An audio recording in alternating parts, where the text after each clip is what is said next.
Welcome, chat. Happy holidays, happy holidays. It's finally that time of year, that holly jolly time, that Merry Christmas time. You get what I'm saying?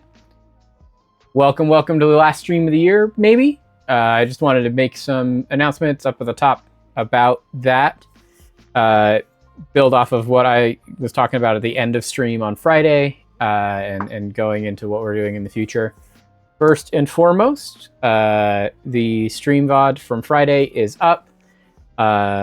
It went up earlier this afternoon, earlier this evening. Really appreciate if, like always, you guys are able to go there, check in on the progress of the streams and follow along, and it's really helpful because the part about this that is really helpful for me is that I'm trying to learn how to do all of these things as I'm doing them, if that makes sense. There's bits and pieces of this whole process that I am familiar with and that I do know how to do and what I am doing, namely a lot of the editing things. Even then, I'm learning new things and I'm trying new things every single time. Most notably, I tried to dabble with some animations and things in the most recent Behind the Cardboard Curtain.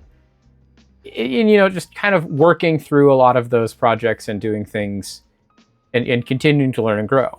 A major part of that is that it does actually mean a lot to me and make a big difference to me when I look at the response and the view rate and the things that we get for the various types of content that we're doing here. Because it helps me determine what I should be doing more of, what I should be doing less of. And I genuinely and sincerely am trying to improve every step of the way to see essentially where we can take this whole project together. I do like streaming. I think it's a lot of fun. I've been having a really good time playing these games and giving my thoughts and my comments on them. Really what you guys are getting the access to see is something that I'm doing anyways on my own, even if we weren't streaming. Historically, throughout my entire life, this is how I've played video games, is I've put on whatever video game I'm going to be, and then I get lost in the immersion and in the story and in the mechanics of it, and then I just talk to myself the entire time. Whether it's commentary for my football matches in Football Manager, or if it's in the games that we've been playing that are RPG based, I'm talking to myself through turns or what I want to do and tactical things. And so it felt like a really good logical step to do more of this, to try and figure out, hey, what is a thing we're already doing that scratches a lot of the itch that I have had, and it's been really great for that. And I do want to say thank you for the people that do stop in and do watch and do spend time in the streams. It means more than you could know. I lost my job back in August. I thought I was moving on to different opportunities and ended up falling through. And it's been hard trying to find another job since then. The job economy where I am isn't the best. And admittedly, for a good time there, it was hard to find things to do, to get out of bed, to do things, to try and figure out how to continue to improve my experience, and do something that was like worth getting out of bed for in the mornings and would be contributive to just the overall success of my own happiness and what we wanted to do. And I have been thinking about doing something like this, whether it's YouTube or Twitch or whatever, for years, because ever since I finished college back in 2021 in the middle of the pandemic, I have been thinking to myself the same series of questions. And sorry to get really serious, but it's the holidays, and this is kind of the last time I'm planning on being able to speak to you all and to everyone in this medium.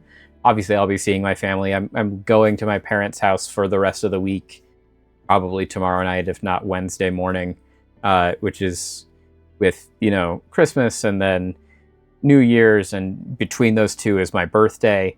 I just don't know what my availability is to be able to get onto this medium and have this conversation again. But I do want to share how important it has been to me and how much it has meant to me to have people stop into these streams, to have the reach outs, to have people wanting to listen to me talk about the things that I want to talk about. And it has meant more than you can ever know. Ever since I finished college back in 2021, the one thing that I had always been thinking to myself is, if I could do whatever I wanted, money wasn't an issue, and I could just be happy doing that forever, what would that be? And honestly, the answer that keeps coming back to that is maybe not exactly this, but something akin to this, something that this could turn into and become. And that is tell stories. It's what I feel I am the best at in my skill set, which is vast. It's something that I enjoy doing and that I love doing, and I want to put in the work to follow what that could look like. And that's kind of the whole impetus behind the Jank Drawer. The Jank Drawer started as a passion project back in 2019, beginning of 2020, as a project that I pitched to a friend of mine at the time, who is now my roommate, and other people. Of essentially, I wanted to create a platform and a place where what I could do is just talk about all of the things that I love. Because my interests are so varied. I love storytelling. I love musicals. I love Magic the Gathering, as you can see around here. I love Dungeons and Dragons. I love role-playing games. I love ladder games. I truly am passionate about all of these things, and I love all of these things. And the Jank Drawer was originally pitched as a podcast that's evolved into more of that, of an opportunity for me to just do those things, essentially screaming a lot of this creative energy and this storytelling that I've always had deep inside of me into the void. What we're doing now. And back in 2020, at this point now, honestly 2019, almost 5-6 years ago, we recorded the first couple episodes of what I thought would be a podcast that never saw the light of day. Because honestly, at the time, I was nervous, I was scared, I didn't know if anyone would ever listen, or if I wanted people to listen, or if I was okay if it was just something that lived in my mind forever. And at the time, I wanted it to just be a thing that I had as a dream, as a pipe dream, but realistically, I was trying to pay for college entirely out of my own pocket. At the time, I was a lot closer to homeless than I realized I was, because when the world shut down and I got kicked out of my housing at university, I didn't have an immediate next place to go until my family really came through, and an aunt was gracious enough to let me just crash in her spare bedroom in her basement for an entire summer, while the world figured itself out and while I figured out what came next. And at the time, I was employed. Would I say happily? Retrospectively, no. But I had a thing to do, and that helped me keep kicking this project and this idea and this dream down the road. Flash forward to August of this year, when I leave my job to go and pursue other interests that end up falling through. It was a really messy situation that really threw everything in my life off kilter. But when you're confronted with something as stressful and as crazy as that, my immediate thought was, I just need to find something to do to keep myself busy. And I tried that for a while. I tried thinking of things like that. I started planning out, what would this project look like? What would trying to do this? Because in my professional career, a lot of what I was doing up until that point was essentially solo project management skills as an engineering technician for a biomedical engineering firm, where I was a team of one. I was in charge of managing all of my own projects, planning out over long time frames, delivering on new product deadlines, and things like that. So I took the skills that I had and used them to analytically approach my dreams of like, what would it be to, like, what would I need to do to get this? I had a name, I had an idea of a thing I wanted to do, and I had a passion, and that was it. And that could only get me so far. And admittedly, a lot of September, October was spent dragging my feet, not knowing what to do it, and fighting those same demons that I fought 5 or 6 years ago of just, I don't know if this is a thing that I can do, but I know it's a thing that I want to do and that I feel at the bottom of my heart I could be really, really good at, but I needed to jump in. And that's, I think you could see what came across in those first streams in the end of October, beginning of November, which is when I first went live. I had set myself some arbitrary deadlines of I was going to post my first video by this date. I was going to go live by this first date. And a quote that had really stuck out to me as I was learning and prepping for all these things was something that I heard honestly from Ludwig, I think on the Yard, but I can't remember exactly where, but he had said at some point, which unreliable narrator of unreliable narrators, the statistical point is that 95% of content creators that go live on Twitch, where we are now, or anywhere, one time, never go live a second time. And I had built it up in my head as it was very important that no matter what, I couldn't just stop. If I went live once, I had to go live a second time. I had to do it the next week. I had to be in the 5%. And that coasted us pretty much all the way through November, and it's just going live once a week, trying to make sure that we're doing something, posting a thing, usually just a stream VOD, because there was still a lot of the things that I dealt with internally, of the imposter syndrome at all, of like, why would anyone listen to this? How would you do this? What would it be? And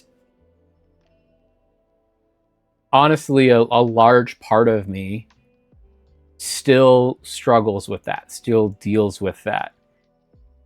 But I came to the conclusion at the beginning of the month of December, and with the new stream schedule, that I was going to make a change, and there's going to be more changes coming. That's kind of the whole point of this rambling preface that we're going through right now, is that I wanted this to be something that we seriously pursue, we put all of our heart and effort into, and we figure out how we are going to make it work, and what does success look like, and what does that look like. Brutally honestly, I've got a runway of probably a year-ish, a little bit more, from August that I could do. So we're already 4 months into that burn, and I am happy to report we are ahead of projections on that runway. We have spent less money in the past 4 months than I had budgeted for the year. So we're continuing to extend that runway. Other good news, I'm still actively applying for work, because of the resolution we've now made to doing this and trying to make the dream the reality, because I'm not going to get any younger. I'm 28 right now. I turn 29 in a couple of days.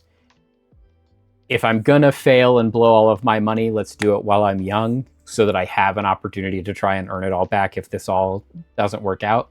But if it does work out, then I just get to do what I love forever, which is make funny videos and tell cool stories and help people. That's been the whole impetus behind the Cardboard Curtain. And so far, it's mainly just been how to GM tips. But I do have grander aspirations for what that can be, as I let you in behind the scenes of the actual play stuff that I am currently doing. I run multiple D&D games per week for a lot of my friends that I think are really cool. And then for some bigger projects that are coming down the line that I really want to be able to bring to you all, of letting me be in my element and tell the stories that I have inside me that I want to tell, and tell them with the people that I want to tell stories with, that I think are going to be really fun and really exciting. But to do that, you need capital, and to do capital, we need to have something that is generating revenue. And for me, that's going to be, I am still actively looking for jobs. What does that mean for the stream?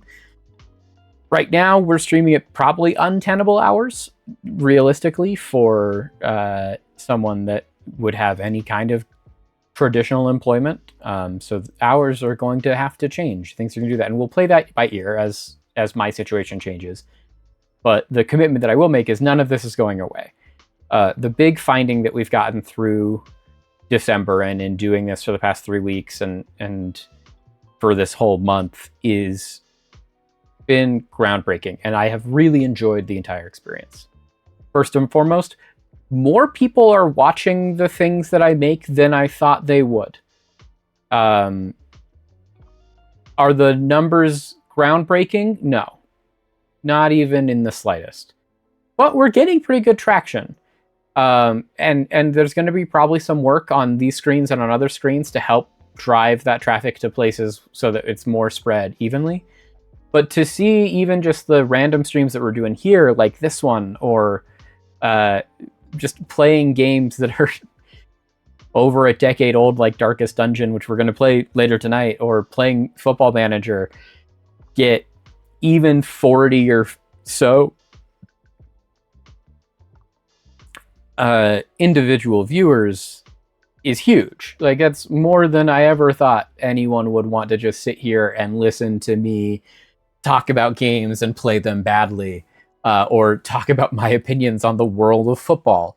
As an American who played it at a competitive but not even like high school level for 13 years, like, am I an expert? No. Do I have opinions? 100%. Do I consume more media about soccer than the average citizen of the United States of America? Definitely. But that doesn't mean that I am an expert by any means. And the fact that so many of you are watching that, even if it's not necessarily translating to all of the socials or even over to YouTube, that's not the point. And we're going to work on that. The other big finding is it's been really nice to learn my own speed and to improve in the availability and the opportunity that I have. Getting the entirety of the second episode of Behind the Cardboard Curtain out from I wrote, shot, edited, and posted that entire thing in, I think, less than 8 hours. Which, filming, shooting, and writing and editing the first episode, which is shorter and I think a little bit more scatterbrained and honestly not as high of production quality, even if it has more production in it, took almost twice as long. So the timelines are shortening. The viability of posting weekly content that isn't just stream VODs, in addition to the multi-weekly. I think this week or last week, I think I posted something almost every single day, whether that was a short that was from the streams, that was a highlight in a clip, or if it was a stream VOD, or if it was Cardboard Curtain Episode 2, which I would recommend you all to go watch. I do think that it is a really good thing, and I'm really excited for that series. Just because I am very passionate about the art of storytelling, and all of us can do it. And it's not as scary as you think it is, and that everyone has their own individual story that's worth telling inside of them. And if I can be just a piece in the puzzle and helping you figure out your own story and how you want to tell it, that would make my world. All this to say, thank you.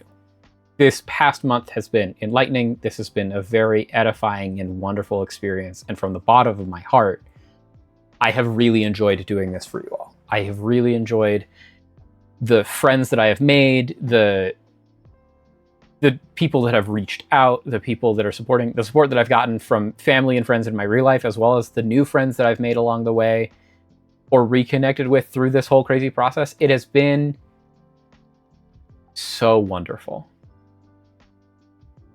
And I'm not going anywhere. I was talking in the Friday stream as we were doing Football Fridays with the members of that stream and the people that were there, and there was a very genuine ask from the stream at that time to stream more, specifically Football Manager, but more things like that. And I think the big resolution that I have come to in this process, going from so scared that I couldn't even talk to the people that I love most and care about most in the world about this, to getting to the point where I think Legends of the Pro Tour was the first video that I made since I was doing active video production, which at this point was in high school, which is almost a decade ago, where I felt actually proud of something that I had created. And I loved the process that went into it. I loved how much I learned from it. It took forever. And the next one will come out sooner. I do think that Legends of the Pro Tours are going to be maybe more of a monthly release schedule. So I wouldn't expect something before January. Magic the Gathering is probably not going to be a monthly thing. We're going to probably get to do more of that. But it does come down to the phase we are in for the production process that is the Jank Drawer Studios and trying to figure this whole thing out. Is we have moved from scared to we are now very much out of proof of concept. We have left, this is my discussion where even if no one watches this, although I will be posting it, this is my phase gate check-in to move out of proof of concept work and into development work. Like, this is a product that I feel is worth launching, and I will devote everything in me to launch it. Understandably, we need to do that on as tight of a shoestring budget as we can get, but we will be talking about ways that we're going to try and get monetization up. I do not expect at this point any support other than discretionary fund spending, monetarily wise, but the support that means literally the most is just getting eyeballs on things. Sharing it with friends, watching what you think, leaving nice comments, doing whatever you can do.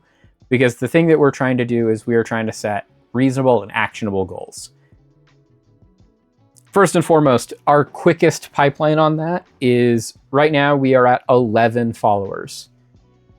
Back end of Twitch, some really big windows start opening if we can get that to 25. And so that is going to be the first preliminary goal of 2026, is we are going to push really hard to try and get as early in the year of 2026 to become a Twitch affiliate.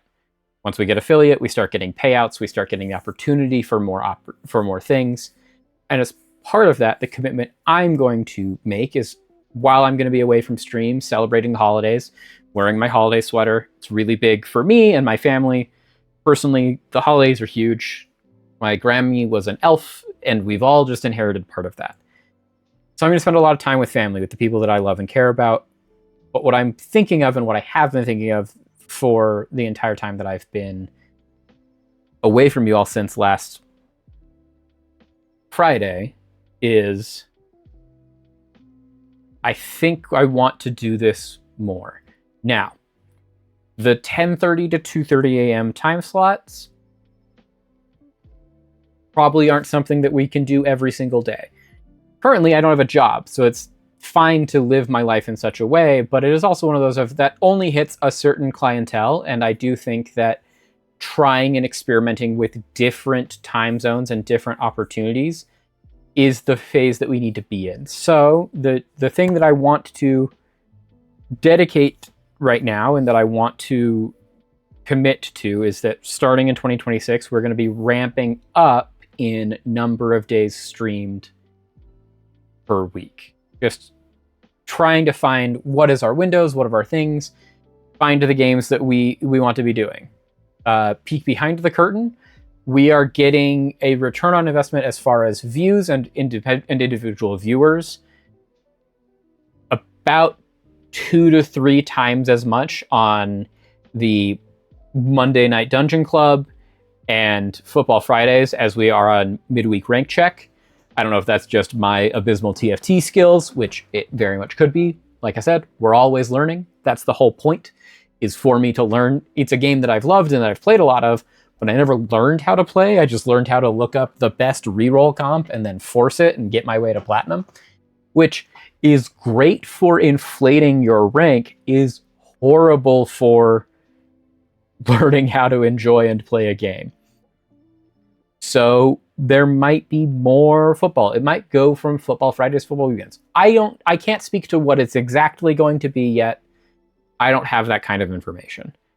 But I am committing to you all and to myself, and hence why we're talking to you about it live unto the void, is that there is a engraved and written record that will be posted forever on the internet of my commitments to you and to myself, that what I'm going to do for the rest of the year is think about frequency. What can I commit to? How can we work this out? And working out the scheduling so that I'm living a healthy schedule and doing the things I need to do, while still getting to do the things that keep me sane enough to do this. This being a big part of that, reconfiguring my space in my house so that we can have the streaming set up, so it has been honestly the biggest life changer to make it easier to go live for you all to do these things. And it is really nice. That was a big help. And then getting a lot of my affairs in order and things like that is great. As part of that is also spending time with my IRL friends, my things that I need to do. I still will be running. Currently, I'm running 4 concurrent D&D games. They meet generally 3 times a week solid, and then a 4th game that meets minimum once a month.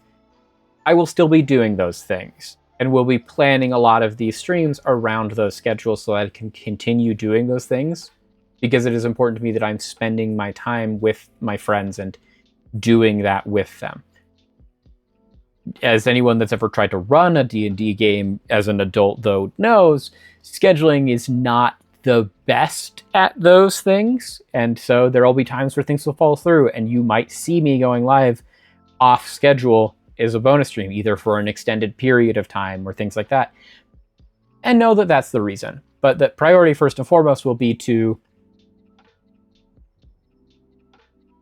honestly, for my own health and safety, myself, and then secondarily to all of you, to provide the best content that I can and do all the things we can do, and owe it to ourselves to explore what this can be, what it could be, and hit us to our first big goal of early next year. We are trying to get to affiliate. Because if we get to affiliate, what that gets us is the opportunity to start getting any kind of monetarily payout from doing this, which would be huge. The goals for that are, like I said earlier, 25 followers, a thing that we are rocketing towards, and I cannot thank you all enough for the support to get there. We are currently at 11. We get 14 more followers. We're currently averaging about 1 new follower a stream. If that math checks out, we're getting to 25 by March, which is still within Q1. Still great for us.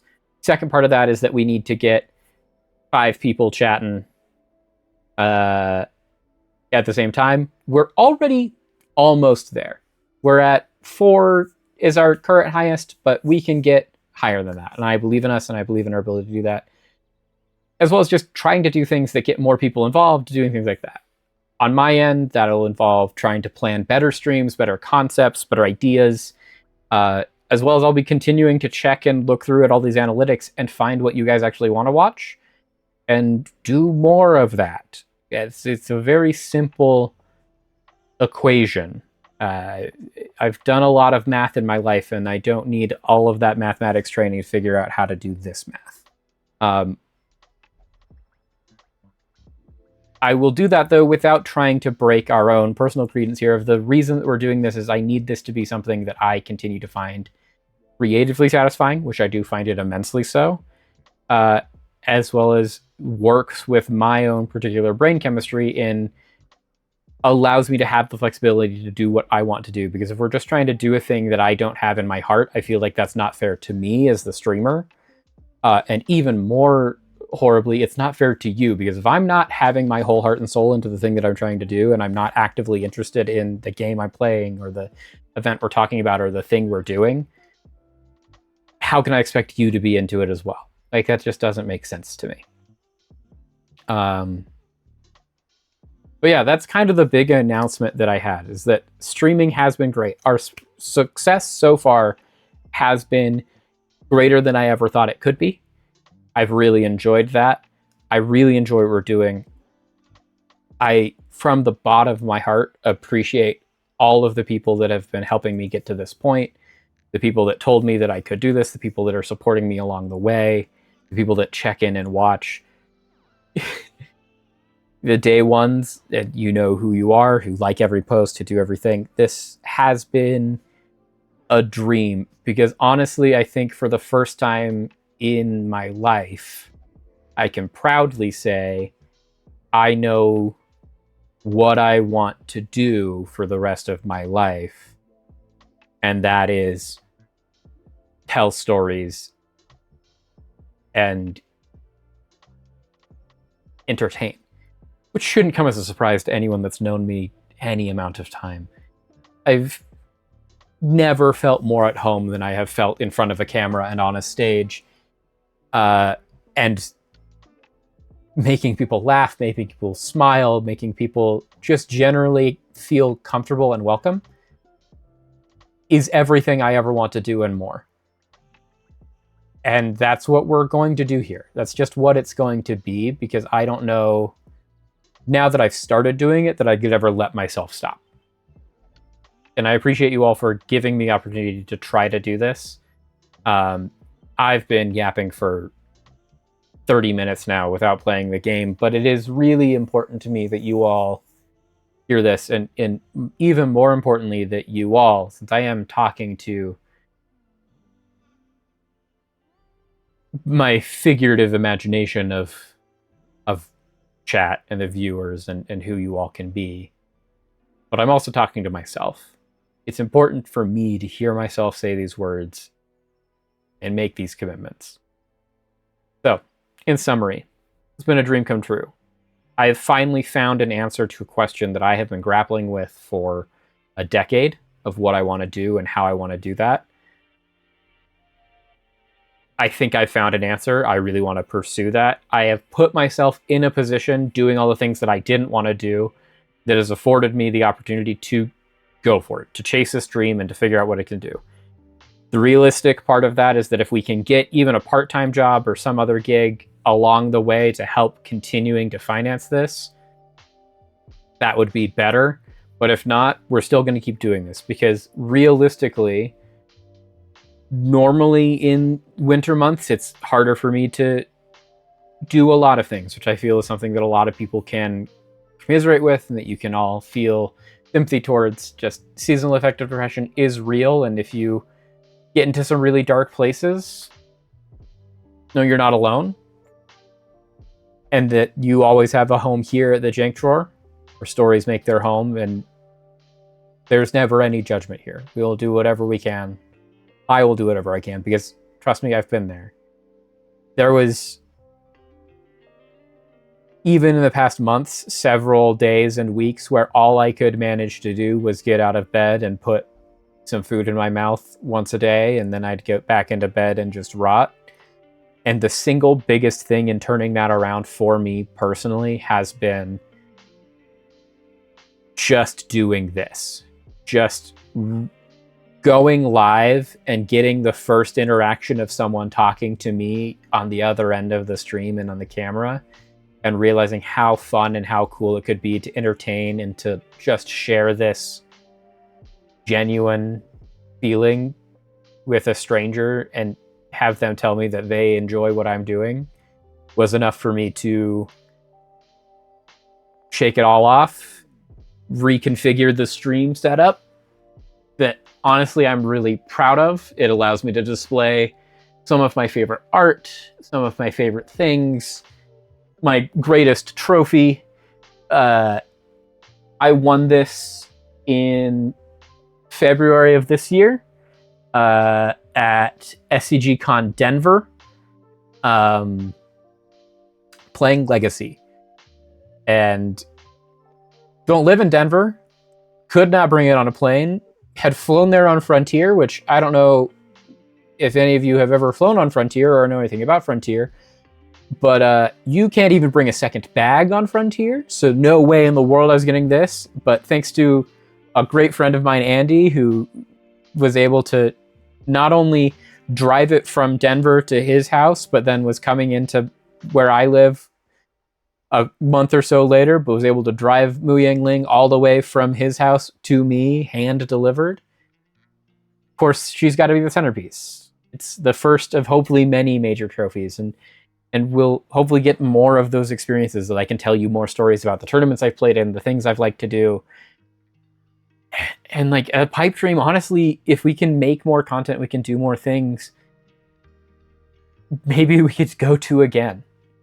The ability to travel to conventions was one of the greatest new ideas that I was able to be afforded with my past job that I had, was that I could afford to go to such great adventures as going to Denver in March to go win that, or go to Chicago in February with another friend of mine, Ben, to just get signatures and hang out with cool artists and explore the city of Chicago, which was one of the cool... I spent an entire day, woke up in the morning, got an Uber, went to Lou Mitchell's, got breakfast. It was amazing.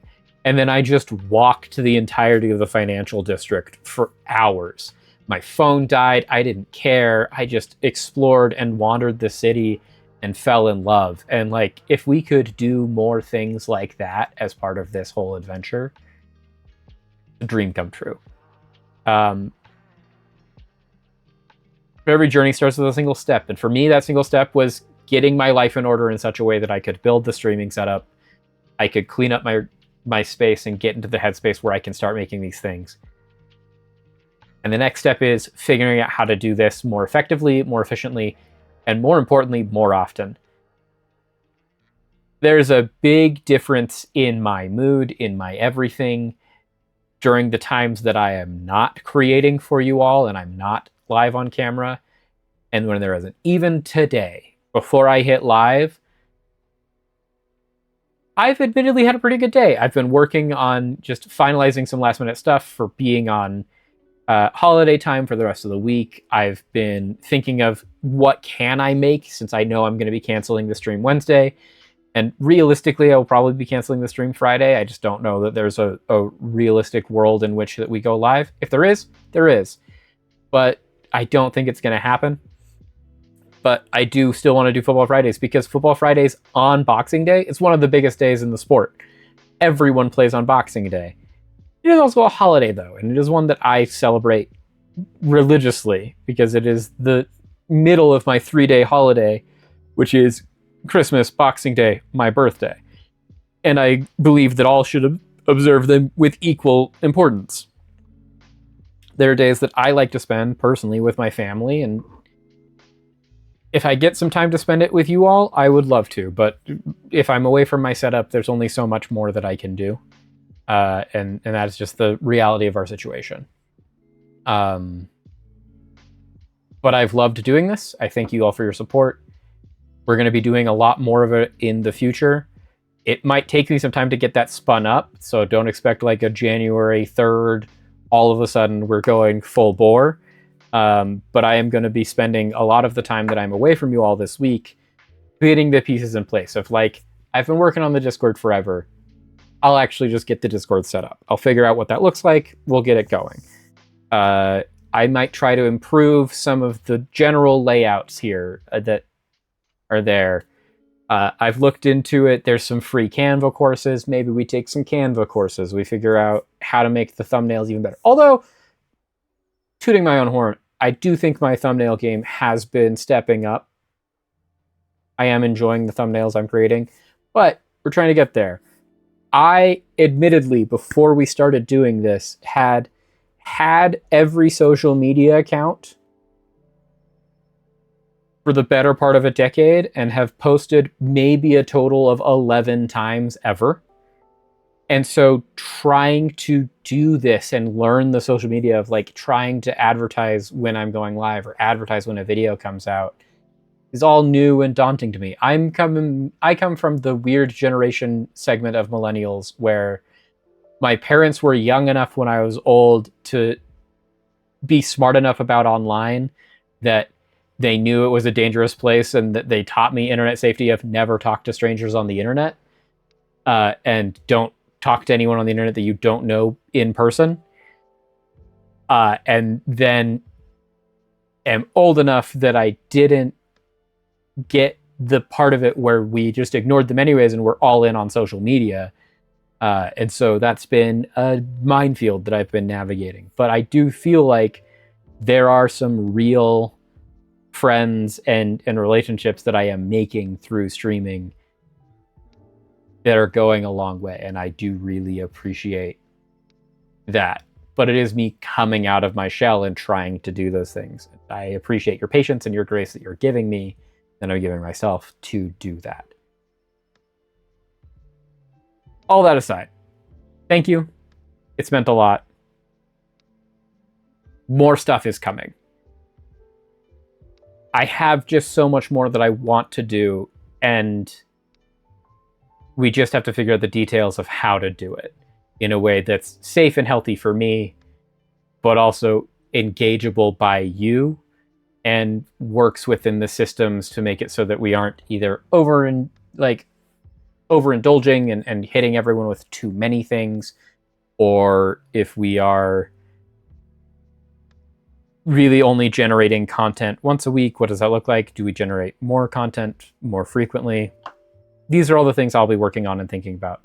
But expect January to be a time for some big changes. I'm going to be coming in with a new mentality and a new outlook in general. We're going to try and revamp some of the just general overlays here and figure out what that looks like. It's going to be exciting. It's going to be great. I don't know what it's going to be yet, but I'm excited and you should be excited too. And as I figure things out, you will all be the first to know. I'll be making everything live to the socials. I'll be doing everything there. But until then, just to end this quick segment, which hasn't been quick at all. It's been the first almost hour of the stream. Happy holidays from me here at the Jank Drawer to you and yours. I hope you have a wonderful holidays. This is probably going to be what's going up, is an edited version of this 45-minute rant at the beginning of stream, as kind of a channel update, channel check-in. I might even show some of the analytics. We'll see.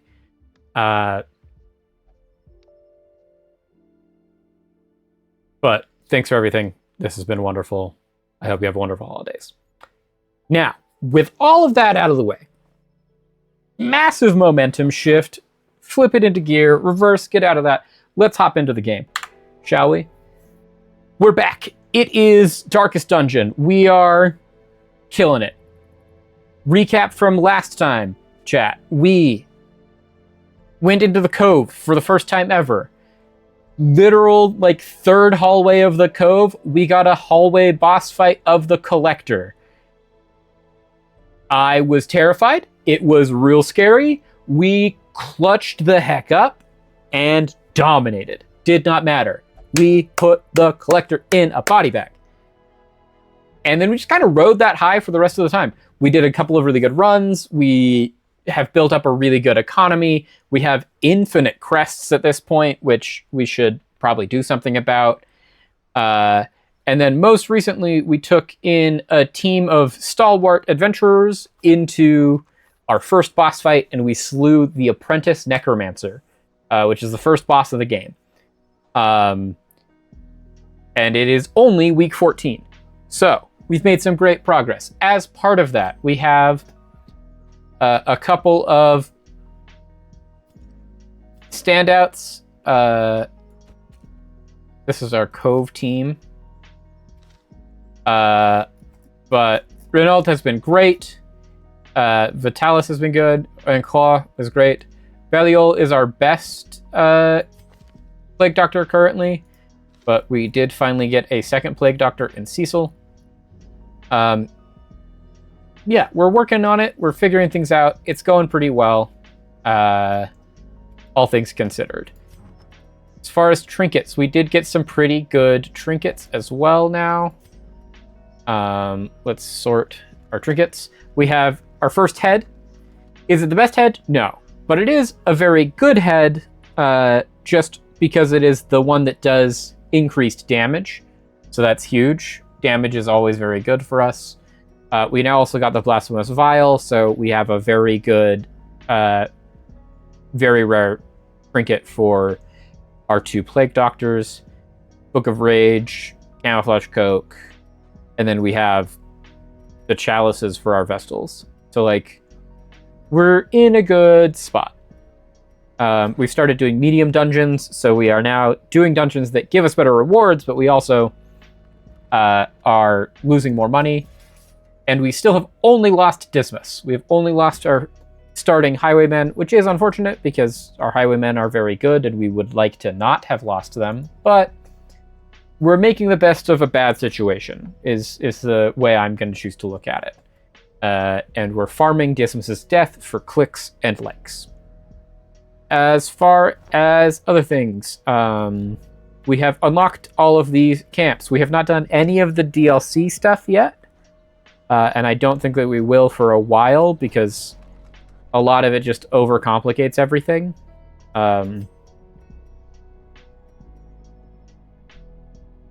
We, I think, are currently, if I remember correctly, chat, is we have unlocked districts. We are trying to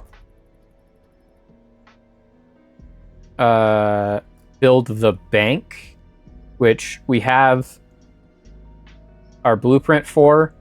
And we have the gold requirement for, but we are now just trying to get as many portraits as possible. Speaking of, how many portraits can we turn these crests into? We have infinite crests. Okay, we can double our number of portraits. So we're now halfway to the number of portraits that we need. Do we have anyone that we need to recruit right now? We have a second grave robber, but we don't need a second grave robber. Honestly, I think we're good with who we've got. So let's just start playing. Who is the most stressed? Vitalis is incredibly stressed. Let's see if we can get Vitalis on the tables. Maybe they can win something. Stress relief, gambling hall. Here we go. Cecil. You can just go drinking. He needs quiet. Oh, Cecil will only meditate. Okay, well, we can meditate too. We can go to the Abbey. Cecil, you can meditate.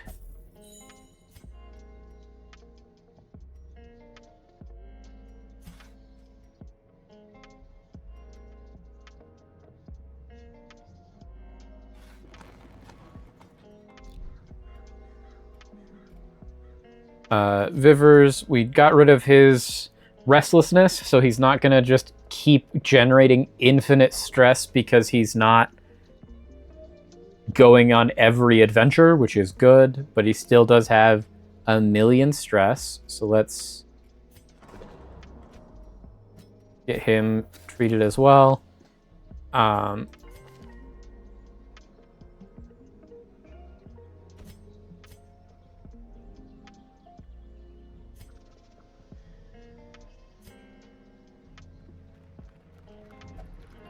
Okay, so I think we were setting this team up because I think we were going to go on a Cove run. This is our Cove team, if I remember correctly.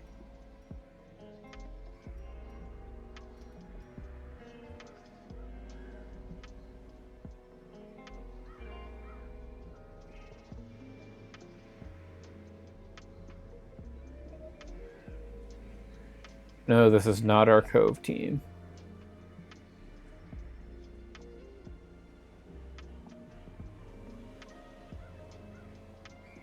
Is this our Weld team? This is our Weld team.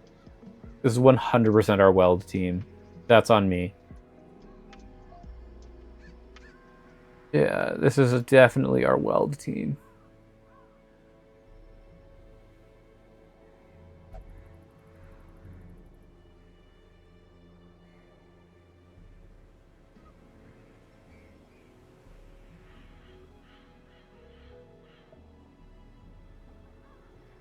This is not our Weld team. This is our Cove team. This was our Cove team. I was correct. This was our Cove team. Mostly. It's our Cove team, except for we have Houndmaster in instead of... Oh, is this our Witch team? Was our goal that we were going to try and kill the Hag today, chat, that might be it. This might be our wizened hag team.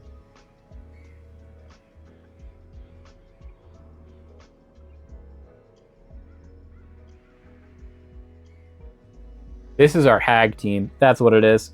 Okay.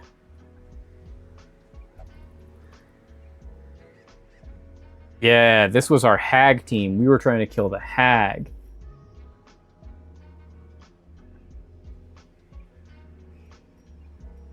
Okay, so because we're trying to kill the hag and all of these things are 1, we need to do some training runs to get these heroes closer to 2 so they could actually win this hag fight. Although the wounding helmet is pretty good.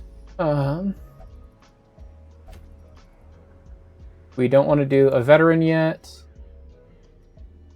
Is there anything that gives us portraits? No. There is deeds, though. I don't hate this. I don't hate trying to go on this cove, get these 5 deeds, and a man-at-arms longevity eye patch.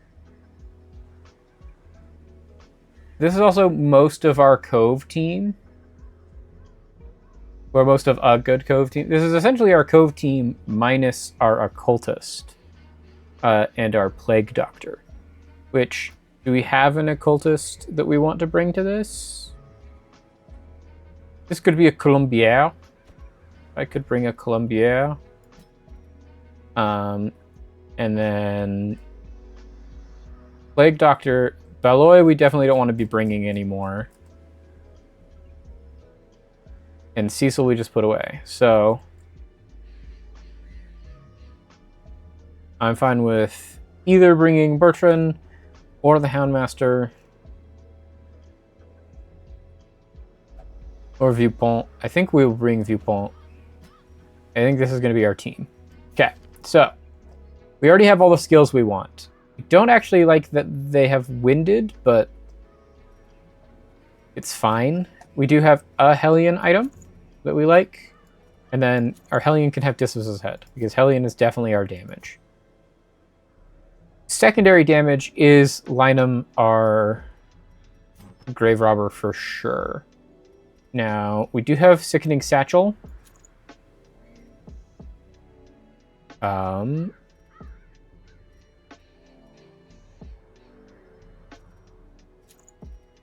Also fine with them having this. Now,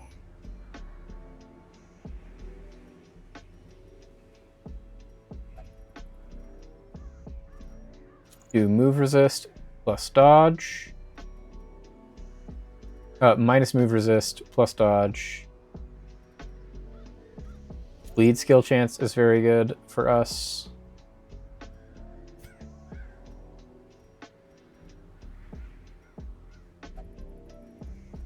The Eldritch Killing Incense.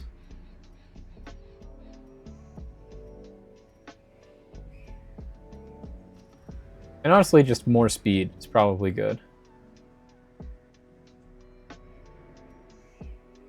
Blood release is very bad. So is Nocturnal. Colombiers, we need to put some work in. Okay, I think this is going to be it though. I think we're going to do our cove run. I don't hate this cove run. It's a medium cove run. Okay, do we have all of the skills we need? Specifically, we have Revel, which is good. We have Snuffbox, which is good. We aren't going to have leeches because we didn't bring leeches. We also have Gallows Humor, which is great.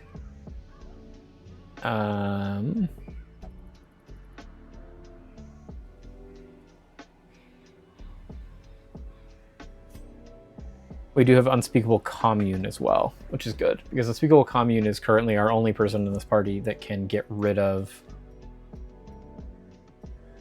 that chance at night. So we will take it. Do we have any blacksmith stuff that we can do for this team? I think they are all... Oh, we can improve Viewpont and Colombier. Okay, let's buy our provisions for this run. Okay, so we want 18 food. We want 14 torches. We want 3 keys.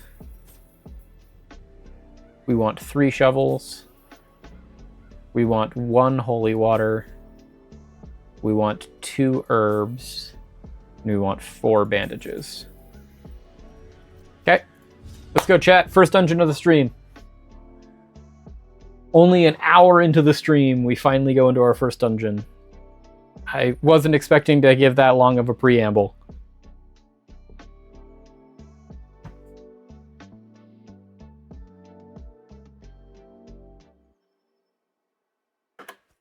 These salt-soaked caverns are teeming with pelagic nightmares. They must be flushed out.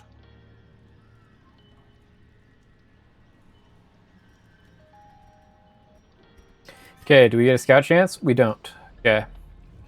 We're going to go left, I think, and then we'll plan our rest when we get back to this room, and then we'll do right.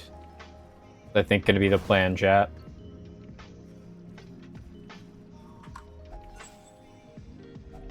A fortune waiting to be spent.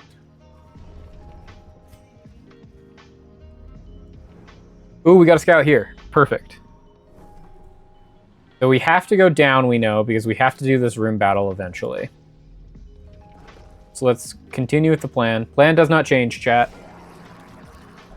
New Revelations has not changed our plan. But we can restore our torch. Oh, huge crit. Let's go.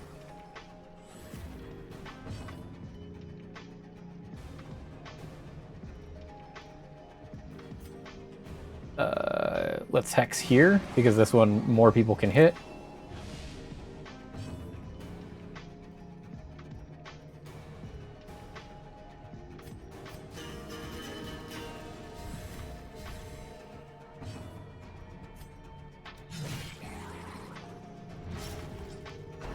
Okay, so they are going to be dead now after this attack.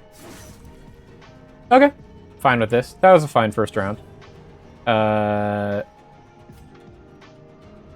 You can fade. The blood quickens. You can stab that grouper. You can heal the Hellion. You can kill that grouper, and then fight's over. Give them no quarter. Problem solved. Take all. As victories mount, Go back to default order. resistance.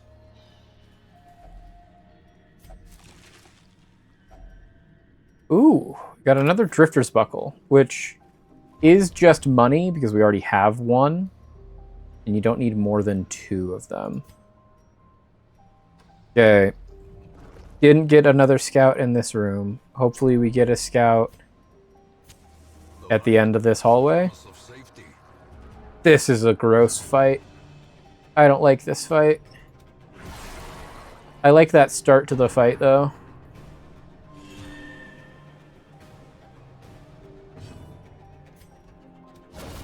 There it is. Lineup has been great. We have, I think, the best... We have the canon Grave Robber. Like, our Grave Robber is just so good.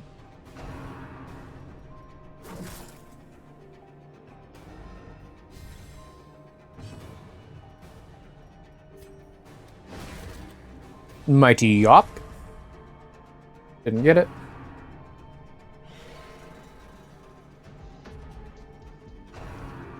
Okay, spearfishing. Nice dodge. Let's go.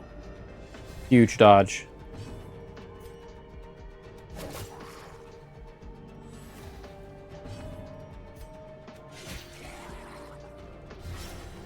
Okay, 2 damage per round. That person is dead.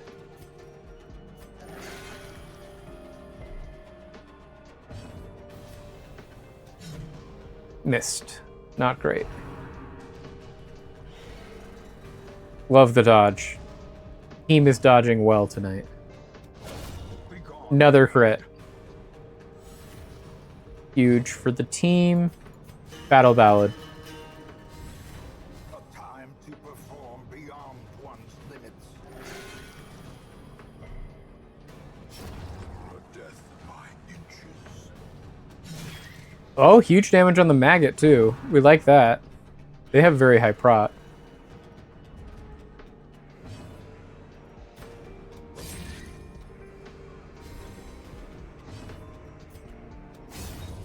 There we go, line them. A faint hope blossoms. Ooh, we got a map. Nice. Love the scout. So there's a room battle. So we technically don't have to do either of these rooms because they don't have room battles, but we do have 4 curios. Ooh, and we got a hunger check here, which is nice because it means we won't get hunger checked going down.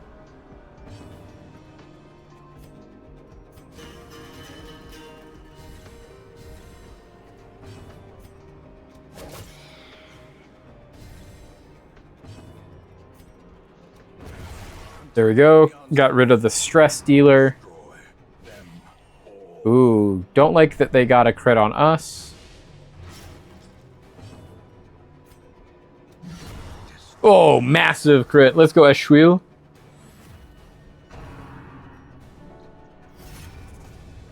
Okay, so we're yopping. That's what that means. Prepare to be yopped.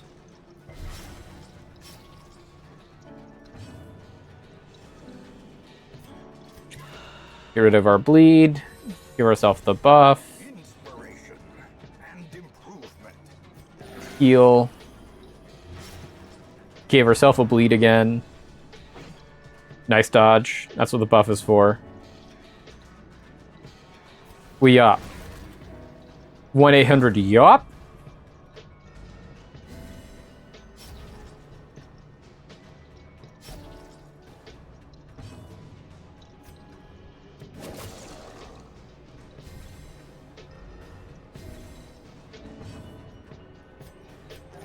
There we go, full heal. And we didn't get more bleed. Perfect. Can't land the bleed here, it would seem.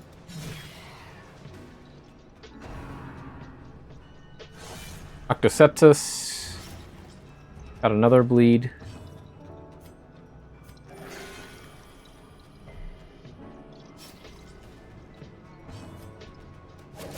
There we go. Nice dodge. Get the buff back up on everyone. Okay, so now we just have to kill the guy that doesn't do a ton of damage, but does have a ton of prot and health. We can start getting any of these bleeds to land. That would be huge. He doesn't have actually a massive bleed resist.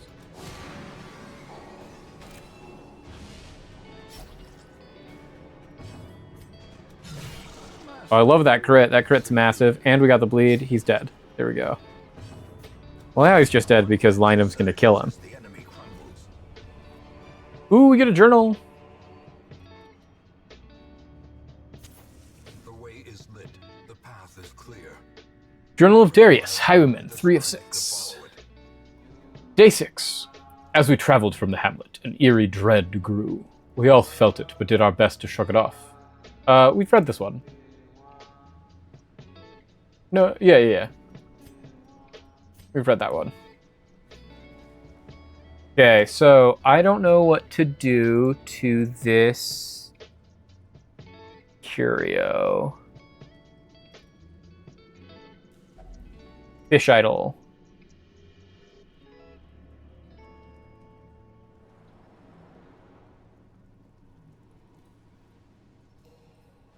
Fish idol.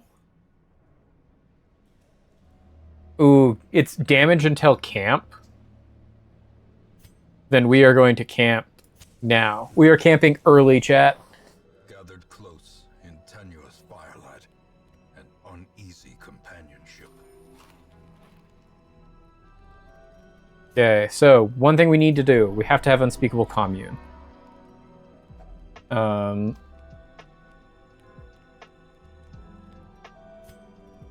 also fine doing Dark Strength to our damage dealer.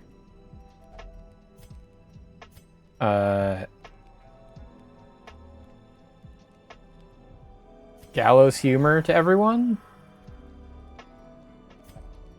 And then Battle Trance. Let's also heal their bleed.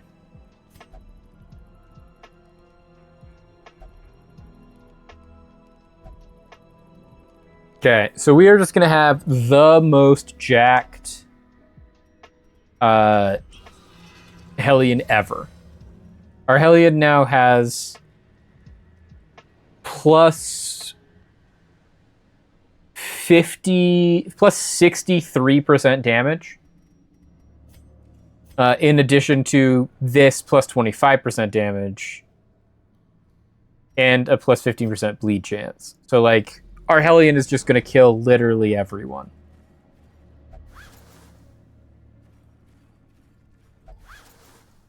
Okay, empty sacks, never good. Because of this, though, we are going to just start going to the right. We're going to skip this hallway, and we can come back to this hallway at the end if we have enough food. Because we know we have some of these for only 4 more battles. And we know we have to do these 3 battles. And we want to have the benefits for as many of these room battles as possible.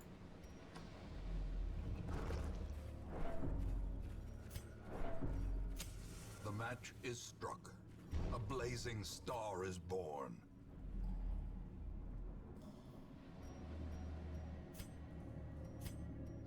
So.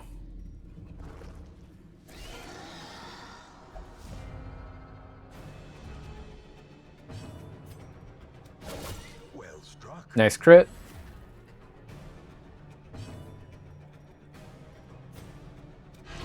Their formation is broken. Maintain the offensive. There's another crit.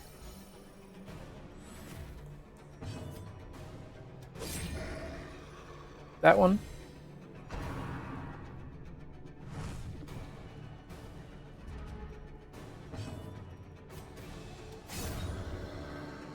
Fight 1.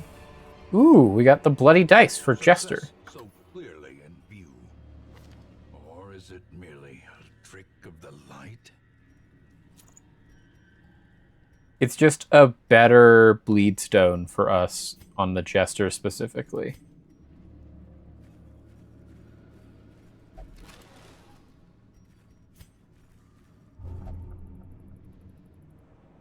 Oh, well, he's gonna go drink this strange liquid. He resisted the disease. Perfect. We love it. Because we could not prevent him from drinking the strange liquid. Okay, so he's gonna buff. We don't love to see.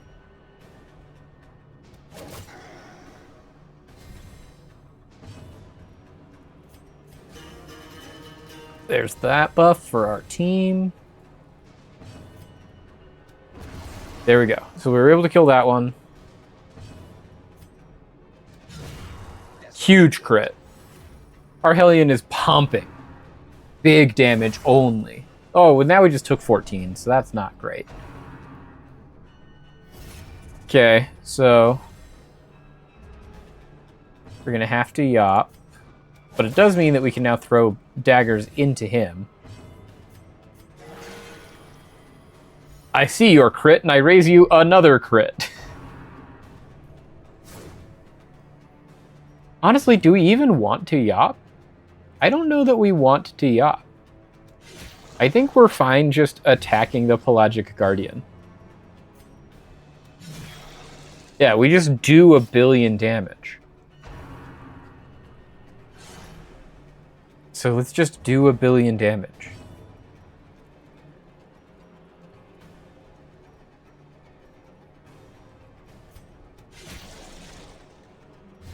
Right now, he's just dead.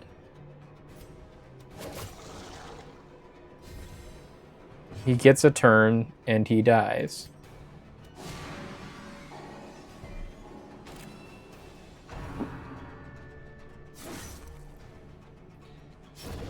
There he goes. And then one shot.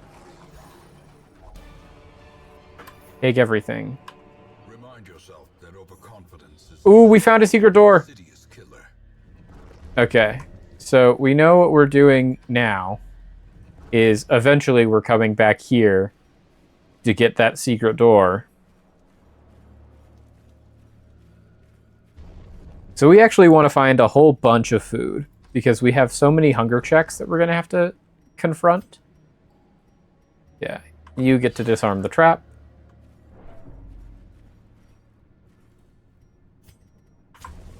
As the light gains purchase, spirits are lifted.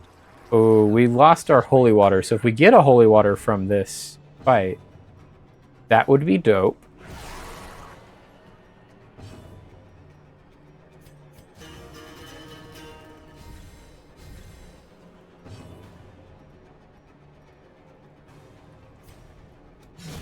Back to the pit.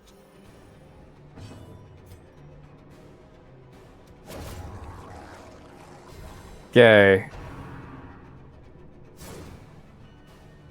This is going to be spearfishing. Perfect. Dodge the spearfishing. Kill this guy? Nope. He's alive at 1, so we'll just have to kill him with this guy. There we go. And then... Oh, well, we didn't get him in the order... Oh, well, they dodged anyways. This is like, this is for sure a one-shot. If Hellion ever hits this grouper, that grouper is dead.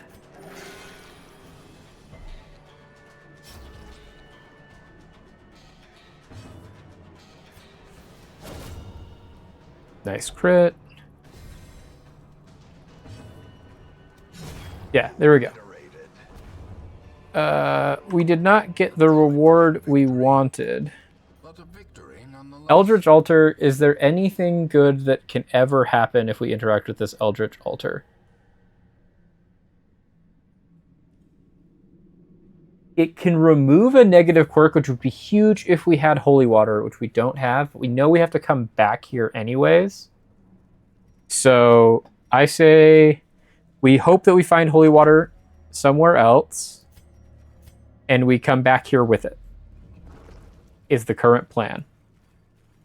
Like maybe this... Oh, just 4 grouper fight?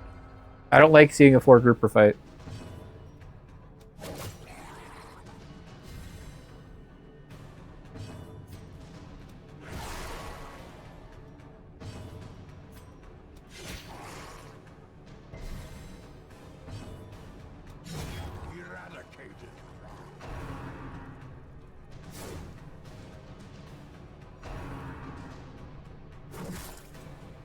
Yikes. 4 groupers just can do a lot of damage, is the whole thing. So like the thing is so there's only every enemy has certain skills, as you can see down here on the right. So Pelagic Grouper is always going to have 2 skills, Seaward Slash or Spearfishing. It can only use Seaward Slash in the first 2 slots, which does more damage, and it can only use Spearfishing in the back 2 slots. So like, you know exactly what they are going to do or what they could do at any given time. Does not mean you like that. Seize this momentum. Okay, so we want these. And honestly, this buckle is worth less to us than if we can find more emeralds.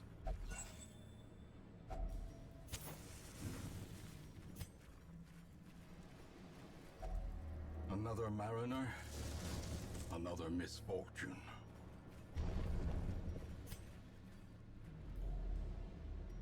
We didn't get a scout.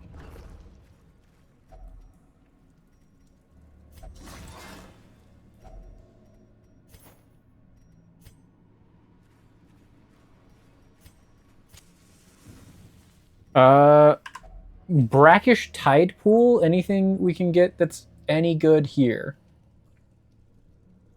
Brackish Tide Pool. 75% odds we get a buff. 25% odd we get a disease. If we use the anti-venom, we could heal, but we didn't bring any anti-venom. So, bottoms up. There we go.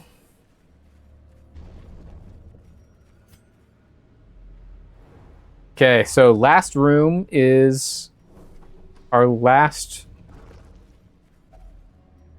Okay, so there's our hunger. We should be then good on hunger checks for the rest of the dungeon.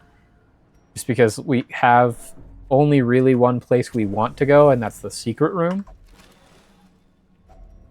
Glittering gold, trinkets and baubles, paid for in blood. Man, if we could find more holy water, this would be huge.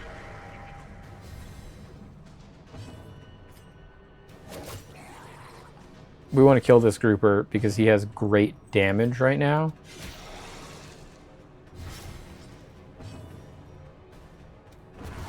There we go. Grouper's dead. No, Ashul, we need you to hit those. Okay, we don't care if he's guarding that person, since we're never attacking this snail. Like, this snail only has brine, and brine is just a debuff. We are much more concerned about this guy doing stress damage.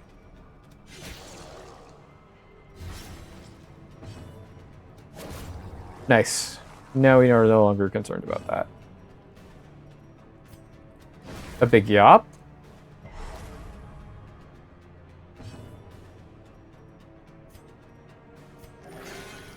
And then Columbieros, you're just going to be healing, essentially, until we can heal no more. Good dodge.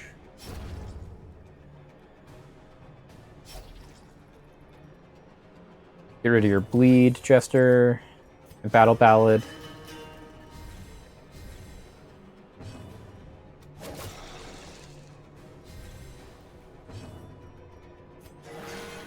Insane crit Colombier.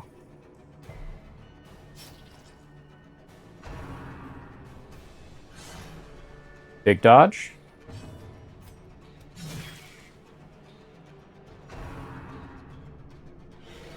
Big dodge. Love the dodges.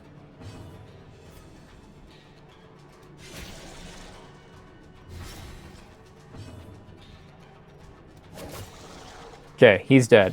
We don't need to attack him anymore. Heal. Nice. We're getting good heals. Dead. And then bleed proc, dead. Got it. Unforeseen, unforgiving. We no longer need torches. We no longer need herbs. We no longer need keys.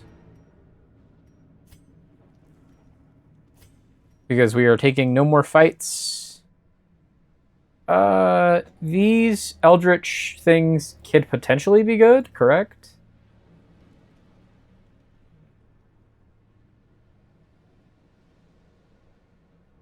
He could give us a good quirk.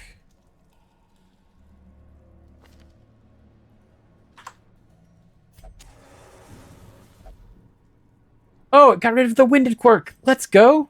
Okay. That was the only quirk that we for sure didn't want them to have.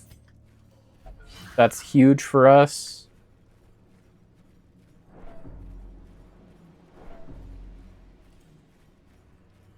Okay, we are checking at this point, chat, for just hunger checks.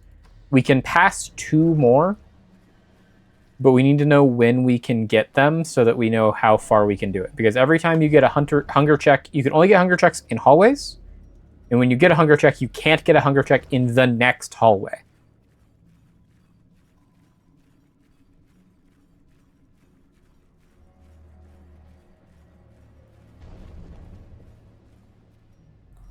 Okay, who has a bad one? Misses the spot is bad. We'd like to get rid of Mrs. the Spot somehow.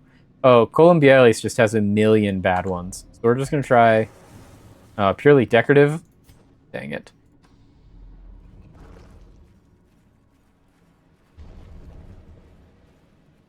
Okay, we're going to go to the secret room now.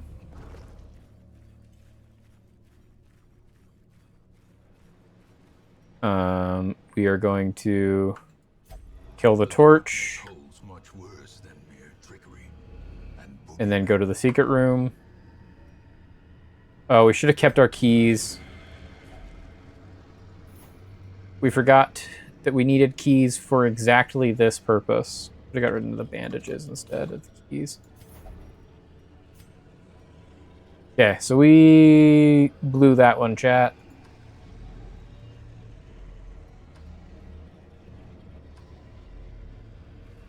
I knew I needed the keys, and it was for exactly one reason.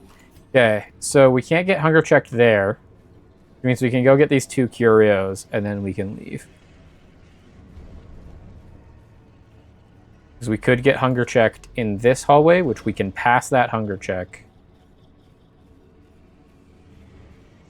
And then we'll get into that hallway where we wouldn't get hunger checked. So Torchless has a whole bunch of like detriments. They largely don't matter for us because we aren't taking any more fights in this dungeon. Okay, there we go. We have our last hunger check. We now are good for the rest of the dungeon. The only thing that's affecting us from any of these is that we will have more loot in anything because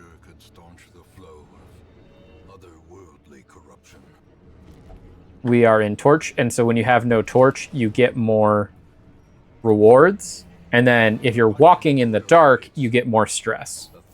But we already have such low stress that that doesn't matter. Okay, so first half of our team for our hag fight done. Ashul got Fairweather Fighter, which is huge. We want her to keep being healed, and if she's healed, she keeps doing big damn. And then Linum got Second Wind, which is more damage if they have less hit points. Also good. Quick Draw is good for Viewpont.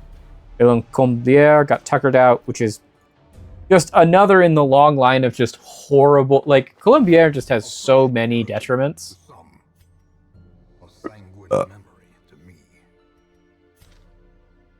Okay. Anything good here? We got another Vestal? We got another Jester? Got another Crusader.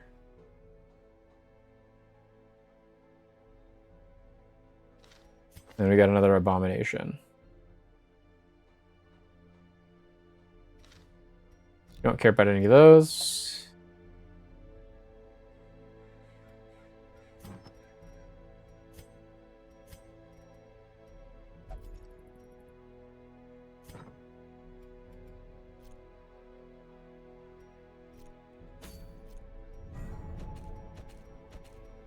We now have the first Cove boss, which is the Siren. Siren with Candle of Life, which is a very good antiquarian item. We also have one with Deeds. It provokes the town event Lost and Found. So this is, I think, the first town event that we've seen pop up. Here's another one. So, Sun Ring's also very good. We like Sun Rings. Because we are playing with torches, not without torches. But I don't know that we're ready for a veteran. So, every time we come into the town, this thing comes up and it says, here's the event that's happening. And so then it'll give us a little town event notice, and that event notice will say, here's the thing that's going on in town this week. For this one, and for basically all of them until we go into... the DLC for the Crimson Court, which we should do at some point. I don't know that we're going to do that tonight, but we'll see. We'll see how we go. Crumbling Stone Entry to Forgotten Labyrinth has been uncovered. The discoverer sadly has perished from innumerable insect stings. Concern rises. It makes it so stress reduction in town is less effective because there's just buzzing everywhere. But there are other events that can happen, and they're triggered by the adventures you go on. So if we went on this Reclaim Relics of the Light, the next week when we came back, the town event would be the event All Saints Day, which does a specific thing. Or if we do this Cove, Let Sleeping Evils Lie, it would be Lost and Found. We aren't probably going to do either of those. We're probably going to either go on this Warrens, or this Weald, or this honestly might be our courtyard. This might be the first courtyard. Depends. What's our courtyard going to give us? Old unit standard.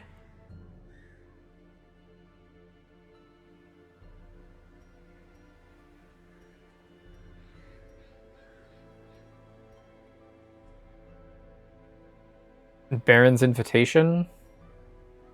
We also have to do a farmstead at some point. So, admittedly, I have done less of the farmstead or the Crimson Court. So I'm less experienced when it comes to those.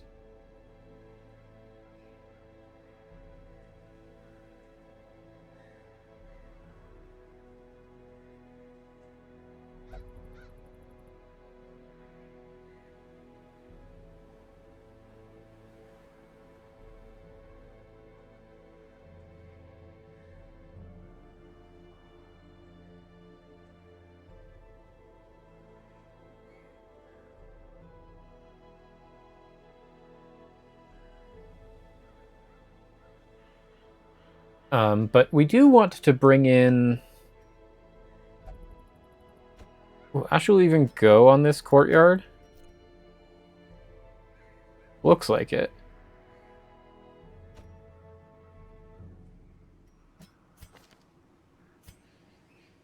And then can we bring in... a Houndmaster, Gaveston, Mac.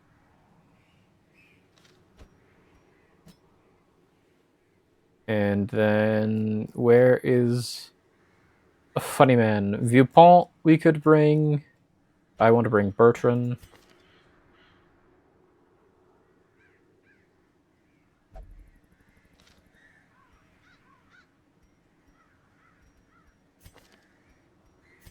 This would be a good one to have had multiple Hellions, but we don't have multiple Hellions, so...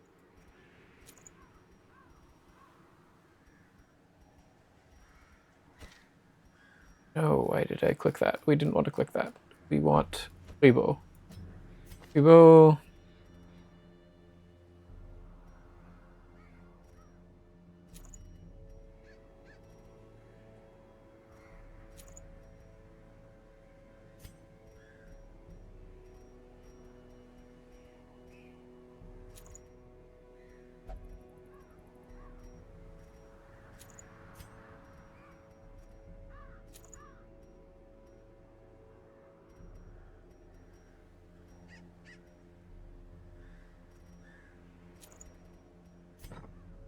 Okay.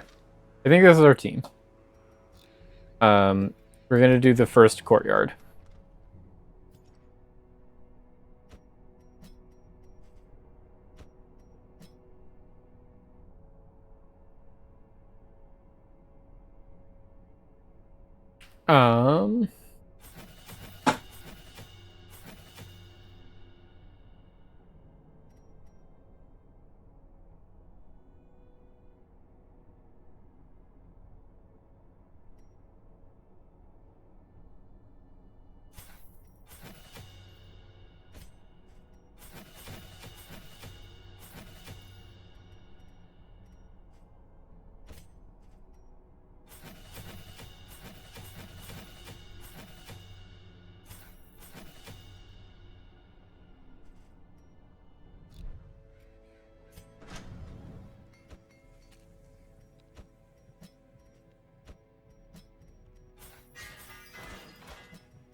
Okay. So I don't have the same amount of availability of just like a thing that I've been pulling up that's like, hey, bring exactly this into the courtyard level of.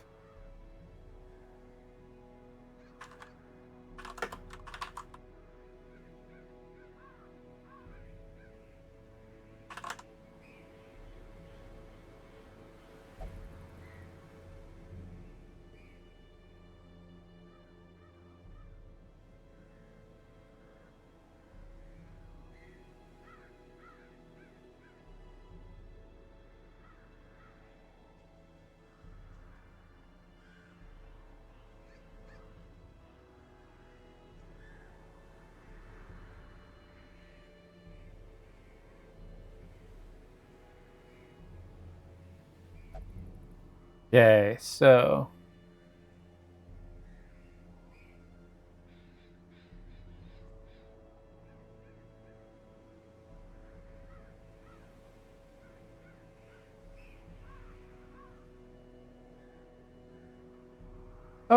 they recommend some other things that I also don't hate doing. So let's get rid of you and you, move you. Who is our Bosanket? Bosanket, you can come. And then we have a good leper. There's a leper. Let's do this team. Our leper can have the head.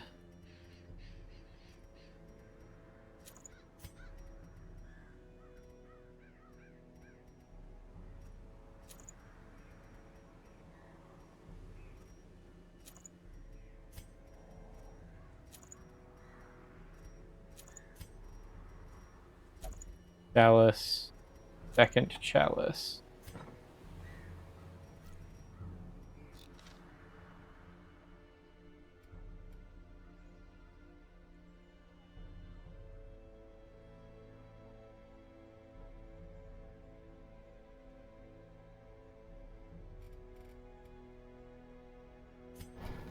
Okay. Port.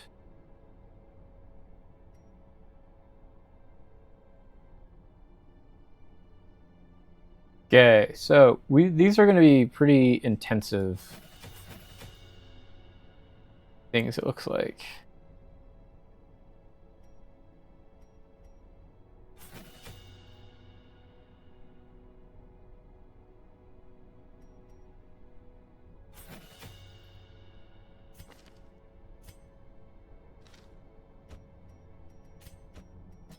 Sanket, we want you to have judgment, dazzling light, divine grace, and divine comfort.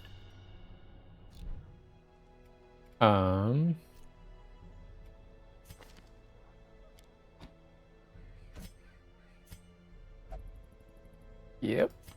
And yep. And yep. Okay. Got everything we need. Okay. We are now going to go on this. We are going to buy all of the things we were going to buy for this, which is we have pitch soaked torch.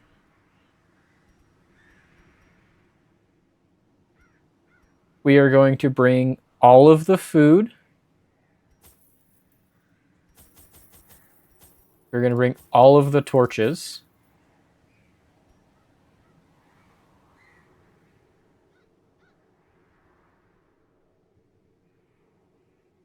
We need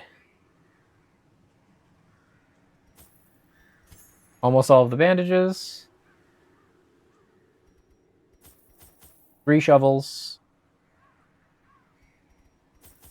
4 holy water.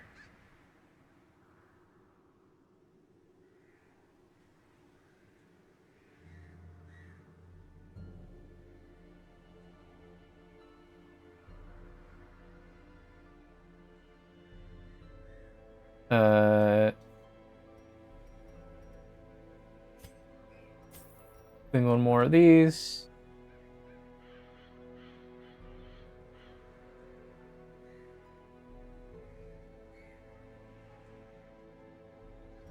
And then all of the anti-venom. And all of our blood. Okay, so this is what is recommended. We're going to see if this is overkill. It has been a very long time since I did any Crimson Court, so I don't actually know how much we need this. Great banquets and lavish social affairs were hosted here under the stars. Despite the expectation of propriety normally ascribed to those in our position, we mocked the stoic melancholy of the moss-covered fountains and cherubic statues, our salacious trysts half hidden in the hedgerows, our morality slipping ever deeper into the mud.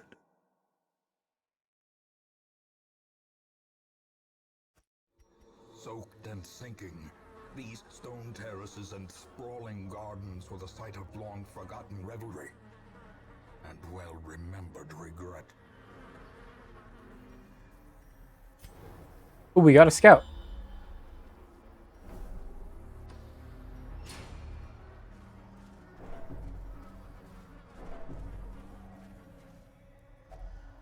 Pile of strange bones. Is this on our curio list?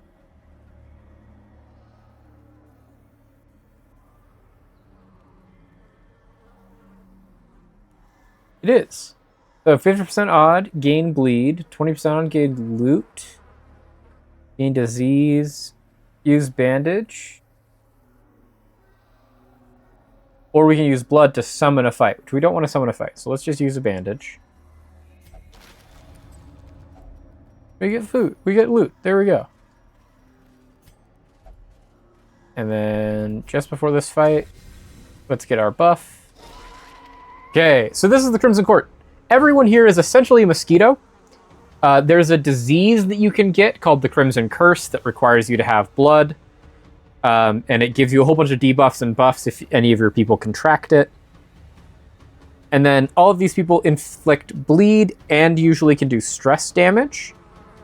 And then there's no torchlight. The torches, if you burn them, just do this, where they give you +3 accuracy for the next battle. And then you're under what's called as Bloodlight. And Bloodlight makes it so it's more likely for you to be stressed, and you are less likely to resist the bleed effects from all of the enemies. So it's not great. We'll stun here because we can actually stun. Oh, he resisted? He's the one that's not supposed to resist the stun. But so, like, he just did 2 damage, and he did 11 stress. And he has been marked.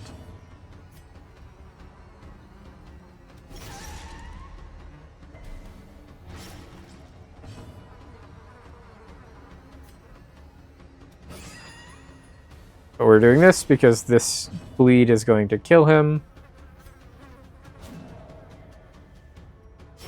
Slowly, gently.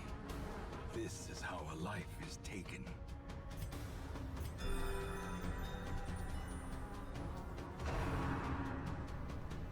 Okay, so the Thirst is also an attack that can inflict the curse. But it didn't this time, so we're lucky. But now, we're mainly just going to be healing him of stress. Got 4 bleed. Okay, 20 damage from port. The leper can just one-shot most things. Okay, we'll burn that torch because it lasts until our next battle, which is immediately here. The other thing about the Crimson Court is that there is no map. You discover the map as you go, and it can change every single time. It's also a special event dungeon, so we can leave this dungeon whenever we want.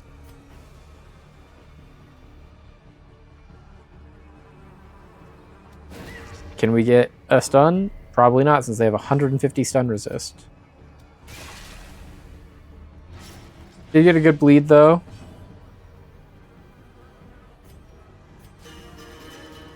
Let's try and get a buff in.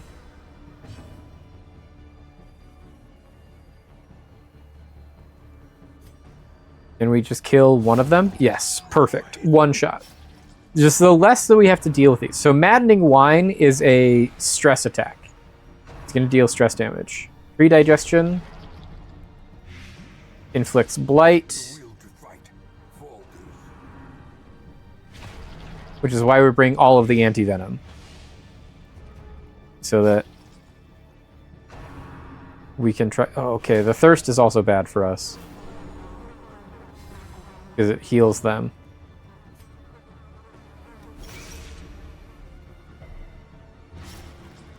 So he's dead now. He's almost dead. This will kill him. He's got 5 bleed and 6 health, so he's going to be alive. To the point that it's like, we don't need to heal the blight. The blight got rid of it.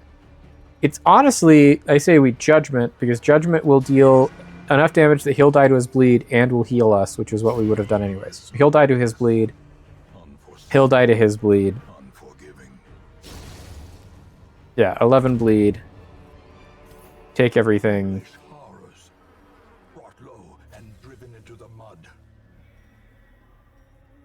Let's get rid of the citrine. For crests. Okay, so the whole reason we're here is because we are just going to be wandering around until we find 3 curio fights. So we can find these thronging hives and put these pitch-soaked torches in them. And we have to find 3 of them, and once we find 3 of them, we have completed the dungeon. But once we finish the fight, we then get to go into the next hallway. And we don't get to know what the hallway is until then. Blood flowers. What can I do to interact with blood flowers, you say?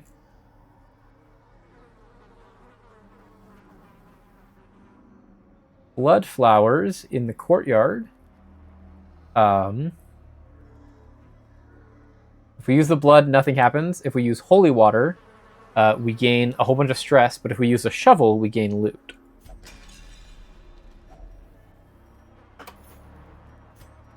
I don't think we want a bleed stone. We already have bleed stones.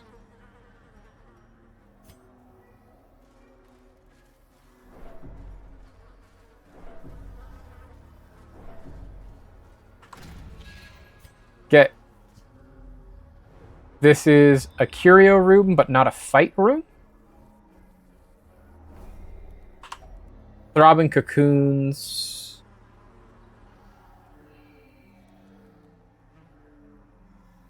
If we use a torch on them, we will stress heal 30. So we're going to immediately have you use a torch and heal all of your stress, essentially. That's huge for us. We love that. Now, on to the next room.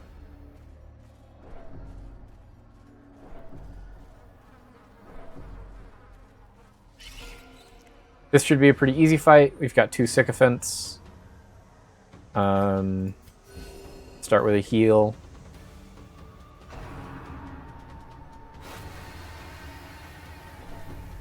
Twelve stress isn't the worst. The thirst is pretty bad because that has a chance to give us the disease.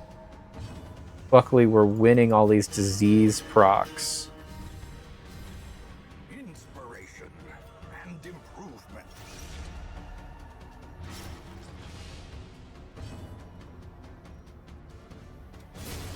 There you go. Dead. Heal myself. The thirst again. This time on the leper. He can take it. The leper has now gotten the crimson. Okay, so the Crimson Curse. There's ways to cure it through curio interactions and things like that, but now essentially the only thing that we can do is that we have to give him bleed. Give him blood, which is what this is here. And he'll get a whole bunch of debuffs and things like that if we don't.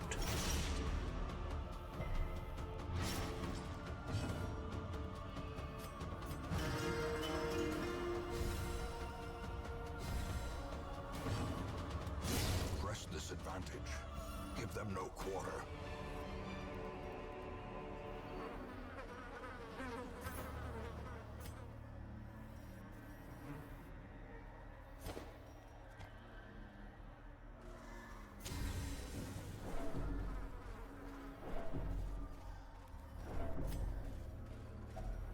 Okay. We did not bring enough shovels. Probably. Another scout.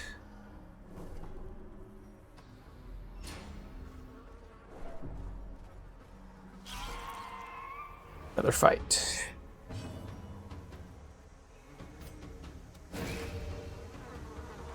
Got a stun. Good.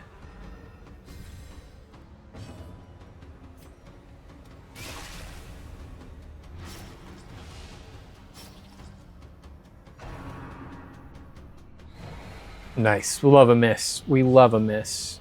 Okay, so Battle Ballad.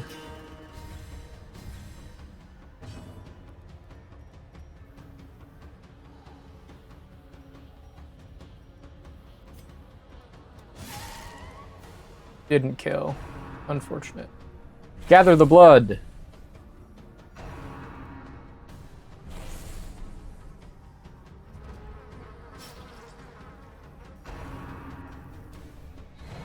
Nice dodge again.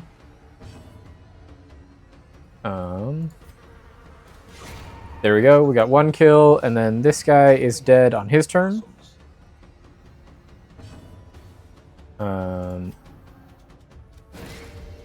He is also dead. Gather the blood. Did not hit. 6 damage, 4 bleed. 10 damage. Now he will take some bleed.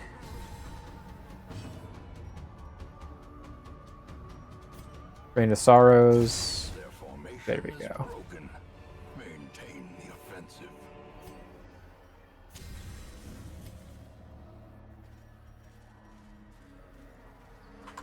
Pile of Strange Bones. This is interact with the bandage. We will take a shovel. More shovels, always a good thing. There's our first hunger check. Like I said, we don't know how long the dungeon is. It could be any length. So getting those is good. Now we're finding a branch. We have to go to these 3 rooms. But if we do this, Usanket is back at 0 stress, which is good for us. Let's head up. Good adventurers always go left. And this is the most left.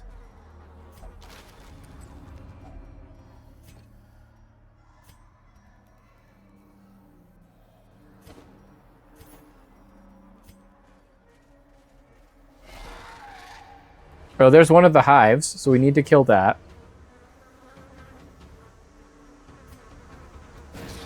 Dazzling Light. Resisted. Okay, he's dead now. We don't have to worry about him. Battle Ballad.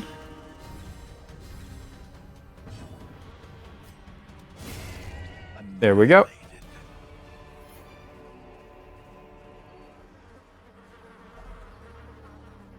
There we go. So now we only have one more hive, and then we are done.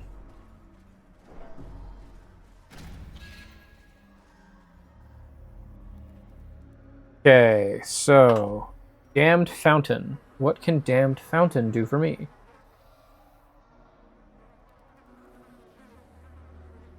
If we use holy water, so if we use holy water, this stress heals 30, which is the only beneficial. There's also a 20% chance that you get loot and blood, but mostly it's gain the Crimson Curse or just gain bleed.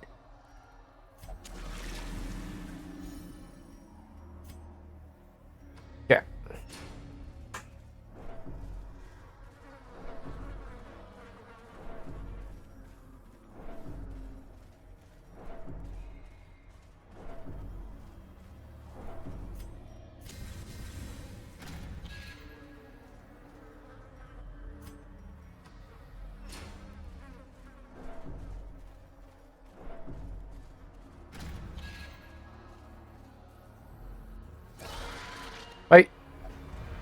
We got surprised. Okay, so this is the first time we've been surprised. So this is a very big part of the game, and it's one that we're going to be experiencing a lot more in the future. And that is, in this game, just like we have usually surprised our enemies up to this point when this has occurred, we can also get surprised. And as we get surprised, a couple of things can happen. The worst of them all is you can get shuffled, which is what just happened to us. And so that means everyone's now out of position, and we can't really do anything about it. You have to now waste your turn doing things like moving forward or backwards.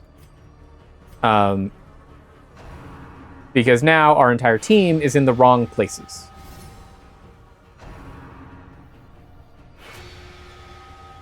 These manservants are now guarding everyone. Luckily, we can put it back together pretty quickly, just because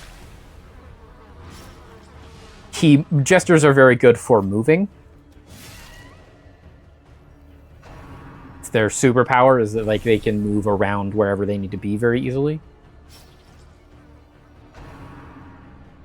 The thirst, we don't need Bertrand to get the curse. He didn't. Great. We won that roll.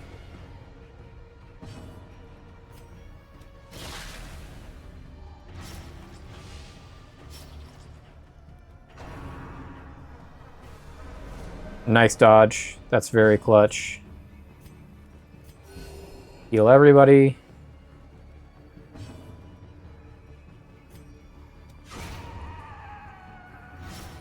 Five damage per round. 6 HP.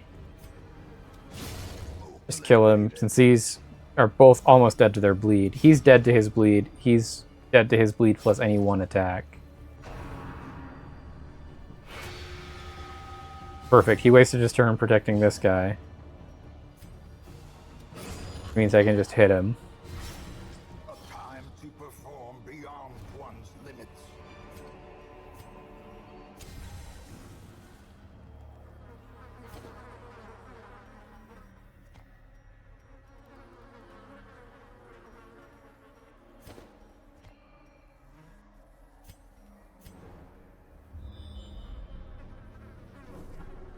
Okay, we found more rooms that way. We're going to go back so that we can Ambushed by foul invention. do this room.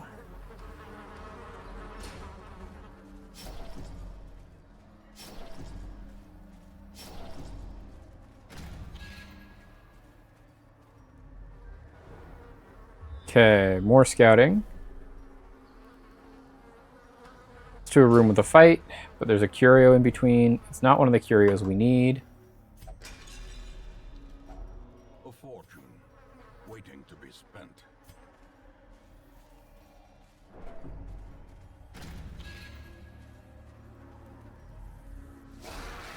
Okay, so carrying eaters are fine. We really only have to carry about the manservant in this fight.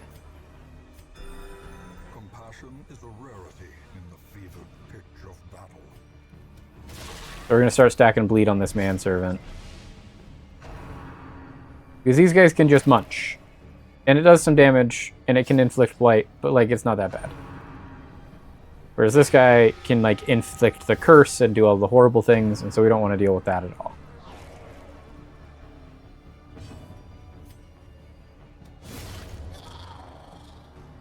As such, we've killed him.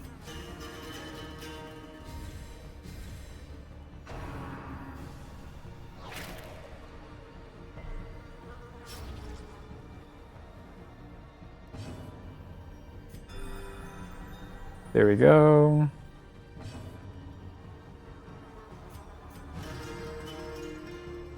You get healed.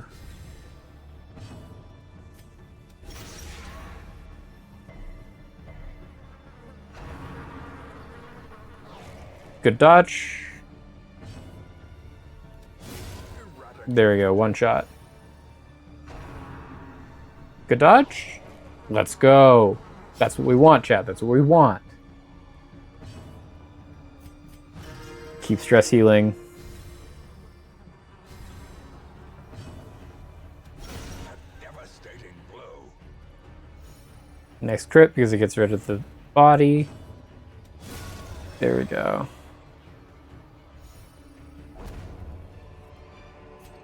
A trifling victory, but a victory nonetheless.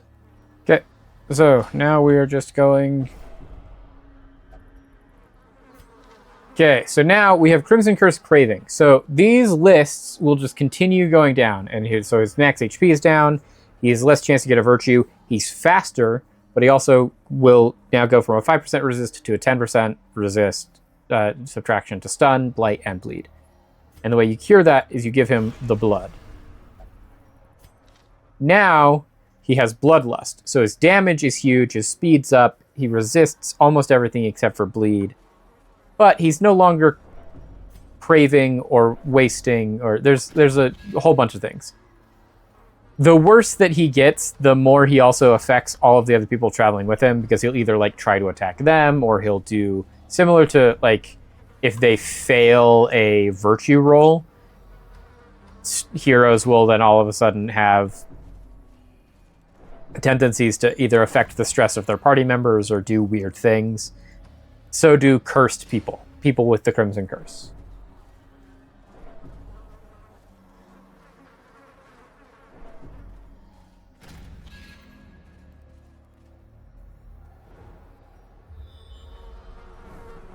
So in here we have a Hooded Shrew.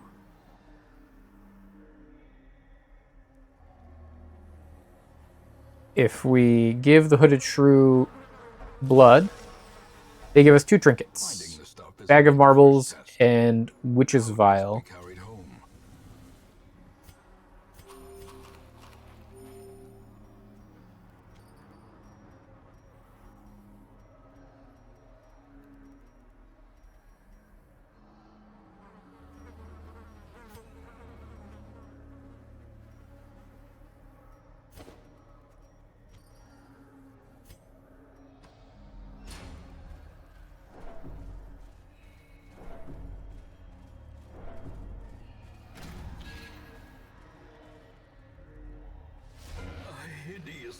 Okay, so this is the Crocodilian. The Crocodilian is a boss.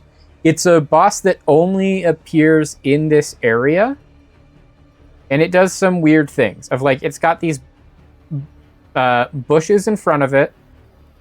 And then the Crocodilian. The bushes can't do anything, but they have like infinite HP.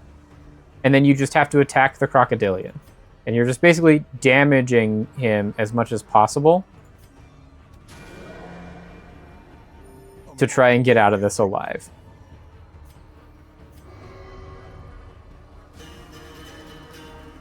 He refuses the buff. Okay, and he can do this, which is just stress on everybody. Well struck. Nice, we got a crit. And we got some bleed on him. So now, he has upped his damage, but he's moved.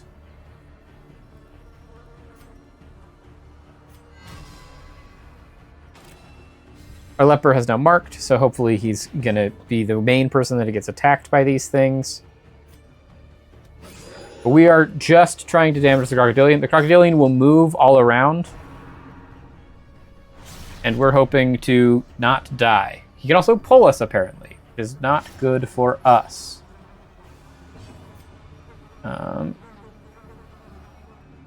Get rid of this debuff.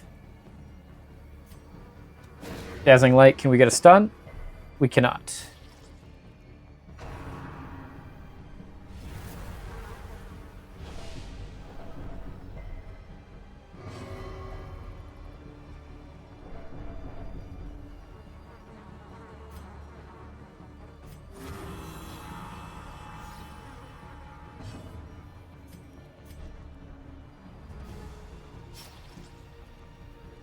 Back here, we can now finally heal ourselves because our Vestal is almost dead. Now he's going to go down, which means that he has a huge amount of dodge and protection.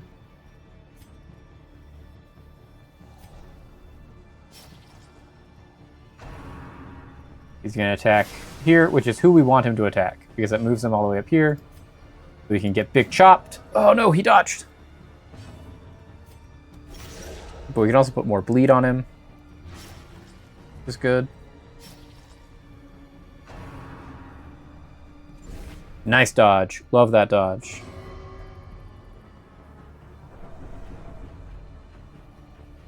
Big chop. More bleed. Now got him up to 8 bleed per round. Heal everybody, please. Big dodge. Huge dodge. Love that dodge. Love that chicken from Popeyes. Okay, get the buff even higher. Missed. More healing.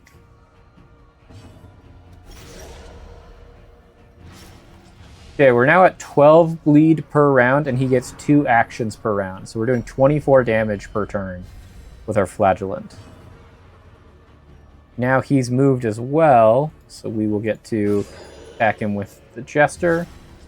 We're up to 11 again. Good. Our dodge has been on point. Keep healing everybody.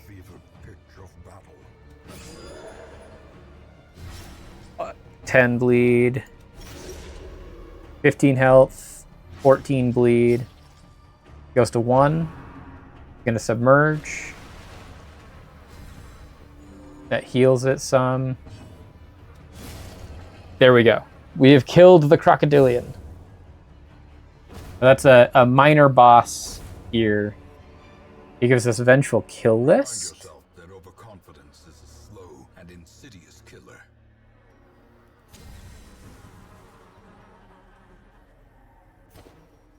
Which is a very good bounty hunter. Okay, where do we go now? Now we go here, which is our last quest location. So we are now going to be done with the quest. There's our hunger. There's our last shovel.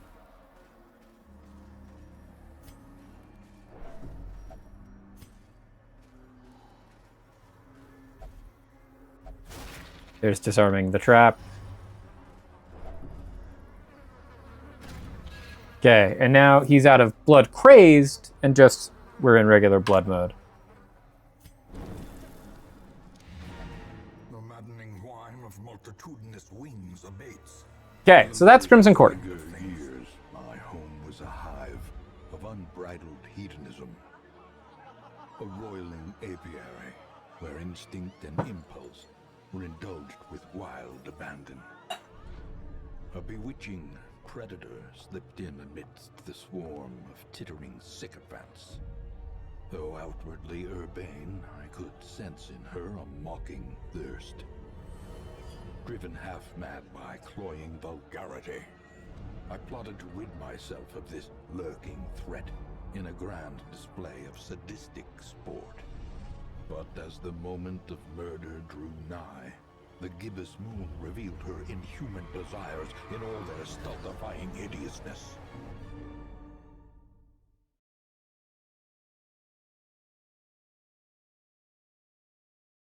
Go Manchu.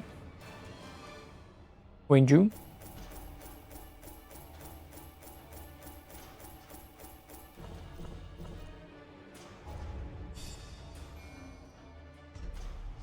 Bertrand got a Blutomania and Quick Draw, which we don't hate Quick Draw, and then Antsy.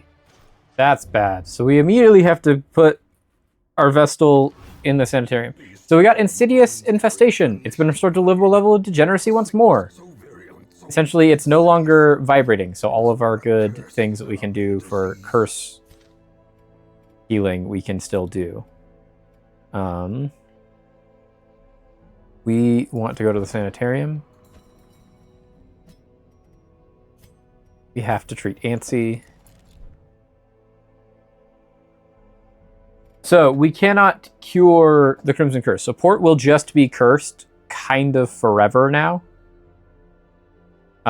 Because if you see, if we go to Sanitarium and try to put him in the medical ward, we can't.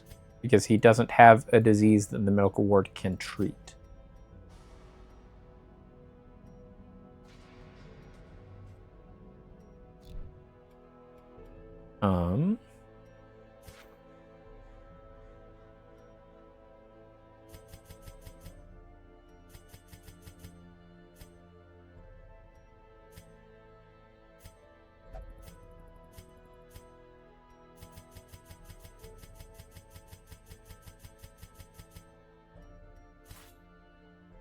We're at 38.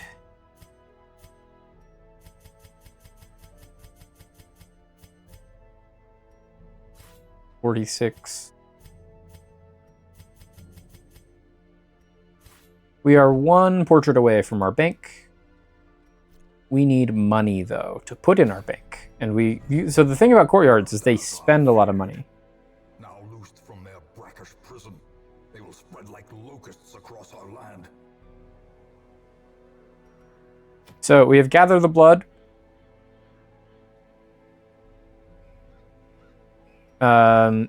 Which we can go do, and we need blood for port. Or we now have Veteran, the Morbid Entertainment, where the Baron invites us. The Baron is the first of the 3 bosses of the courtyard. And then you get to go in and try and kill him.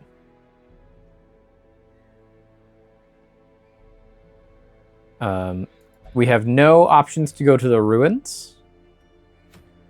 We have a medium Warrens, which I don't hate. Solar Bracer seems pretty good. We have a medium here. And we have a veteran here. So I think this Warrens is our ticket. So, who, once again, is on our Warrens team? We're building a Warrens team. Oh, this is where we get to use our Houndmaster. So, let's bring a different Vestal. We shall bring... We kind of have to bring Vitalis at this time. So we bring Vitalis. Let's bring... our Man-at-Arms, Monsieur. Let's bring Gaveston or Mac. Let's bring Gaveston.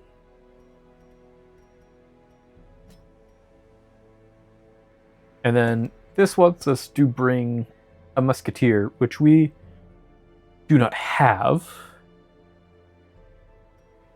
But we do have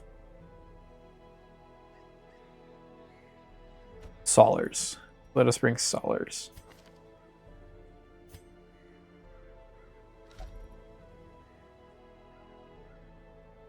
Okay, so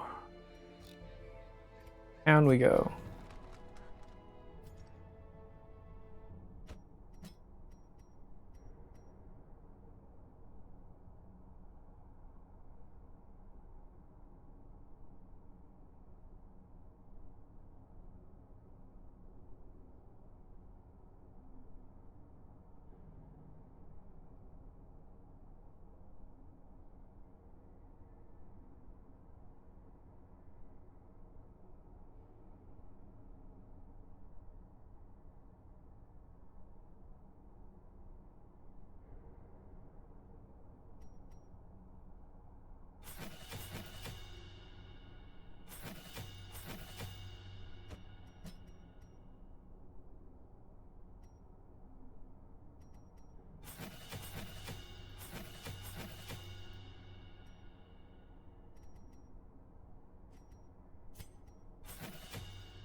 Okay, these are the ones we want. We have Sanctuary, which we want.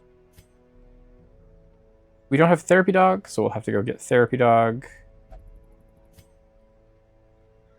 Yeah, therapy dog is the only thing we have to buy. We're gonna buy therapy dog.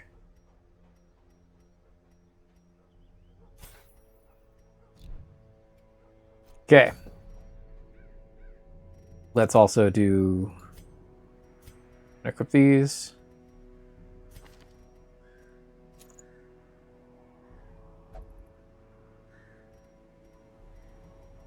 And then you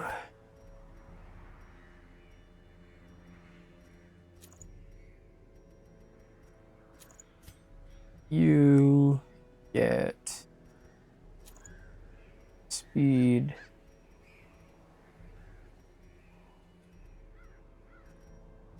Dodge. You get cup and second cup.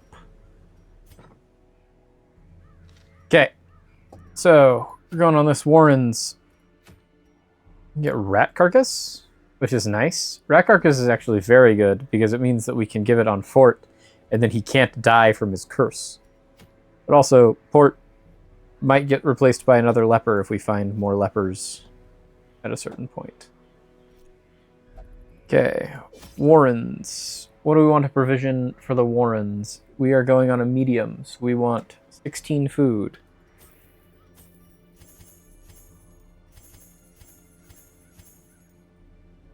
We want 16 torches. We want 2 keys. We want 2 shovels. We want 3 holy water. We want 3 herb. We want 4 bandages. We want 5 anti-venom.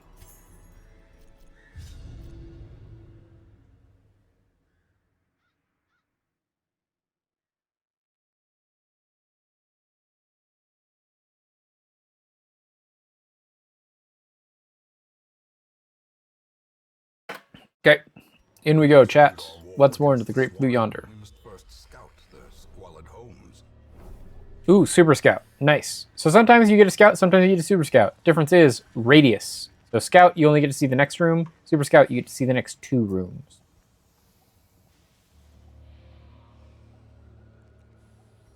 Which with this, I think we're going to go right first.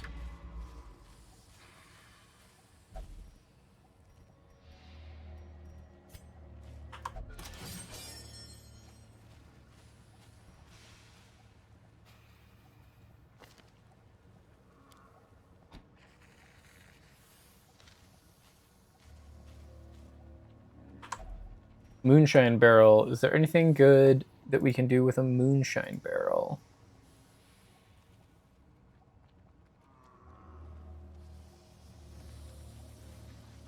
Ooh, this is a good buff. 30% damage until camp.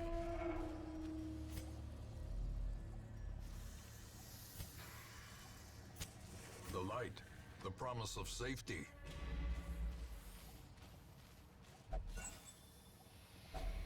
Glittering gold, trinkets and baubles, paid for in blood. In radiance, may we find victory. Okay. We're just doing this because it has an obstacle, and so we're going this way first so we can clear this obstacle.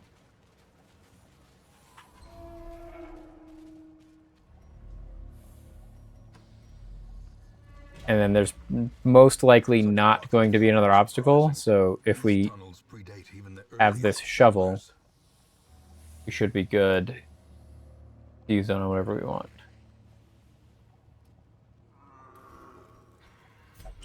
Holy water. Packs laden with loot are often low on supplies. Stack of books, I think we just never interact with because they're always bad.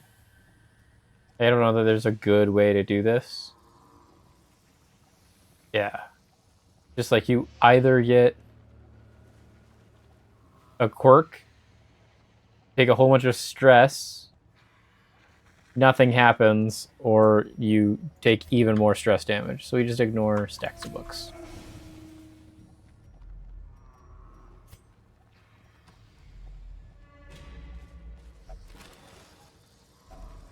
Nice. Heirlooms.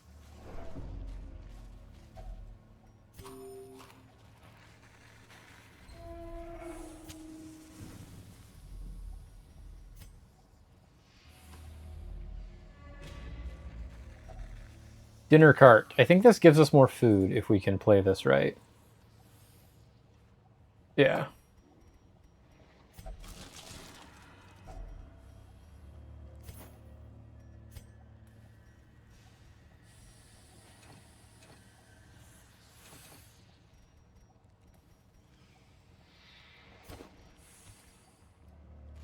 Perfect. Because we've gotten hunger checked a lot already in this dungeon. Okay, here's our first fight.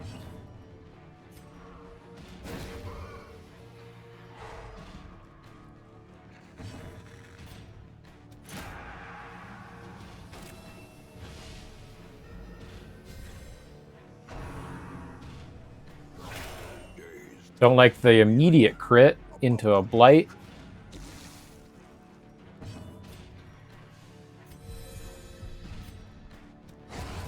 Annihilated. That's the combo.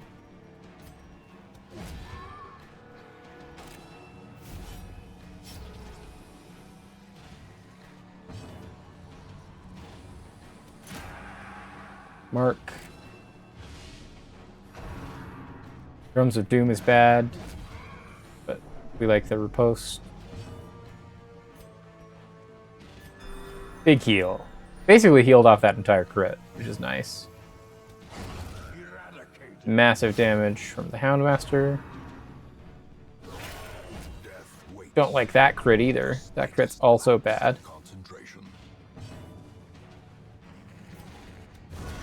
Decimated.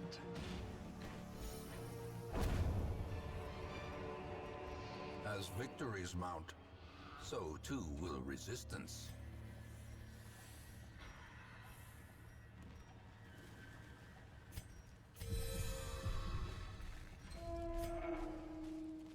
See what we get here. Oh, we get another scout. That's huge. Huge for what we need. Okay, so I think we're going to camp in this room. Huddled together, furtive and vulnerable. Rats in a maze. So, things we have to do. We have to Sanctuary. Because otherwise we get attacks.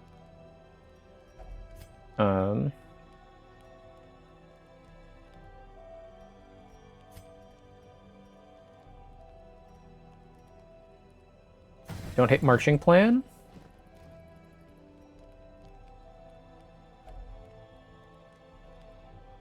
Don't hate release the hound.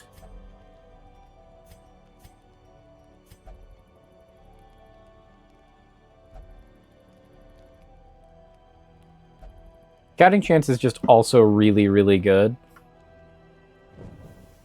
As the light gains purchase, spirits are lifted, and purpose is made clear.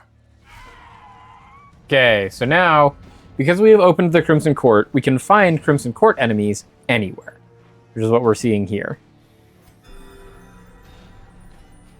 Which means that you can get the Crimson Curse anywhere.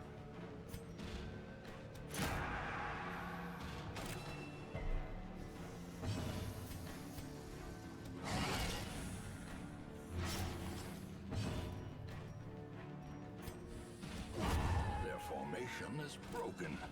Maintain the offensive. Like now, we just got Crimson Cursed. Grievous injury. Palpable fear.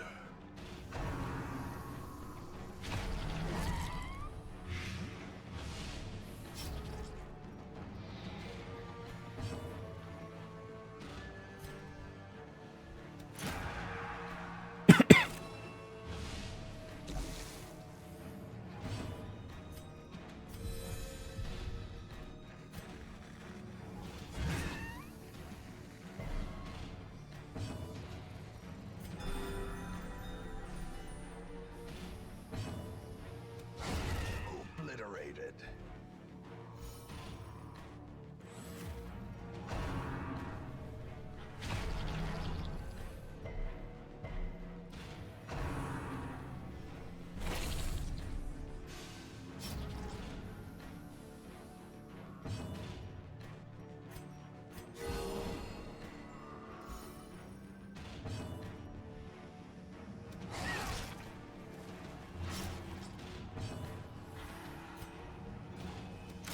Confidence surges as the enemy crumbles.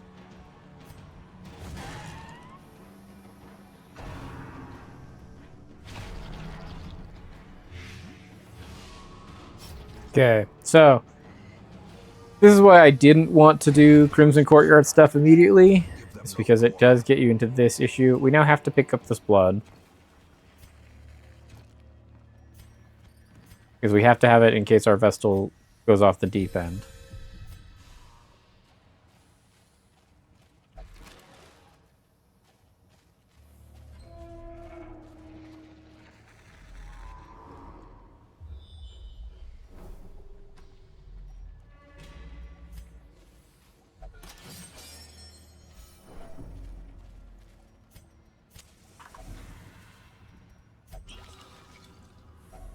A fortune waiting to be spent.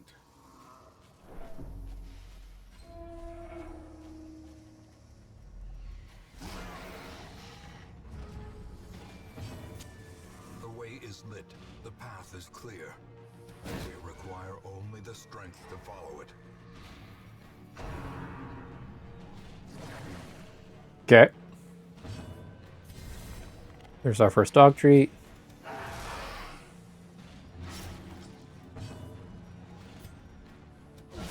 A decisive pummeling.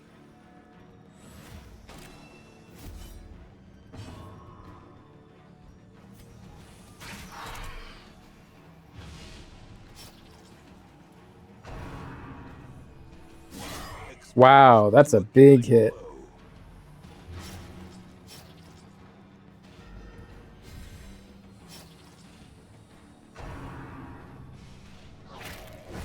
There we go. Riposte. Doing what Riposte does. Blossoms.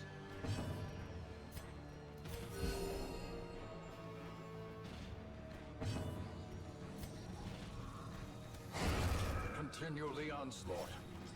Destroy them all. Bandages. Mark.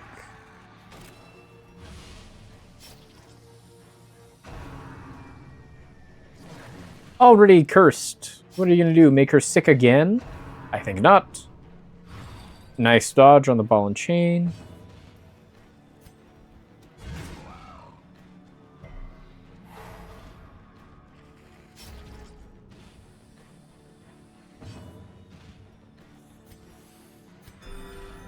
Big heal. Sedated.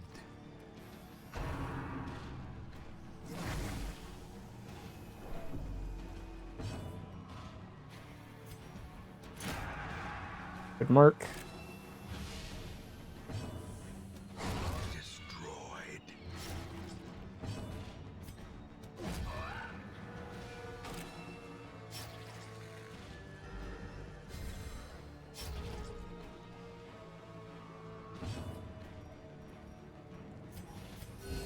Good heal.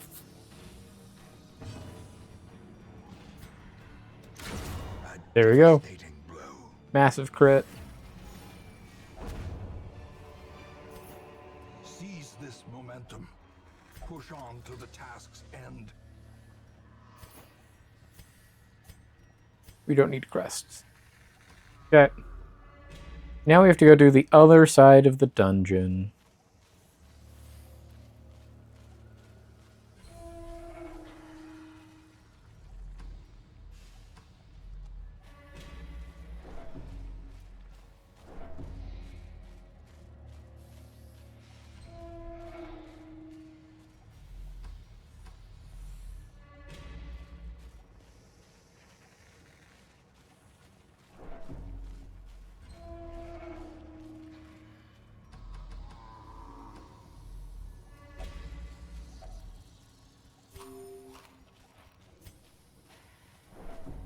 Okay, can't get hunger checked again until here.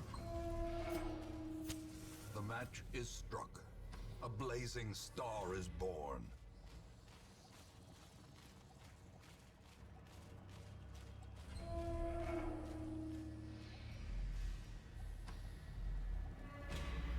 And we have enough food for at least 3 more hunger checks, so we should be totally fine.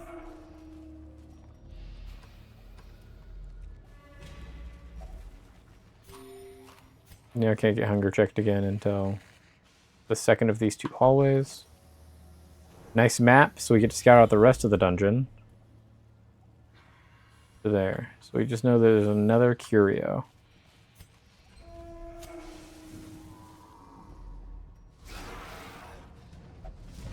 This is a good fight to get the surprise on.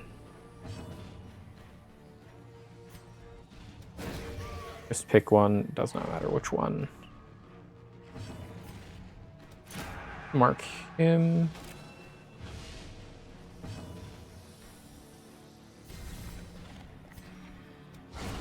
Nice. Big damage.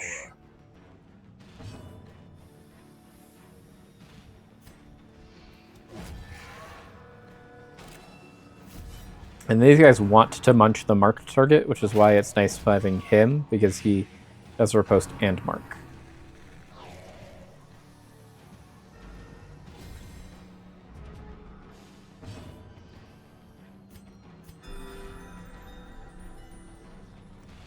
Healed you. You've killed that one. Good dodge, Arbalist. Let's go, Solars. There we go. Now we just have to kill this guy up top. Which this is going to help, since we get to get a first hit in. And then let's heal the anti-venom there. And crush.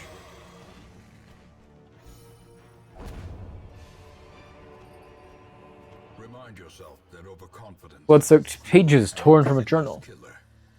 These dark caves drip with an overabundance of humidity beyond my threshold of comfort. I nearly broke my ankle on the rocks, made slick with some ubiquitous slime. The pools stir and slosh with no visible cause, and the shadows beyond a torchlight seem to grow and shrink of their own accord. Makeshift dining table. I think this is just even more food. Yeah, this is just even more food. Just infinite food in these dungeons, which is perfect.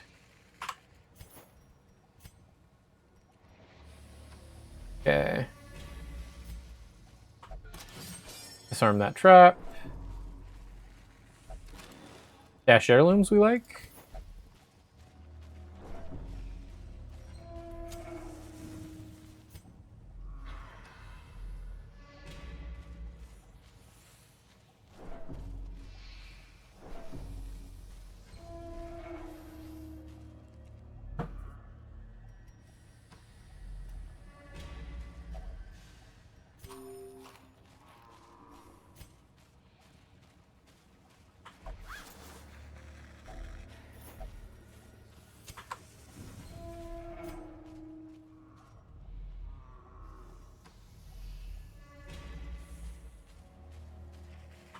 This would be more food, but we don't have any more herbs to purify it.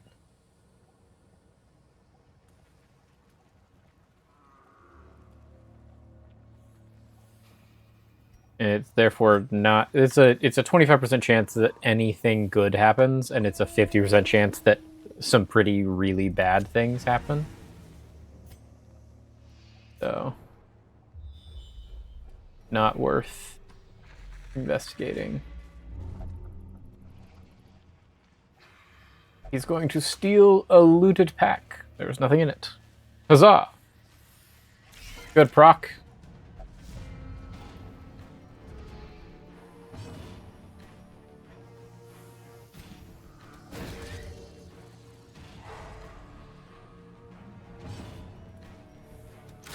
Be gone, fiend. We're just killing things. That's our whole goal here.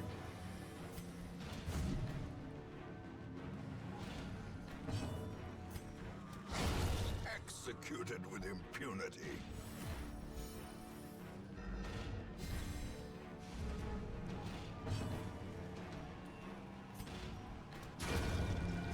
Let's go, Vitalis. These nightmarish creatures can be felled. They Can be beaten.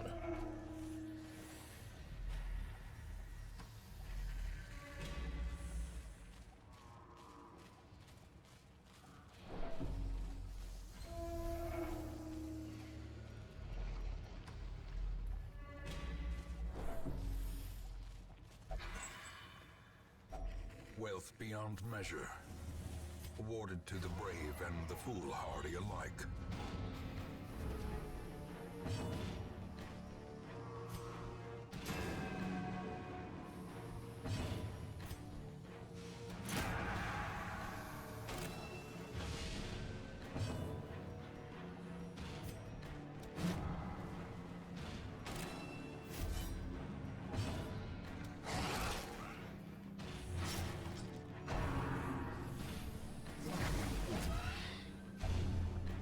Tetanus. Nice.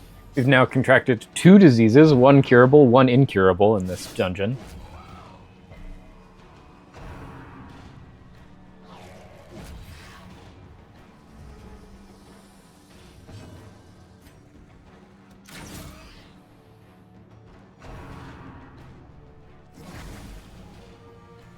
A 3rd disease, a tapeworm.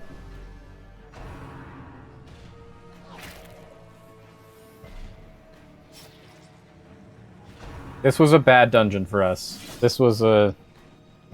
like, everything that could go wrong went wrong kind of dungeon for the team.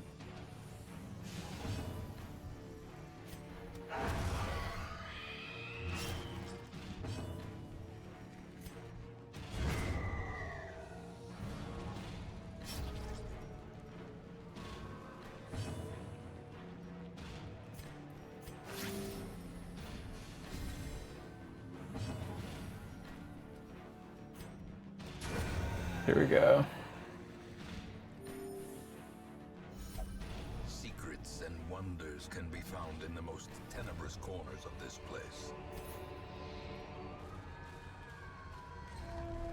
Okay, we are able to get out, but that was a bad dungeon. That was so bad. Impossible. To the point that, like, Vitalis might just be... yeah, especially with his sickly. Wheel Tactician is good, though. We like Wheel Tactician and Ruminator. Ruminator's fine. Wheel Tactician is definitely very good. Lord of this place. Vitalis Rats made it their domain. can just be gone.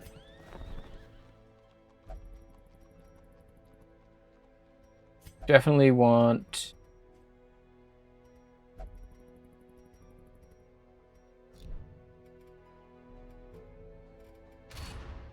The campaign can wait.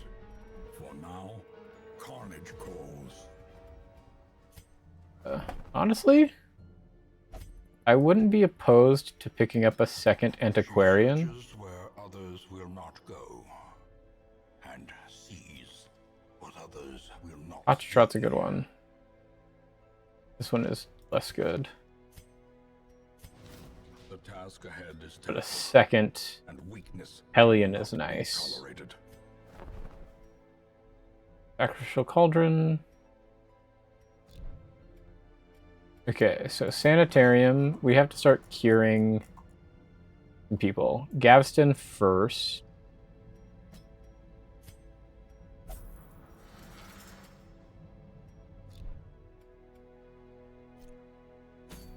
Now, can we get a Ruins? Ooh, we found a Ruins. Is it a Ruins that we can take double Antiquarian? So this is the greed they speak of in the Bible, is what we are going to attempt to do here. We're going to attempt to bring a level 0 Antiquarian.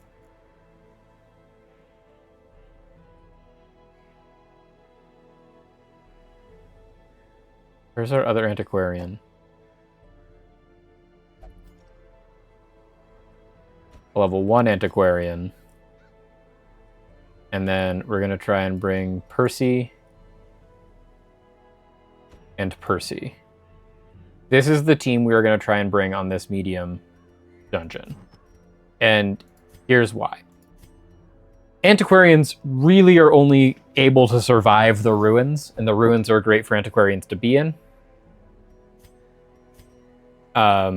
They get you the most amount of just money, and that's all we're trying to do. We're trying to just do one run where we get infinite money.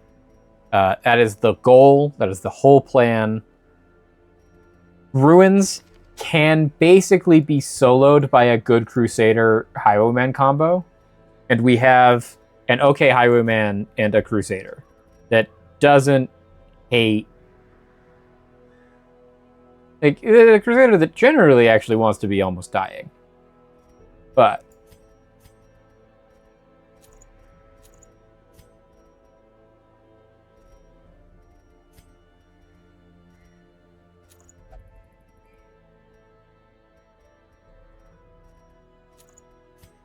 and then we'll give the weaker antiquarian bag of marbles.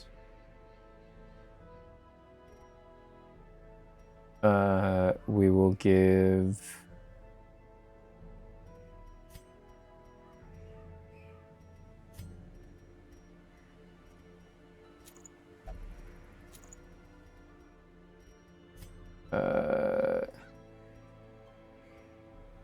basically just want our antiquarians to have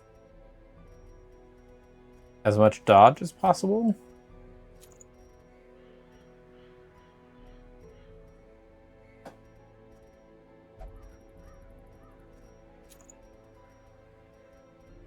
Twilight Dreamer is also very good. We do want it on not an antiquarian, though. Okay. So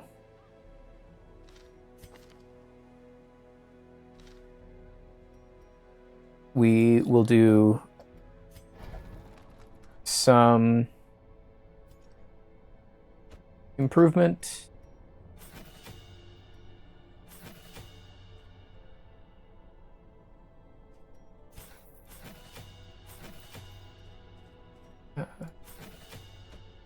Then we want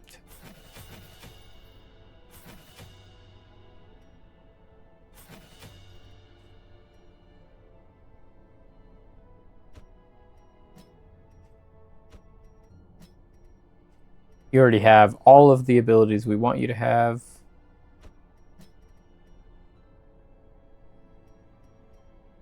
Perfect.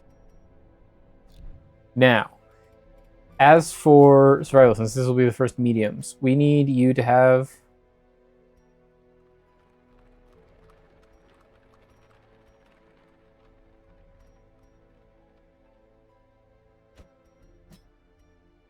you already have bandit sense, which is good. Give you clean guns as well. Gallows humor is also very good.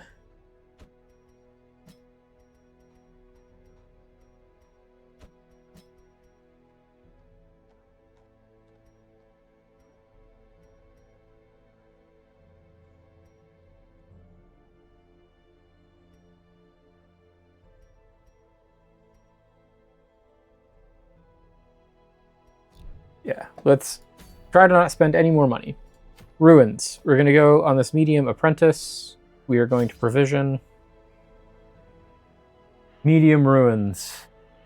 We need to take with us into this dungeon.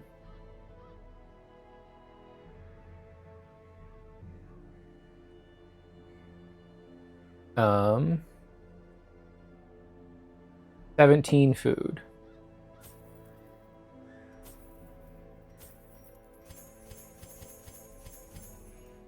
You need to bring 15 torches.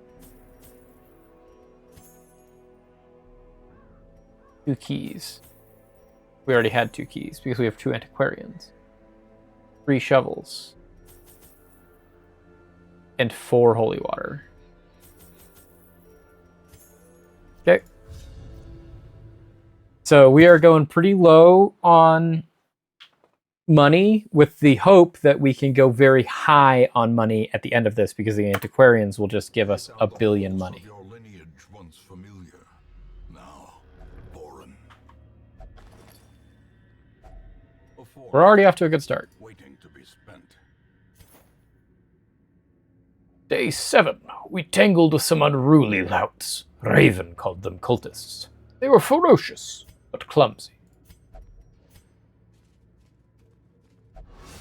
There's our first trap. We hope to not run into those because we want scouting. His efficacy unwitnessed by his own eyes.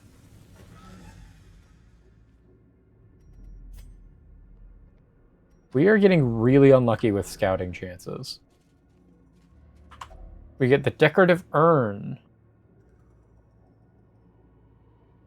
We use the shovel, we get guilty conscience. If we use holy water, we get valuables.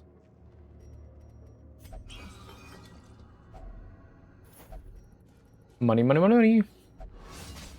Second trap of the run. Ancient traps lie in wait, unsprung and thirsting for blood. Okay, here's our first fight. Protect me.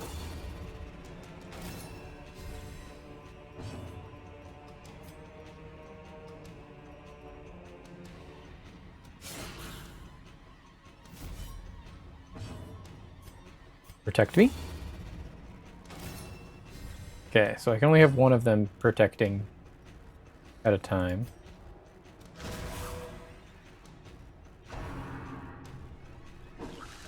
Good dodge. Couldn't dodge that time. Perfect. Love that crit. Go. Next dodge.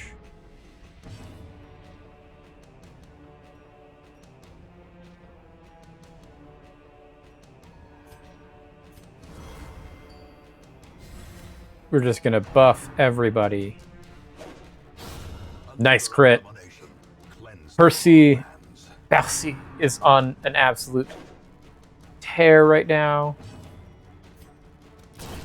Continue the onslaught. Destroy them all. Good dodge. Good smite. We take all these. I actually need you to not have Zealous Accusation and have Battle Heal so that we can heal people.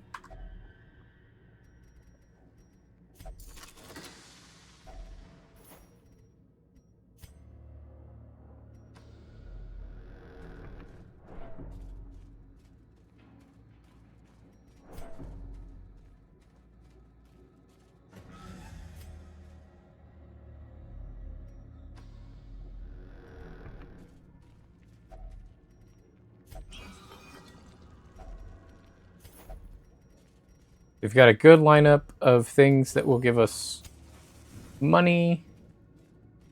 Which is good, since we just want to make as much money as possible out of this run. This is another good chance for us to make a lot of money. Okay. Dodge up on everyone. Protect me, please.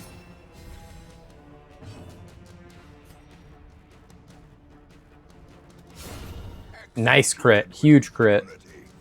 That's actually really big for us. So's that. Because now they're stuck in this bayonet jab loop, which is a bad attack for them. Nice. Give them no quarter.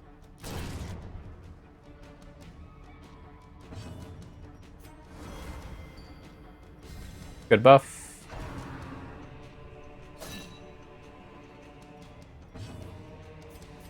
Good buff.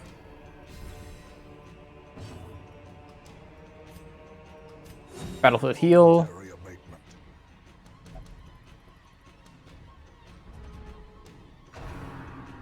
Bayonet jab. Good dodge. Good damage.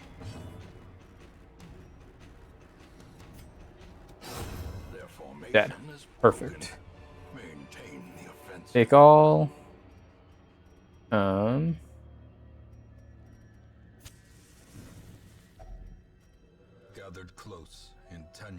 firelight and uneasy companionship.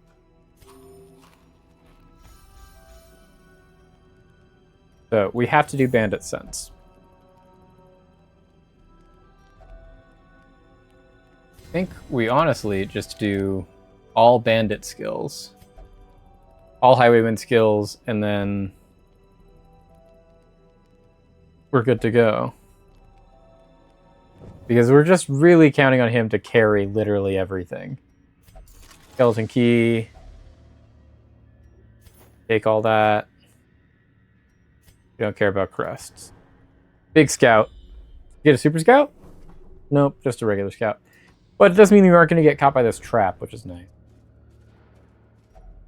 I don't think we have anything to clean out this Iron Maiden, and therefore we don't interact with it. Yeah, we don't have medicinal herbs, so we don't interact.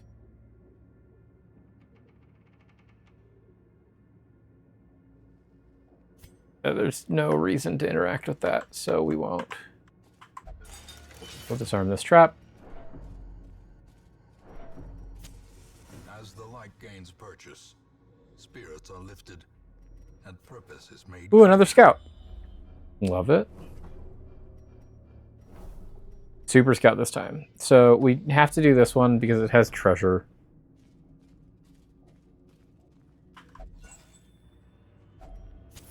The match is struck. A blazing star is born.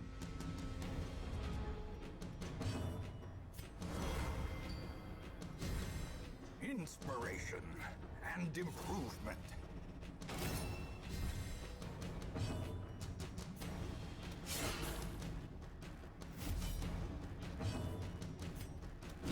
Confidence surges as the enemy crumbles. Perfect. Nice dodge. Go Musar. And then good dodge, great damage.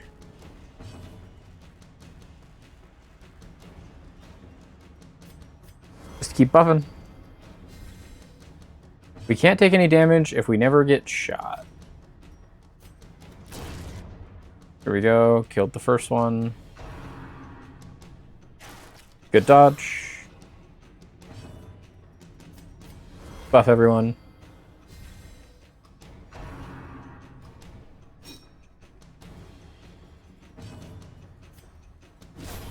As the fiend falls, Good damage. a faint hope blossoms. Nice crit. Huge crit. Love that crit. Love that crit from Popeyes. Or is it merely a trick of the light? There we go. We don't need torches. We're here for money. And in fact, we get more money the less torches we have.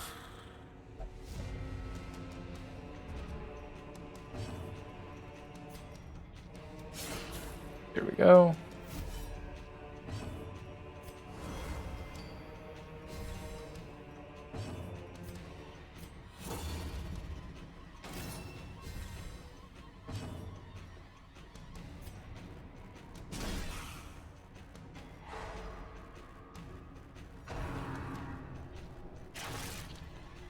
Percy can get shot. We don't want you to get shot. Eesh, Musar getting shot is worse.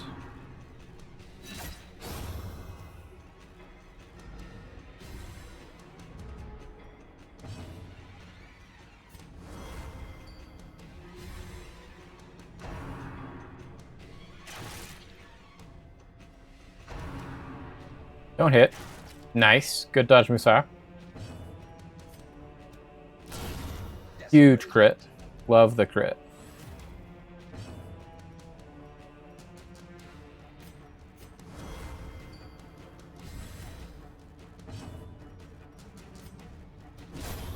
Annihilated. Nice damage.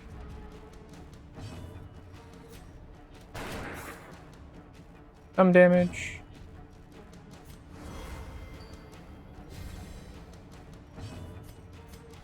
Check me.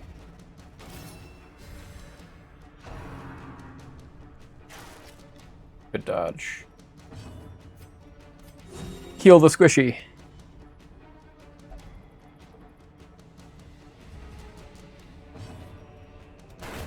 Dead. There we go. A trifling victory, but a victory. We do not need anti-venom. So heirloom chest, we don't have the key for it. But it could be good. It's trapped. We got blighted. Unfortunate. Nothing to gain from going that way, and we just have to do 90% of rooms, so we'll just go straight to this room. Okay, this sucks. We don't like when we get Crimson Court.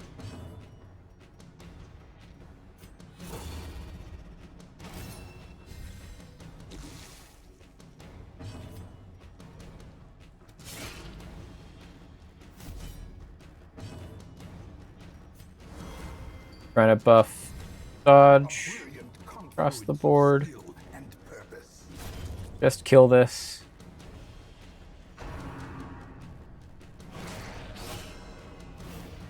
Don't get the curse. Didn't get the curse. Good. But it did take our blight, which is also huge. Redigestion on Mule is preferable. Don't like the thirst on Mule.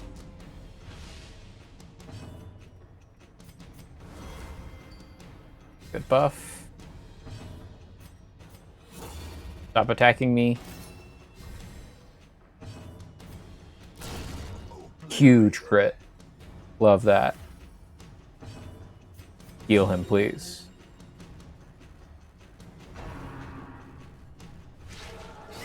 Nice damage. Good dodge.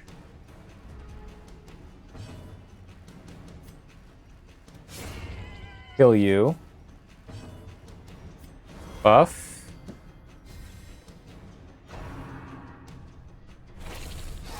Don't like that you did damage. Buff. Heal him, please.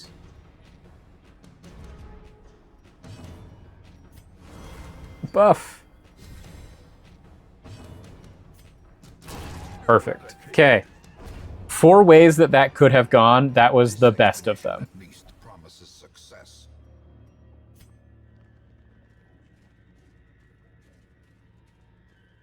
The last thing we wanted to see in our antiquarian, The light, double antiquarian run is Crimson Court fight.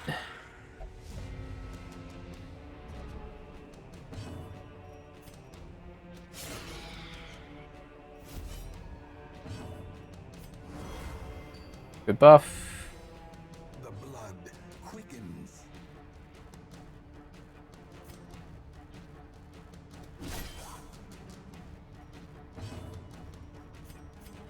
Keep me safe.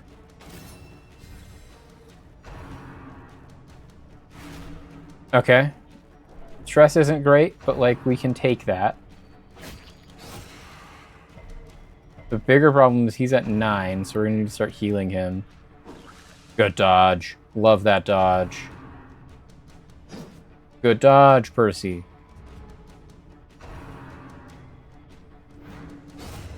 Nice. Nice, Musa. Okay, we keep buffing. We just have max dodge. That's why.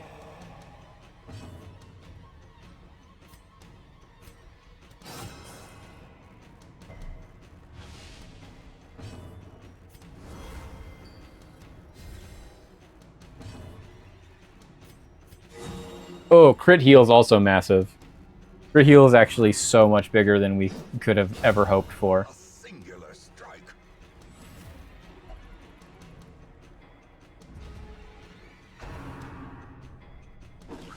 Love a good tempting goblet.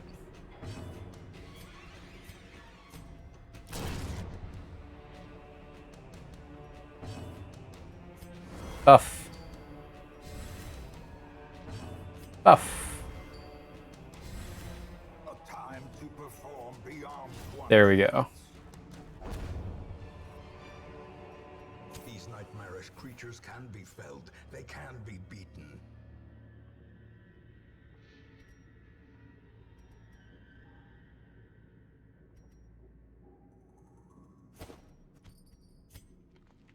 Now, locked sarcophagus, I don't think we get anything out of if we don't have... Yeah, the only thing we can get... Oh, we can use a shovel on it. So let's use the shovel. It's just not as much loot.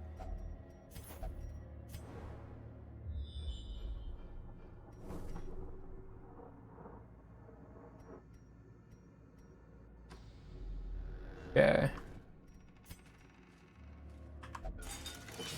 Arm that. Go look at this choreo. Okay. Still have holy water. If only treasure could staunch the flow of otherworldly corruption.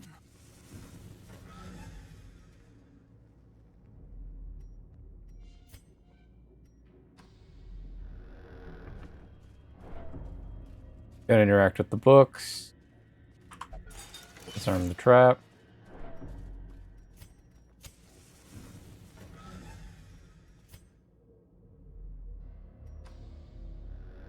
Gotta interact with the books.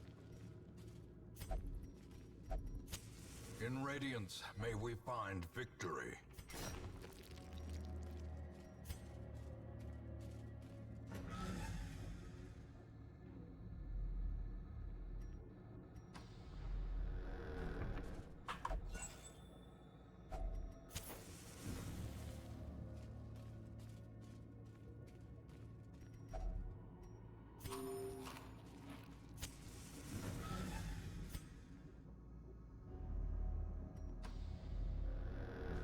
We are going to make a ton of gold from this run, which is good.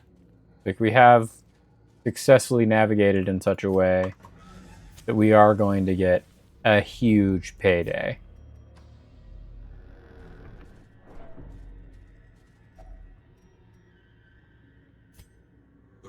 Don't have enough food. Cannot be met on an empty stomach.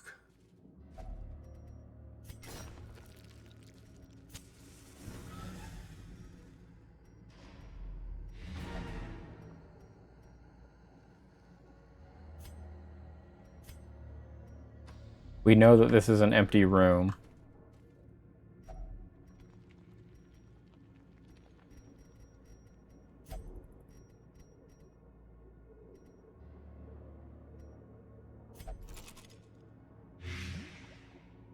Okay, we're just leaving.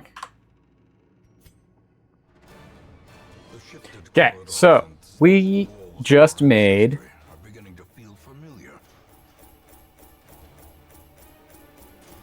of our double antiquarian run, the biblical greed run, 21,000 treasure, which is huge, on top of a whole bunch of heirlooms. Pharisee got Ruins Explorer, we love that. Stress Eater, fine. Cove Scrounger, love that. And Musa, Scientific, and Stress Faster. Okay, so, you know, other sides of the stress coin there. One person who eats away their stress. Now, like me, you are a part of this place. Think port.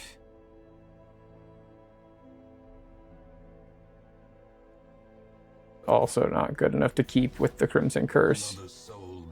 Especially if we get... Cast aside like a spent torch. We didn't get one. We do get another Grave Robber, though, which Grave Robber is pretty dope. Okay, but, so now we're going to do the first thing that we wanted to do this run, chat, which is build our bank.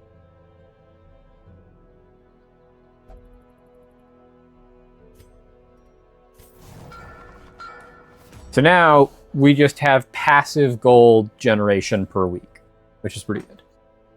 The next thing we are going to try and build, chat, is probably the granary. Just because it's fairly cheap.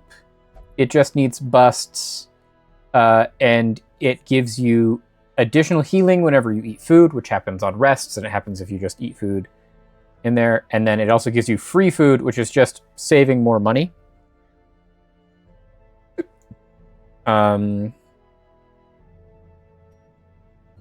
The other thing we can start trying to build is some of these specific to class things, but these are much more impressive. Penguin Vinters is also good now that we are in the place where we could do that. Pup Theater is fine.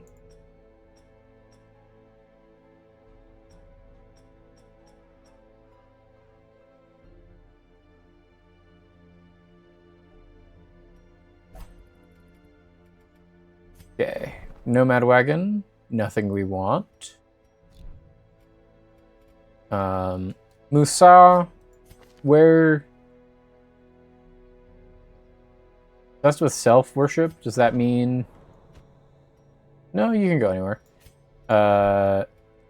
We have... Go get drunk, Musa.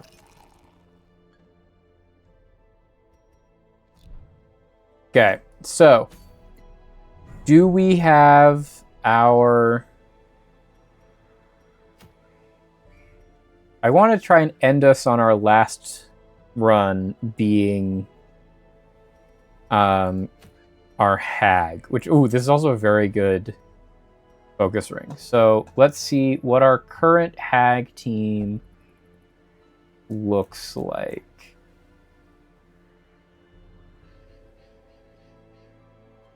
For us, our hag team would have our Hellion in front, followed by Linum, followed by Gavston, and then capped off with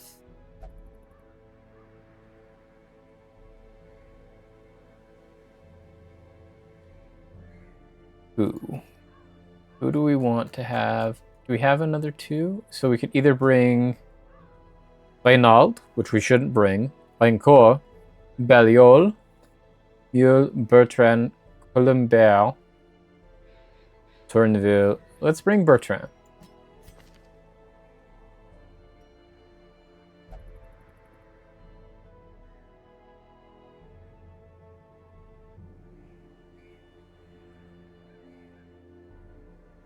No, let's not bring Bertrand. You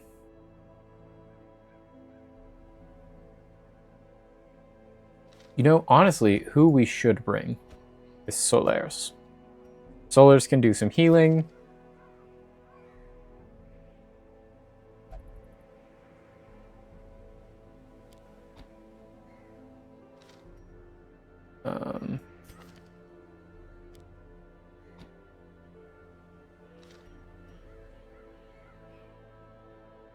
Yeah.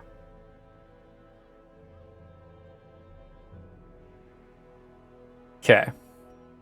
And she can do this. I think this is what we're going to do, is we are going to equip all trinkets, sort by rarity. We are going to go do a hag fight.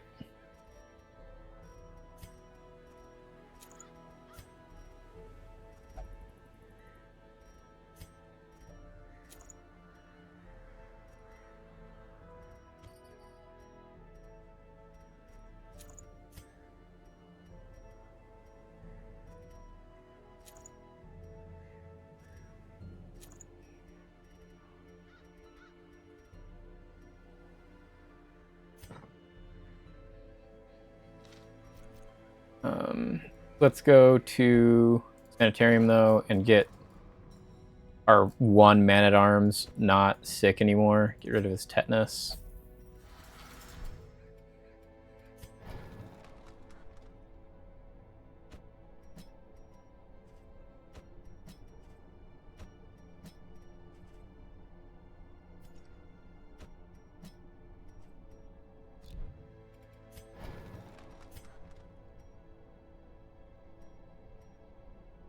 We do not have the capabilities to upgrade that.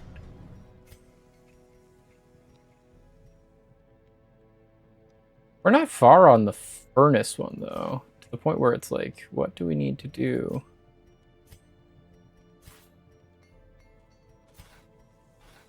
A sharper sword, a stronger shield, anything to prolong a soldier's life. Anything here? There we go. And there we go. Okay. Into the hag we go.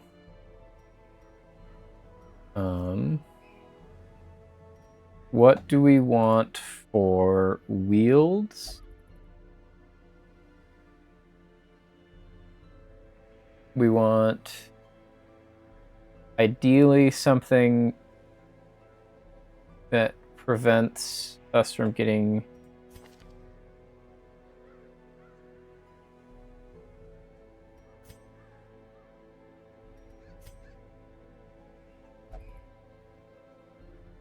yeah, we have Hound's Watch.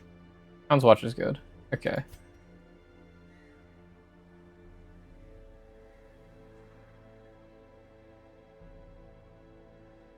Okay. We're provisioning so we can get this focus ring. We want 18 food. We want 16 torches. We want 2 keys. We want 3 shovels.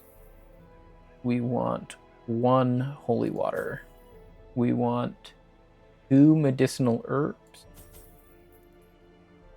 We want 4 bandages. And we want 5 antivenoms.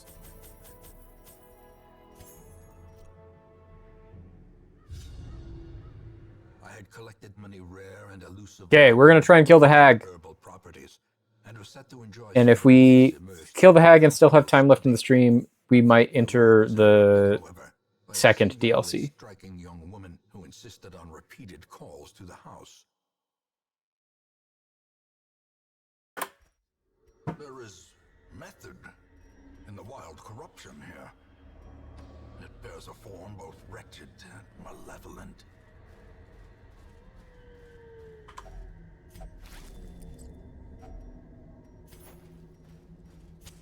The light, the promise of safety. Don't like the dog combat. The dog combat is always bad.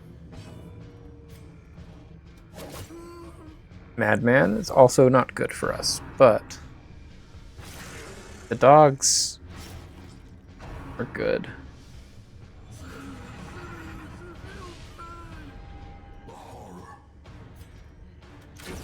Okay, we got rid of the Madman.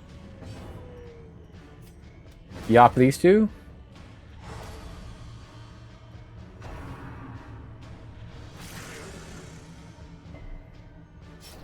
Good bleed resist.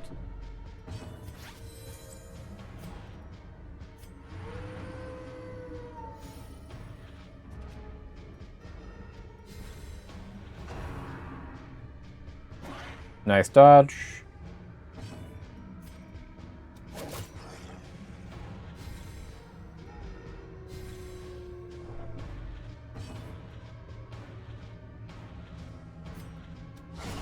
Perfect. Nice crit.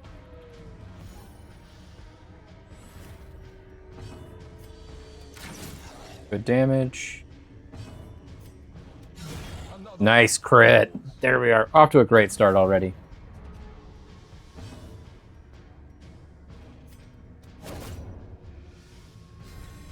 A time to perform beyond one's limits. Damage. Nice dodge. Let's go, Linham. Start healing people. Nice damage.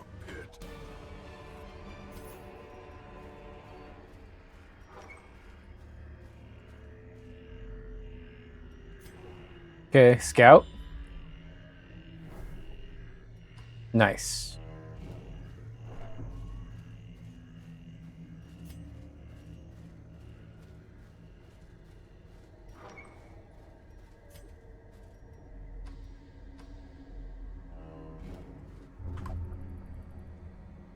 Don't be trapped. It's trapped.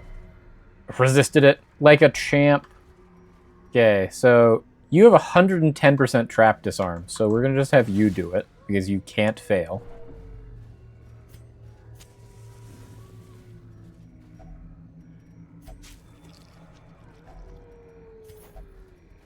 Like the food, it allows us to do big camp. The way is lit. The path is clear. We require only the strength to follow it. Sparkle of coin.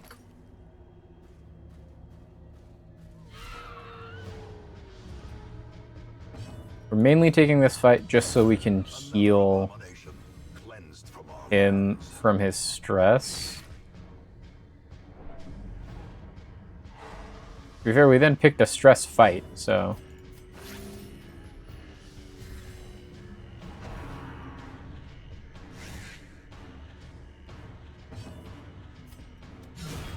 Executed with impunity.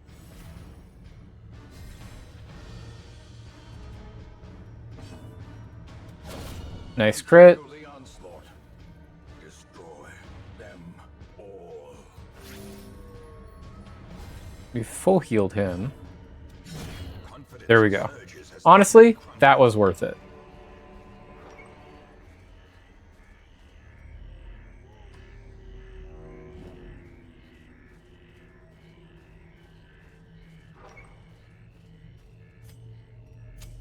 In Radiance, may we find victory.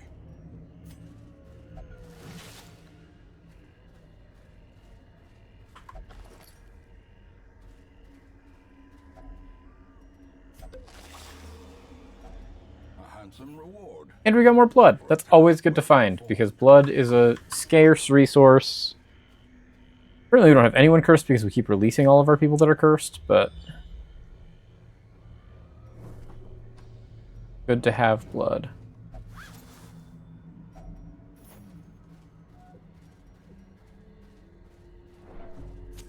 The match is struck. A blazing star is born. Okay, so we're gonna do... I was already gonna do our rest probably after this fight, but now that we've just gotten our hunger check, we are definitely resting after we do our next exploration so that we can minimize the amount of hunger checks we have to deal with.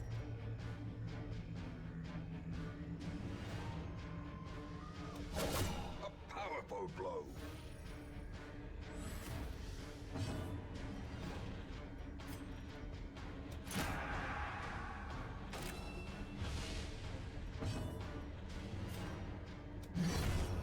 Nice yop. Good dodge. That'll kill that one. Give them no quarter. And we've got some good bleed on everyone else.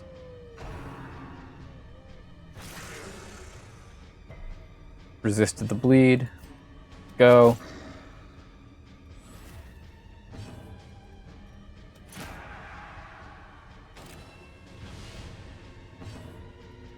We're just gonna kill this dog. As the fiend falls, a faint hope blossoms.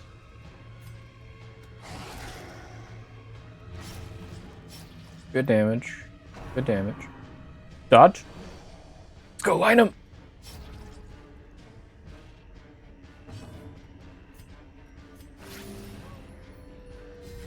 Get some good there. Perfect. Seize this momentum. Push on to the task's end. As the light gains purchase, spirits are lifted, and purpose is made clear. Okay.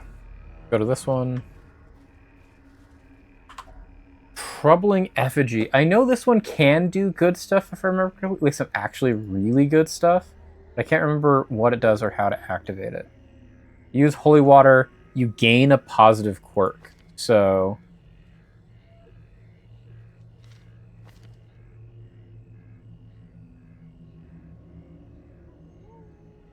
who do we want to have a good positive quirk the most?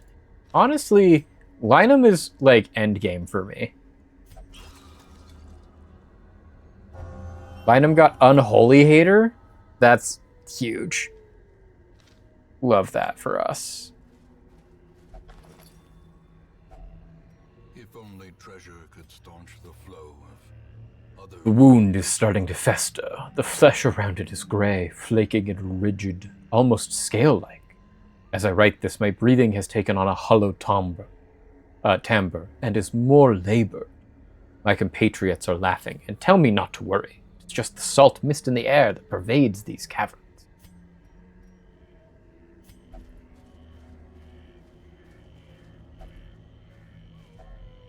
Nature herself, a victim to the spreading corruption, malformed with misintent. Ooh, the horrible 4-dog fight.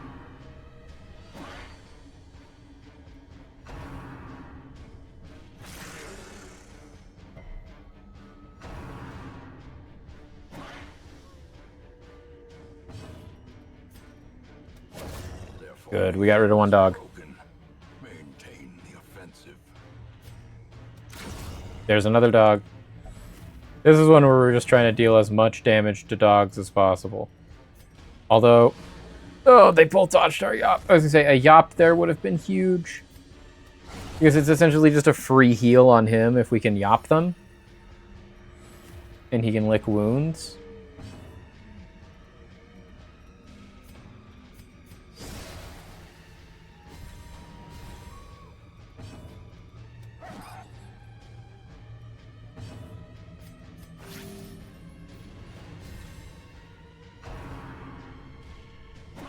Nice dodge. Let's go, Gavston. Can you kill that dog? Let's go, Ashwil. We'll just take everything here. Let's firewood here. A dizzying fall. Okay, so we know we have to Hound's Watch, because otherwise we get ambushed. We want Battle Trance.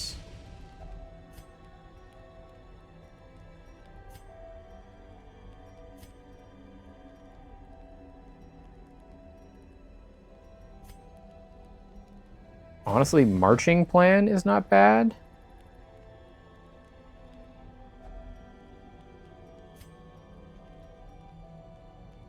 And then I don't hate night moves.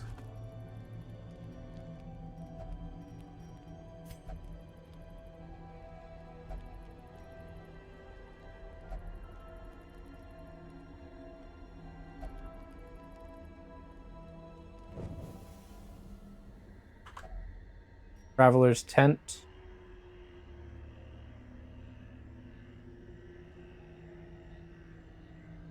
It's mostly good. Let's go for it. Nice map.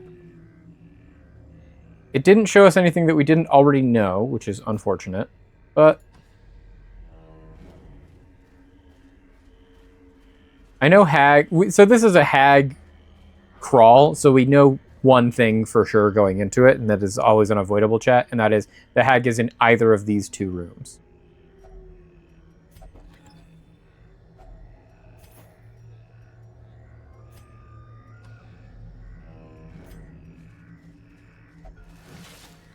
Linum. There we go.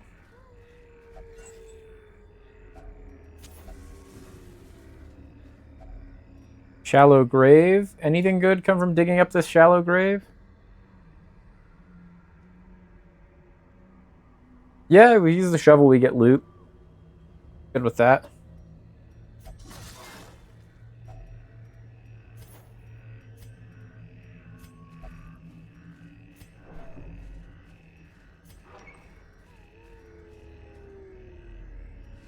Ooh, this is a good one. I like seeing this curio.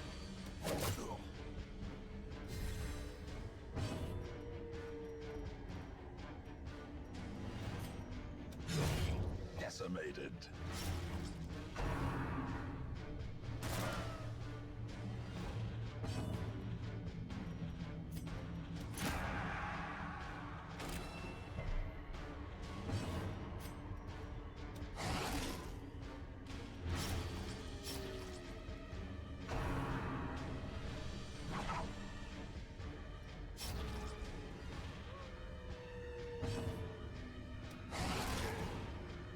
He's already almost dead.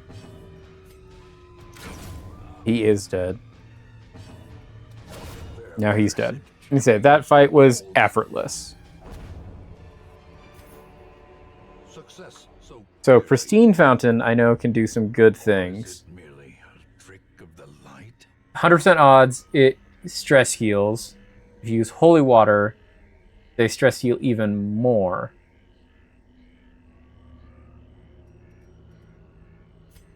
So you have 2 stress. You have 10 stress. We'll just stress heal you. So we're now at stress 0.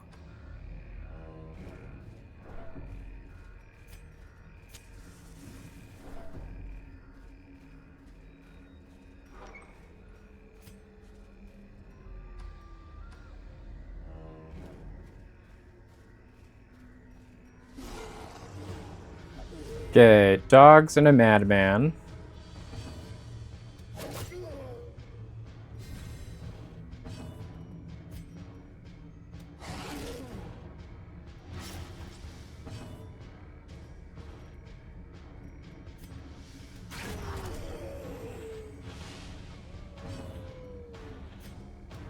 Yop these first 2. So now all we have to worry about is this Rabid Gnasher. Then we could try and get all the rest of them next turn. Got rabies. Don't like that. Rabies is... Oh, rabies is minus accuracy plus damage. Rabies actually might not be a bad thing to have. Weirdly enough.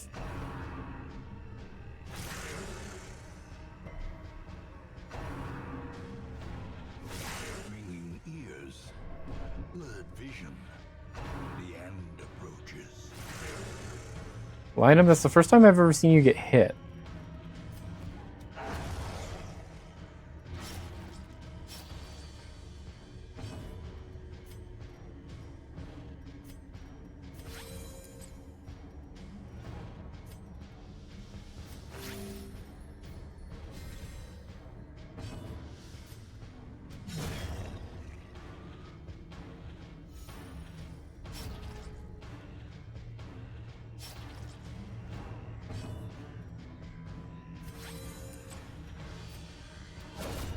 Should have just used her heal instead of using a bandage.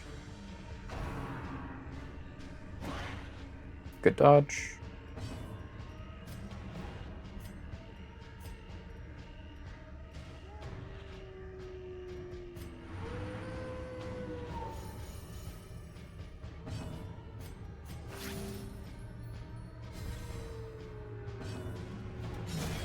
There we go. We don't need another dodge stone. And driven into the mud.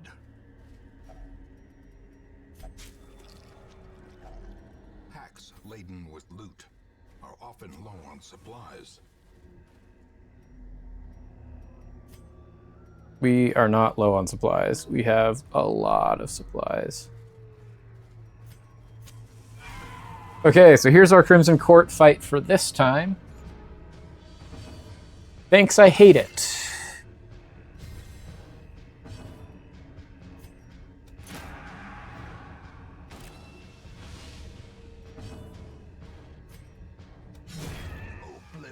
Good thing Ishriel can still just one-shot any single one of them. Hopefully, Gaveston probably could have if we had dog treated, but I don't want to dog treat prematurely.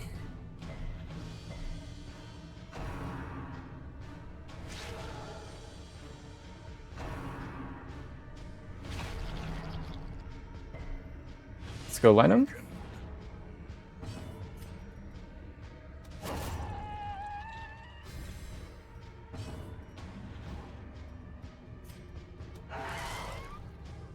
Nice. So now he's dead on his turn. He's also dead on his turn.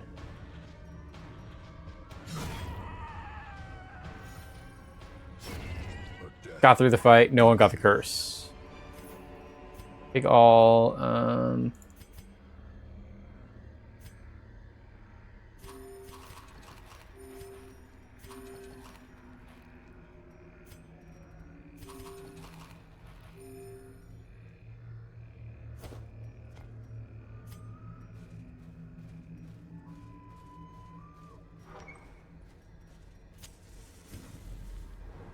Okay, so one of these is Hag. Okay, it's that one. So we're gonna go do this fight first, and oh, nice. Okay, so Ashul, you get to get the quirk this time. Weld Explorer, I don't hate. That's a good quirk. And then here's our fight.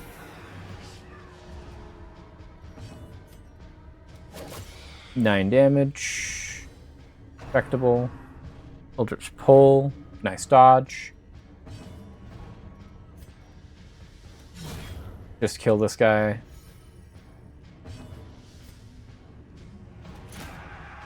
Mark that guy.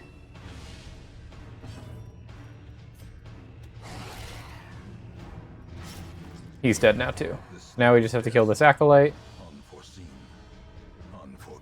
And we will. Done. Nothing happened that entire fight. We take those.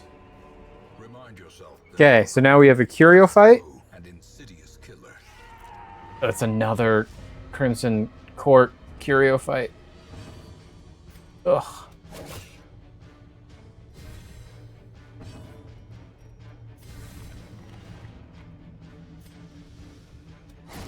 There we go. That supplicant is dead. That supplicant is dead. So now we just have these guys. Can we yop them? Give me a big yop. Oh, these guys have like infinite stun resist. Yop was the bad call there.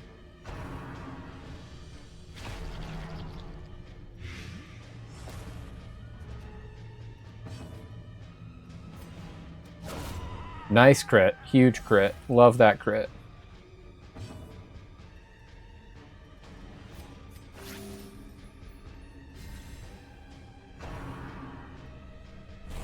Good dodge.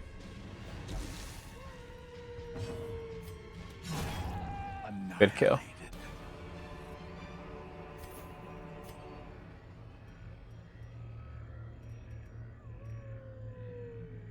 Once again, let's drop this food. Okay, so Eldritch Altar, once again, can do a couple of interesting things.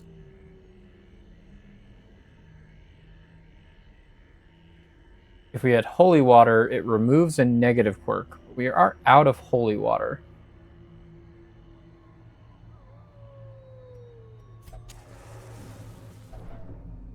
We just got a whole bunch of stress. That's fine.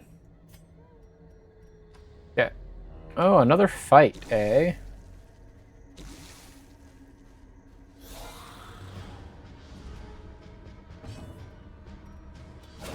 Nice crit.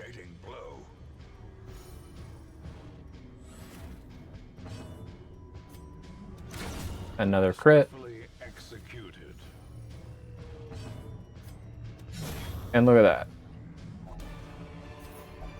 I will take your money. As victories mount, so too will resistance. Okay, so now we have to just take down these thorns.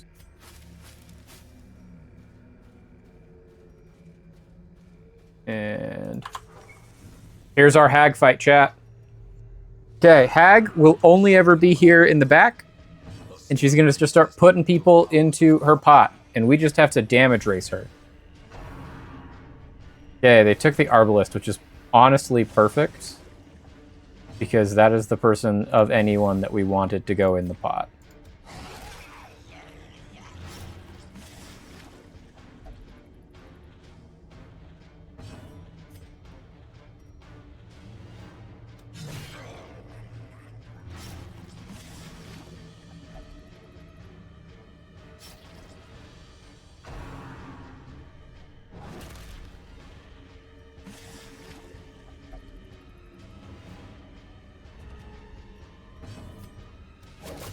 So we can, if we wanted to, hurt this pot to get our Arbalist back, but the Arbalist is just going to take 3 damage until they get on death's door, and then they will come out of the pot anyways.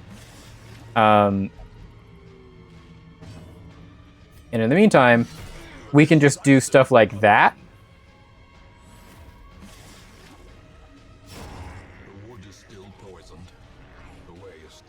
and win. But less people will be eaten.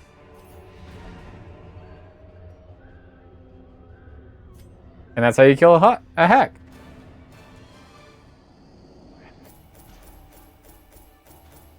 So we get all of our treasure. We get all of our heirlooms. Focus ring is really good just because it just gives you accuracy and crit.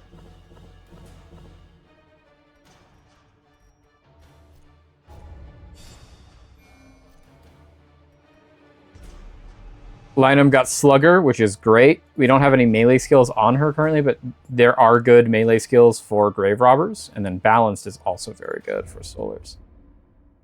We've got half an hour, so... I was lord of this place before the crows and rats. Plot quest, Shrieker's Prize. So, as we look, we got rid of the Wizened Hag.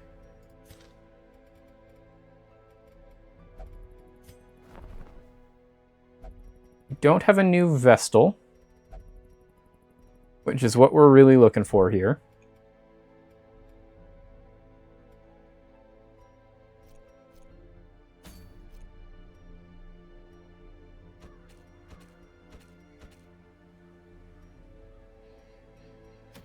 So Shrieker's Prize gets us a Molted Wing Feather Shrieker. But we also have to be champion level 5, so we cannot take on this at all. So we aren't even going to try. We also have now the Sonorous Prophet. Ooh, which gives us a Hell's Hairpin, which is very good if you're trying to do Torchless. It's less good for us because we are using torches. So it's honestly just kind of worthless. Sacred Scroll is very good for killing the Siren. Raider's Talisman for Grave Robber is also very good, though. Do we have a Swine Prince team or a Siren team right now? If so, we send it. Because these are both worth getting. Siren team.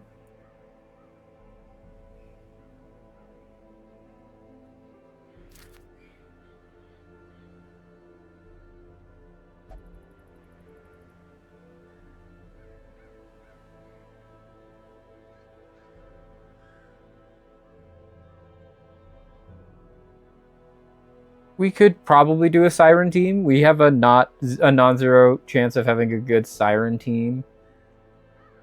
Swine Prince.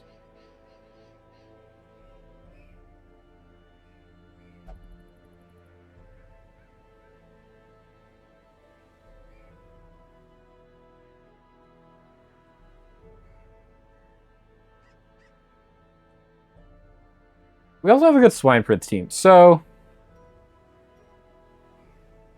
we want the Vestal item? Our Grave Robber is so good, though, and we only have one Vestal. I say we go after the Swine Prince. So, what we need for a Swine Prince is our Man-at-Arms, which we just got back. Specifically because we need him to guard.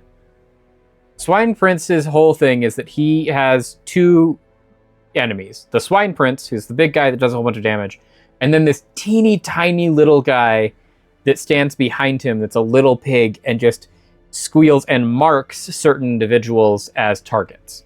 His name's Wilbur. And so you just want to have the ability to use your guard ability from your Man-at-Arms on whoever Wilbur has targeted for that fight. So we want our Man-at-Arms. And then, honestly, other than that, I think we just do a standard Warren's team. Oh, we can just do a Warren's team in general. So, Warren's team, we got Man-at-Arms. Let's bring our Houndmaster. Let's bring specifically Mac this time. Let's bring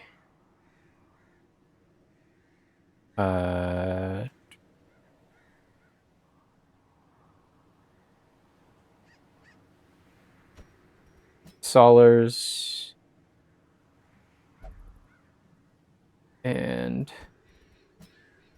Sanket.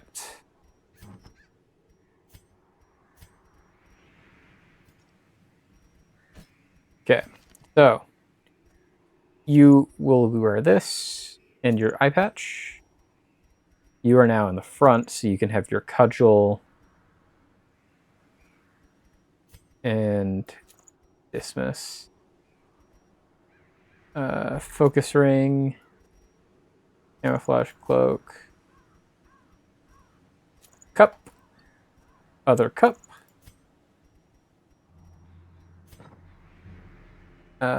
Anything you have that you can't use from your position? No.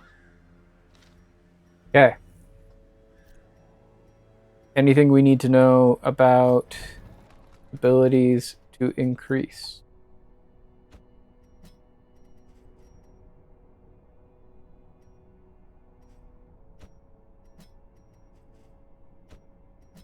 So this is one where we actually kind of want to bring this one because it clears Mark. It's basically we're bringing both sides of this equation, Solaires and Monceau. So if Monceau can guard them, great. And if not, Solaires can just get rid of the Mark. And then Bosquet already has everything we want Bosquet to have. Mac is going to bring... Oh, he does not have Blackjack. So we do have to buy and upgrade Blackjack.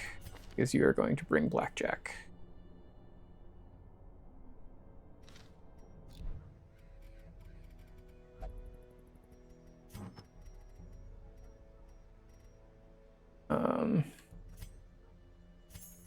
We don't need multiples of any of these, so we're going to sell multiples of those just because we want to have the most amount of opportunity to get back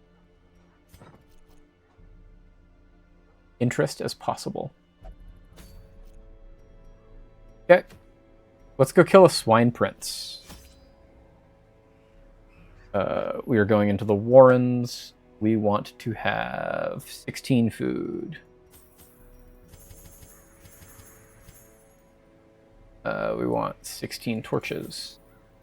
We want 2 skeleton keys. We want 2 shovels.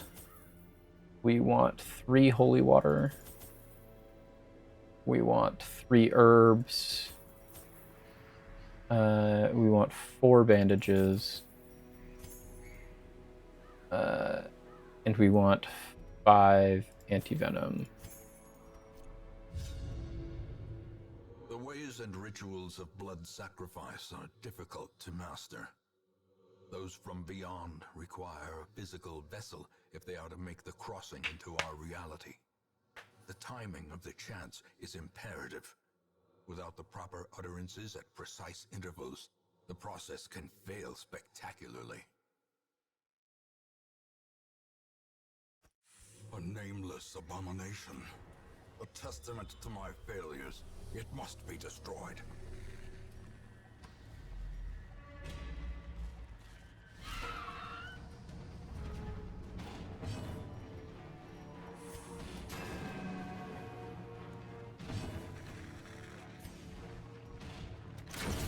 Executed with impunity. We're just trying to kill things as fast as possible in this fight. If we get the chance to stress heal on this Vestal, we should, but right now we are very much in just kill everything dead mode. Back to the pit.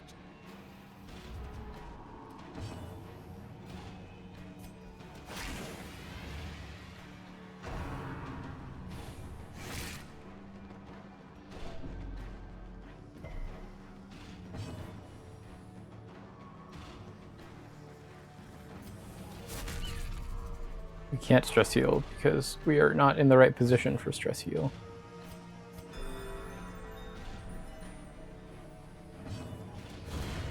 Another abomination cleansed from our lands.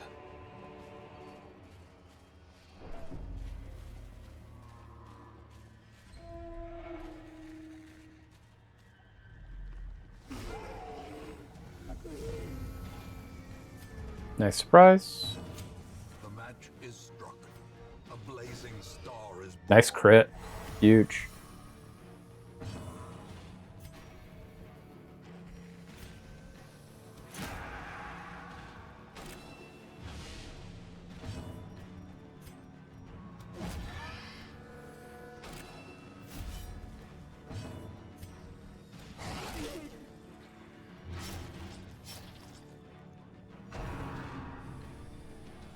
Don't love an accusation. Gnawing uncertainty. The birthplace of Look where it hurts we don't care about, although we do care about him missing. We'd like you to never miss, please. Huge heal. Bosanket is just coming in clutch. inches. Next target, or the railgun that is our dog. Don't get a disease. There we go. Nice dodge. Let's go, Solero.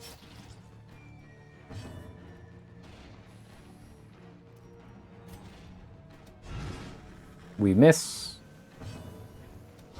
The railgun, it connects. The whole point is for the railgun to connect. Nice. Surges as the enemy crumbles. Good damage. Another quit. Bosanket. Bosanket has just been absolutely popping off on the heels. Never hidden. Resisted the move.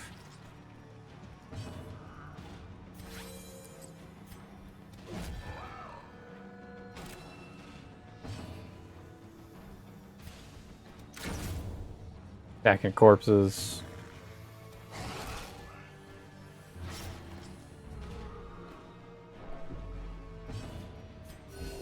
Good heal.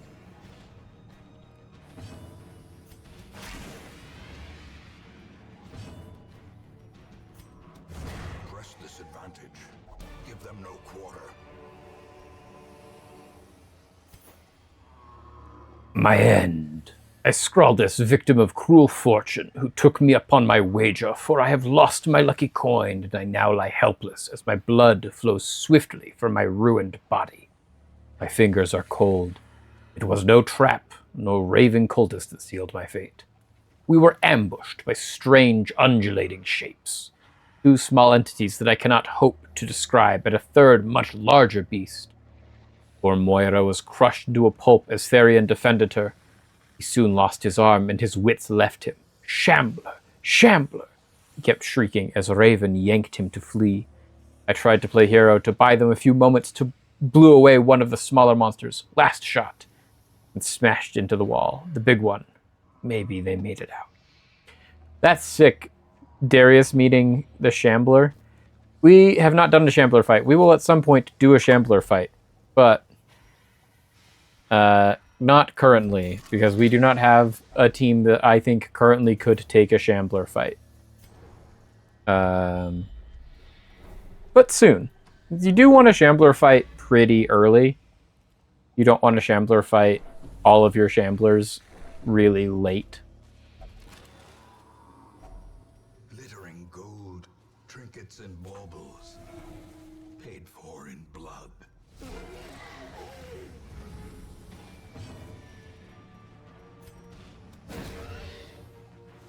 Good stun. In radiance, may we find victory. Doomsday. Look where it hurts.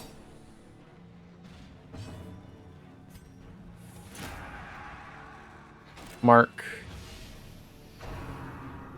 Busher cut. Good bleed resist. Nice. 15 damage. 3 damage on the wretch.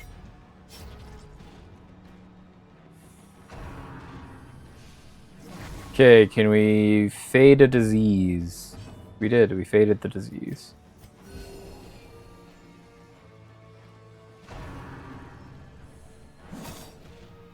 Don't like that. Like that even less. Why are we always attacking my Arbalist? What did they ever do to you?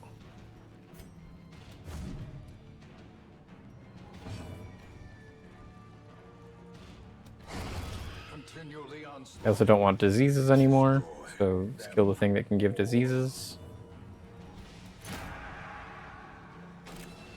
Mark. Big heal on the Arbalist because they took way too much damage last turn. Nice. Look where it hurts. Their formation is broken. Maintain the offensive. Good stun. And the knockback so that our Arbalist can just shoot him. Most important part. Sedated. As the fiend falls, There we go. a faint hope blossoms. More food. A whole bunch of money.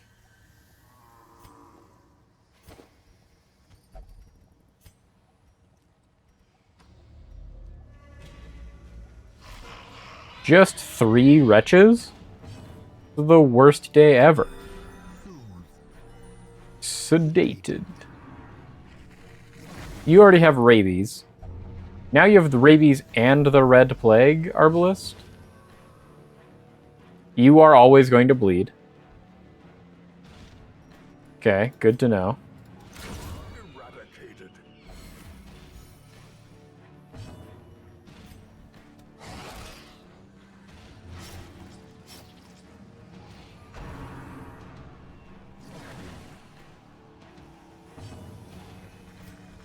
Okay, like, how many more diseases can one Arbalist have?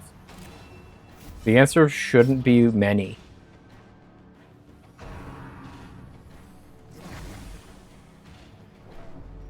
Disease? Didn't get a disease. Love it. Exactly what we want to hear.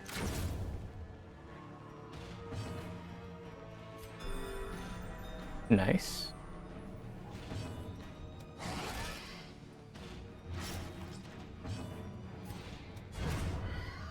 There he goes. A trifling victory, but a victory nonetheless.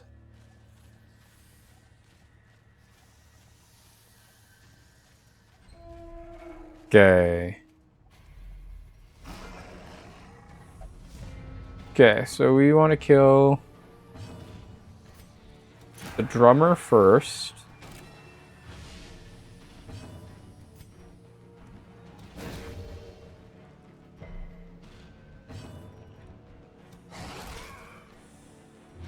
Yeah, drummer's dead.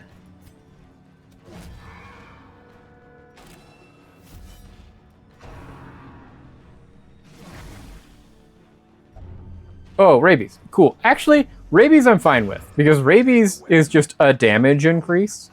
All of you can get rabies.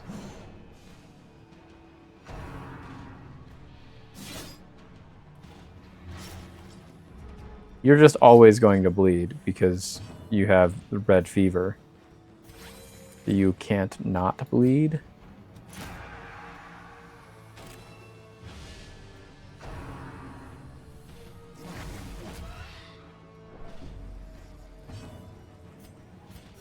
Nice, good heal. Annihilated. No more diseases, please. You've given me rabies twice, which I am thankful for, but we don't need more rabies.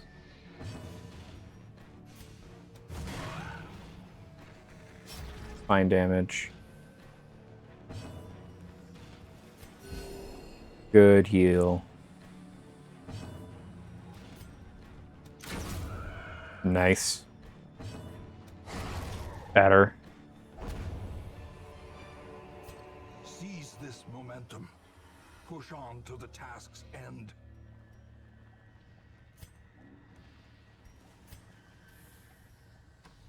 We can come back for this.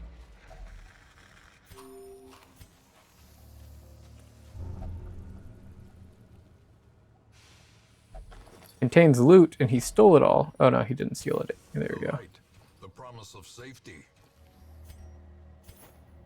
The others are gone. They were victims of a malevolent transformation. Their scales had rotted to soft, vulnerable flesh, slowly suffocating without gills. The worst was their eyes, close set. Oh, we've read that one. But it's just the world building that you get through these journal messages of like, we learned that a shambler exists. Do we know what that word means? No, but we know it's a thing that exists. And so now we have to be constantly aware of it and trying to be concerned about a shambler and what does that mean and can it hurt us and how can it hurt us? Also, when did the music go away?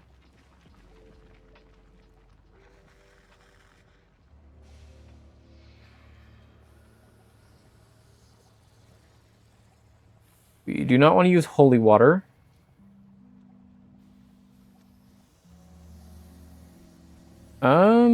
Positive quirks? Anybody? Positive quirks. You're maxed out.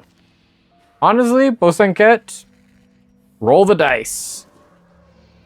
You got the stress. Okay, so we are going to have our Vestal that is going to get stress challenged at some point. It's just going to happen, and we hope that we high roll on that.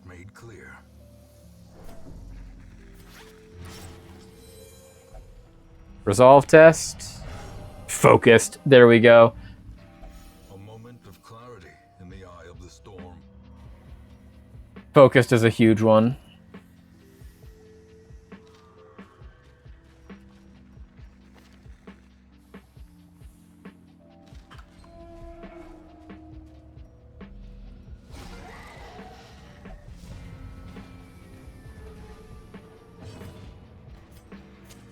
The way is lit. The path is clear. We require only the strength to follow it.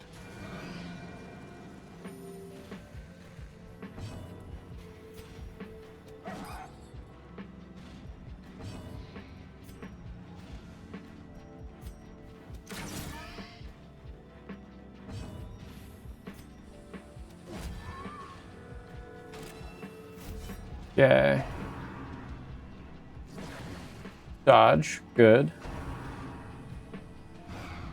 Dodge, even better. Look where it hurts. Okay, we're just going to heal the Arbalist. And heal the Arbalist. And the Arbalist is going to have to get healed a lot. That was a very good shot. Nice crit. Good heal.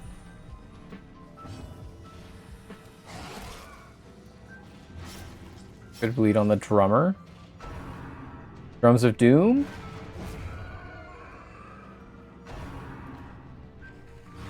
Nice dodge. Let's go, Solars. Look where it hurts. Don't love that crit.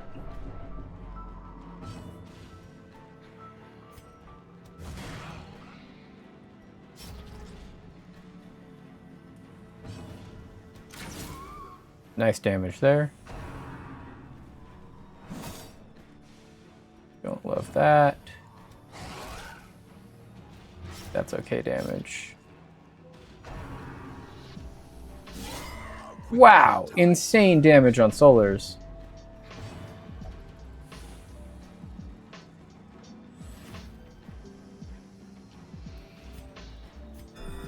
Okay. Got a little bit of a heal. There's that. That's good.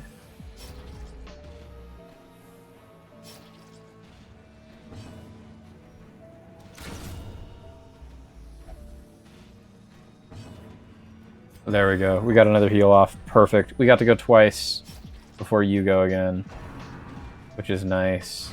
Oh, huge dodge on Bosanket. And then just dead.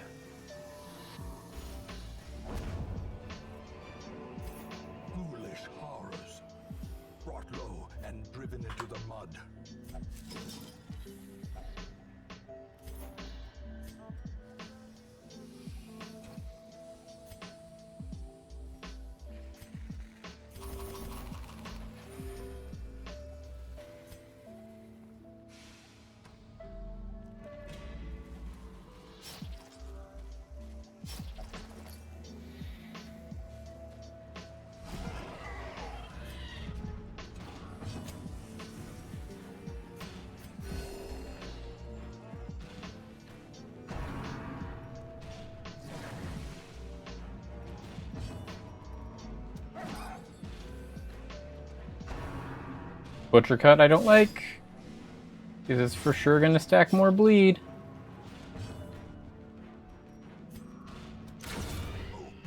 Do like that crit though. Nice dodge. Let's go, Solaris.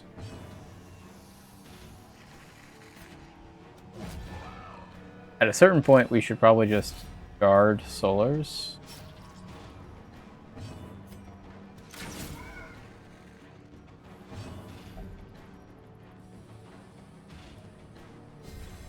A brilliant confluence of skill and purpose. Nice, let's go. That's exactly everything working as intended. Except for the fact that Mac, now with rabies, keeps missing.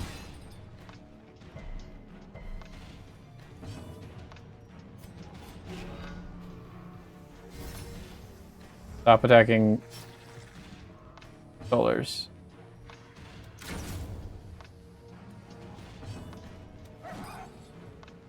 Start hitting, please. We really need you to hit. Nice crit. Good crit. Way to start with a crit. Inspiration and improvement. Nice. Good block. Remove the mark.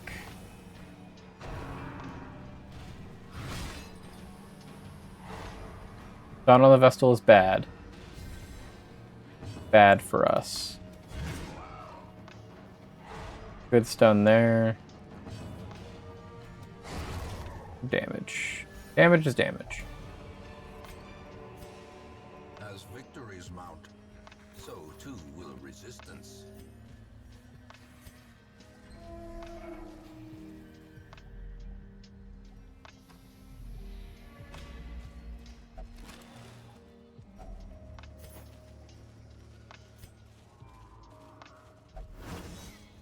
Good dodge.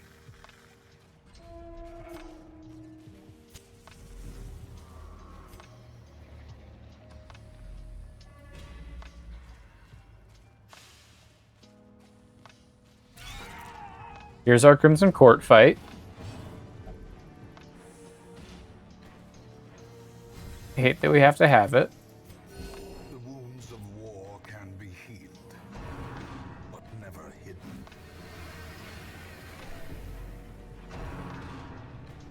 They're really trying to stress damage.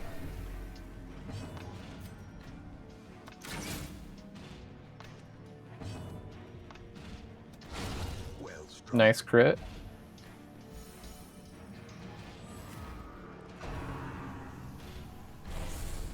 Nice dodge. Perfect dodge. Perfect dodge.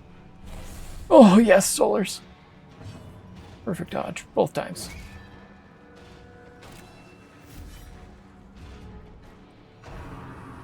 The Thirst is bad.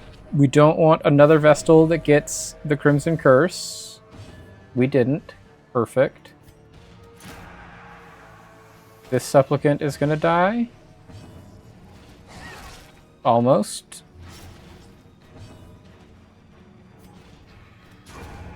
I have killed him.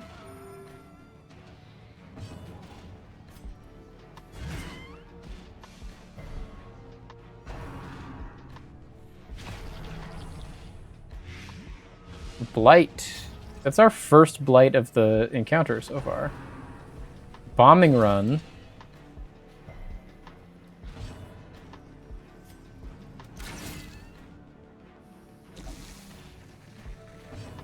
Okay, we can get rid of this. That's what we have the anti-venom for.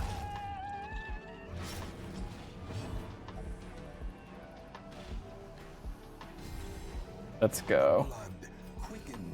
Blood quickens. We can stun you. There we go. Okay, we got out of this one scot-free.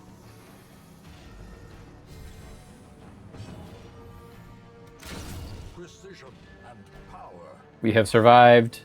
Nothing bad happened. These nightmarish creatures can be felled. They can be beaten. They can be beaten. Oh, we found them. Oops. A blundering mountain. Okay, so we accidentally stumbled into the boss. Clear these marks. Can eat a cookie.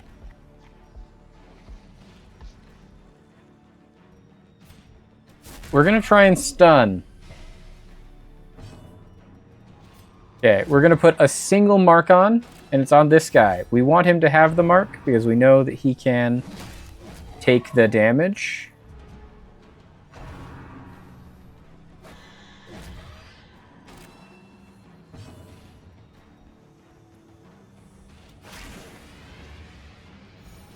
Got rid of it again. Heal our man-at-arms.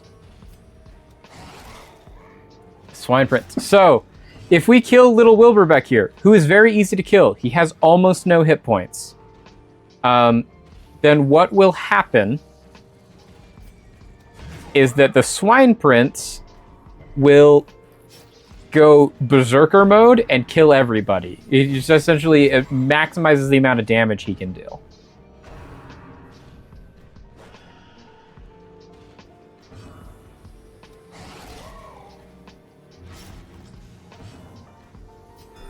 So if we instead kill the Swine Prince first, all he can do is mark people.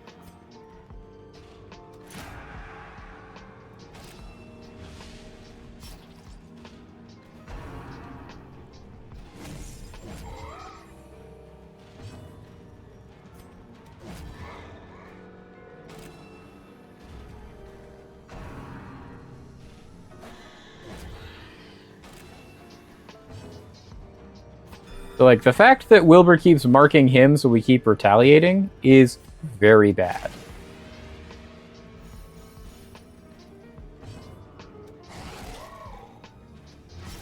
Because it does mean we are going to kill Wilbur very soon.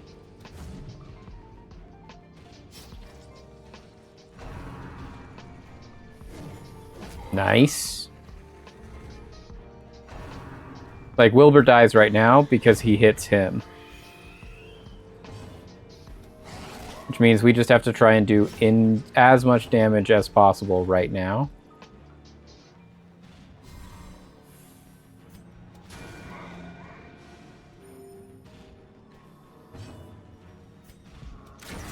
Then that's it. There we go. Okay. We've killed the Swine Prince.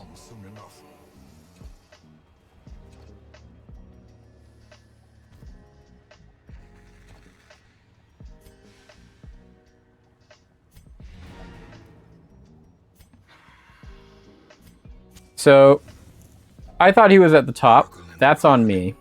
I played that wrong. I also didn't bring anyone...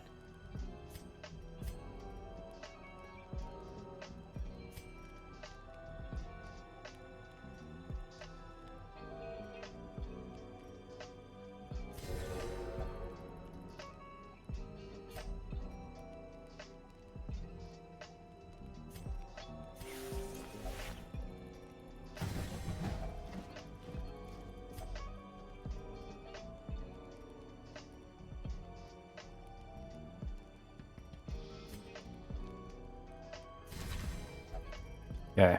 Well, we might get ambushed, but we hopefully are set up the best we possibly can be to not die to an ambush, is the current hope.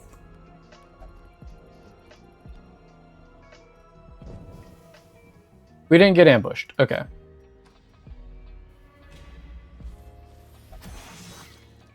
Did immediately step into a trap.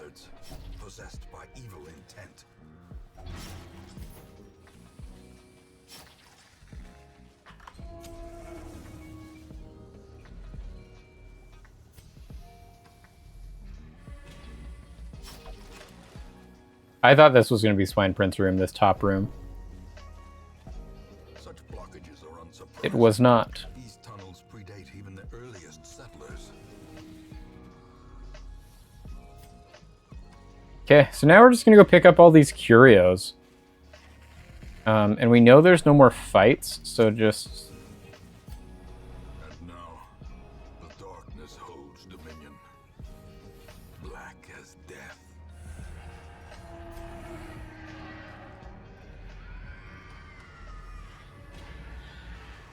Oh, there's this fight. We did not know that there was no more fights.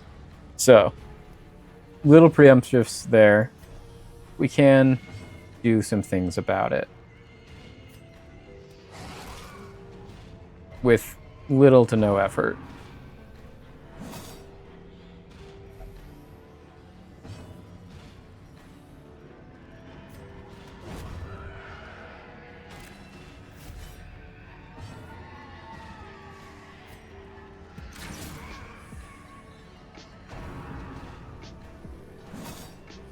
Okay, he's at death's door. But we can heal him. And we got a crit heal on him, which is huge. We can crit heal.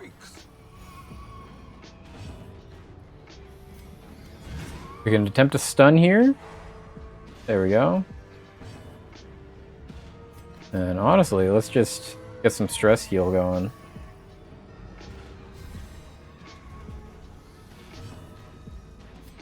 And then some real heal. There we go. And then let's not... Oh, well, we missed. Even with 60%, we're definitely going to get that stun. And that's going to get that kill. There we go. You can just take all of these. This expedition at least promises success.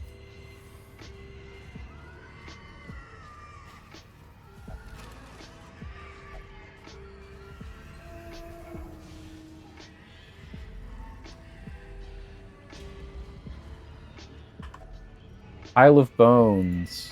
How do we interact with you, Pile of Bones? Holy water. There we go.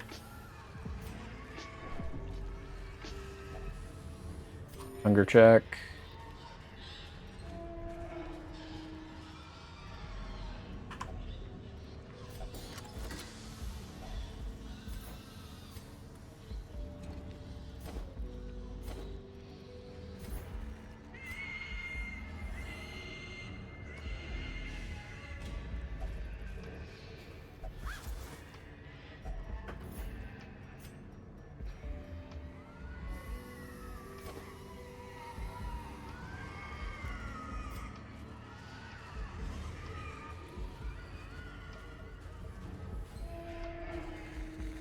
Okay.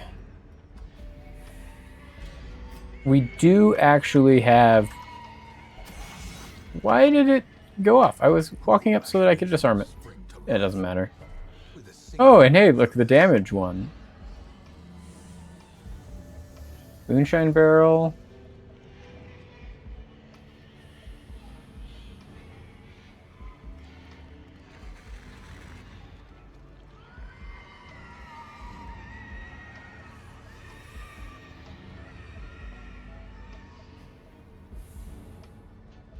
Let's risk it, but not with you. Just get Blight. We're fine.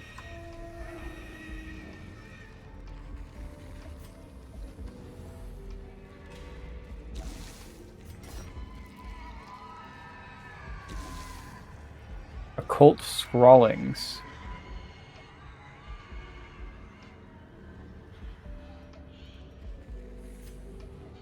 Let's try it. We get a quirk. We got a Blutomania. Best with cleanliness.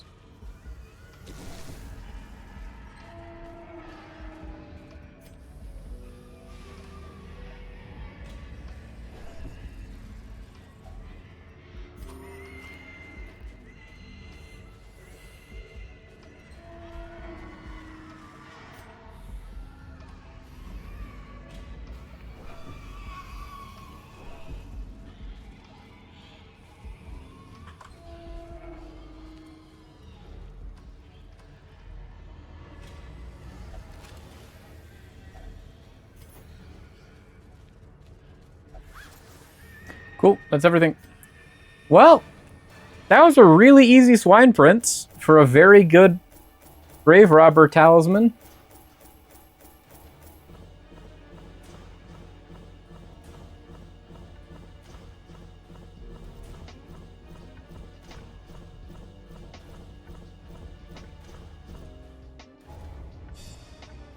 We also got rabies on 2 people, which is not bad. Cove Explorer is good. This is now a 3rd disease, Solars. You have too many diseases. And Will Scrounger. Solar now is also level 3, which means we cannot take them into any more level 2 or lower dungeons. You will know the tragic extent of my failings. Let's get Solars in the medical ward, start hearing. They got 2 different plagues currently. Brawler's Gloves is not bad. Debuff Amulet. Cool. Well, I think that's going to be it for us tonight, chat. Did get a good siren item. We also have a good item here. We might explore the farmstead next time, chat, if we get a better reward. But yeah, I think that's been a good start. We killed a couple of bosses. We had a lot of fun. I even went a little bit longer since we're not going to be streaming probably again this week. And I also went really long at the beginning. But once again, thanks for everything. Thanks for coming with me on this dungeon run, this Monday Dungeon Club. It's been a lot of fun. We will see you hopefully later this week. Check my socials. I'll let you know if I'm going live at any point. But otherwise, happy holidays.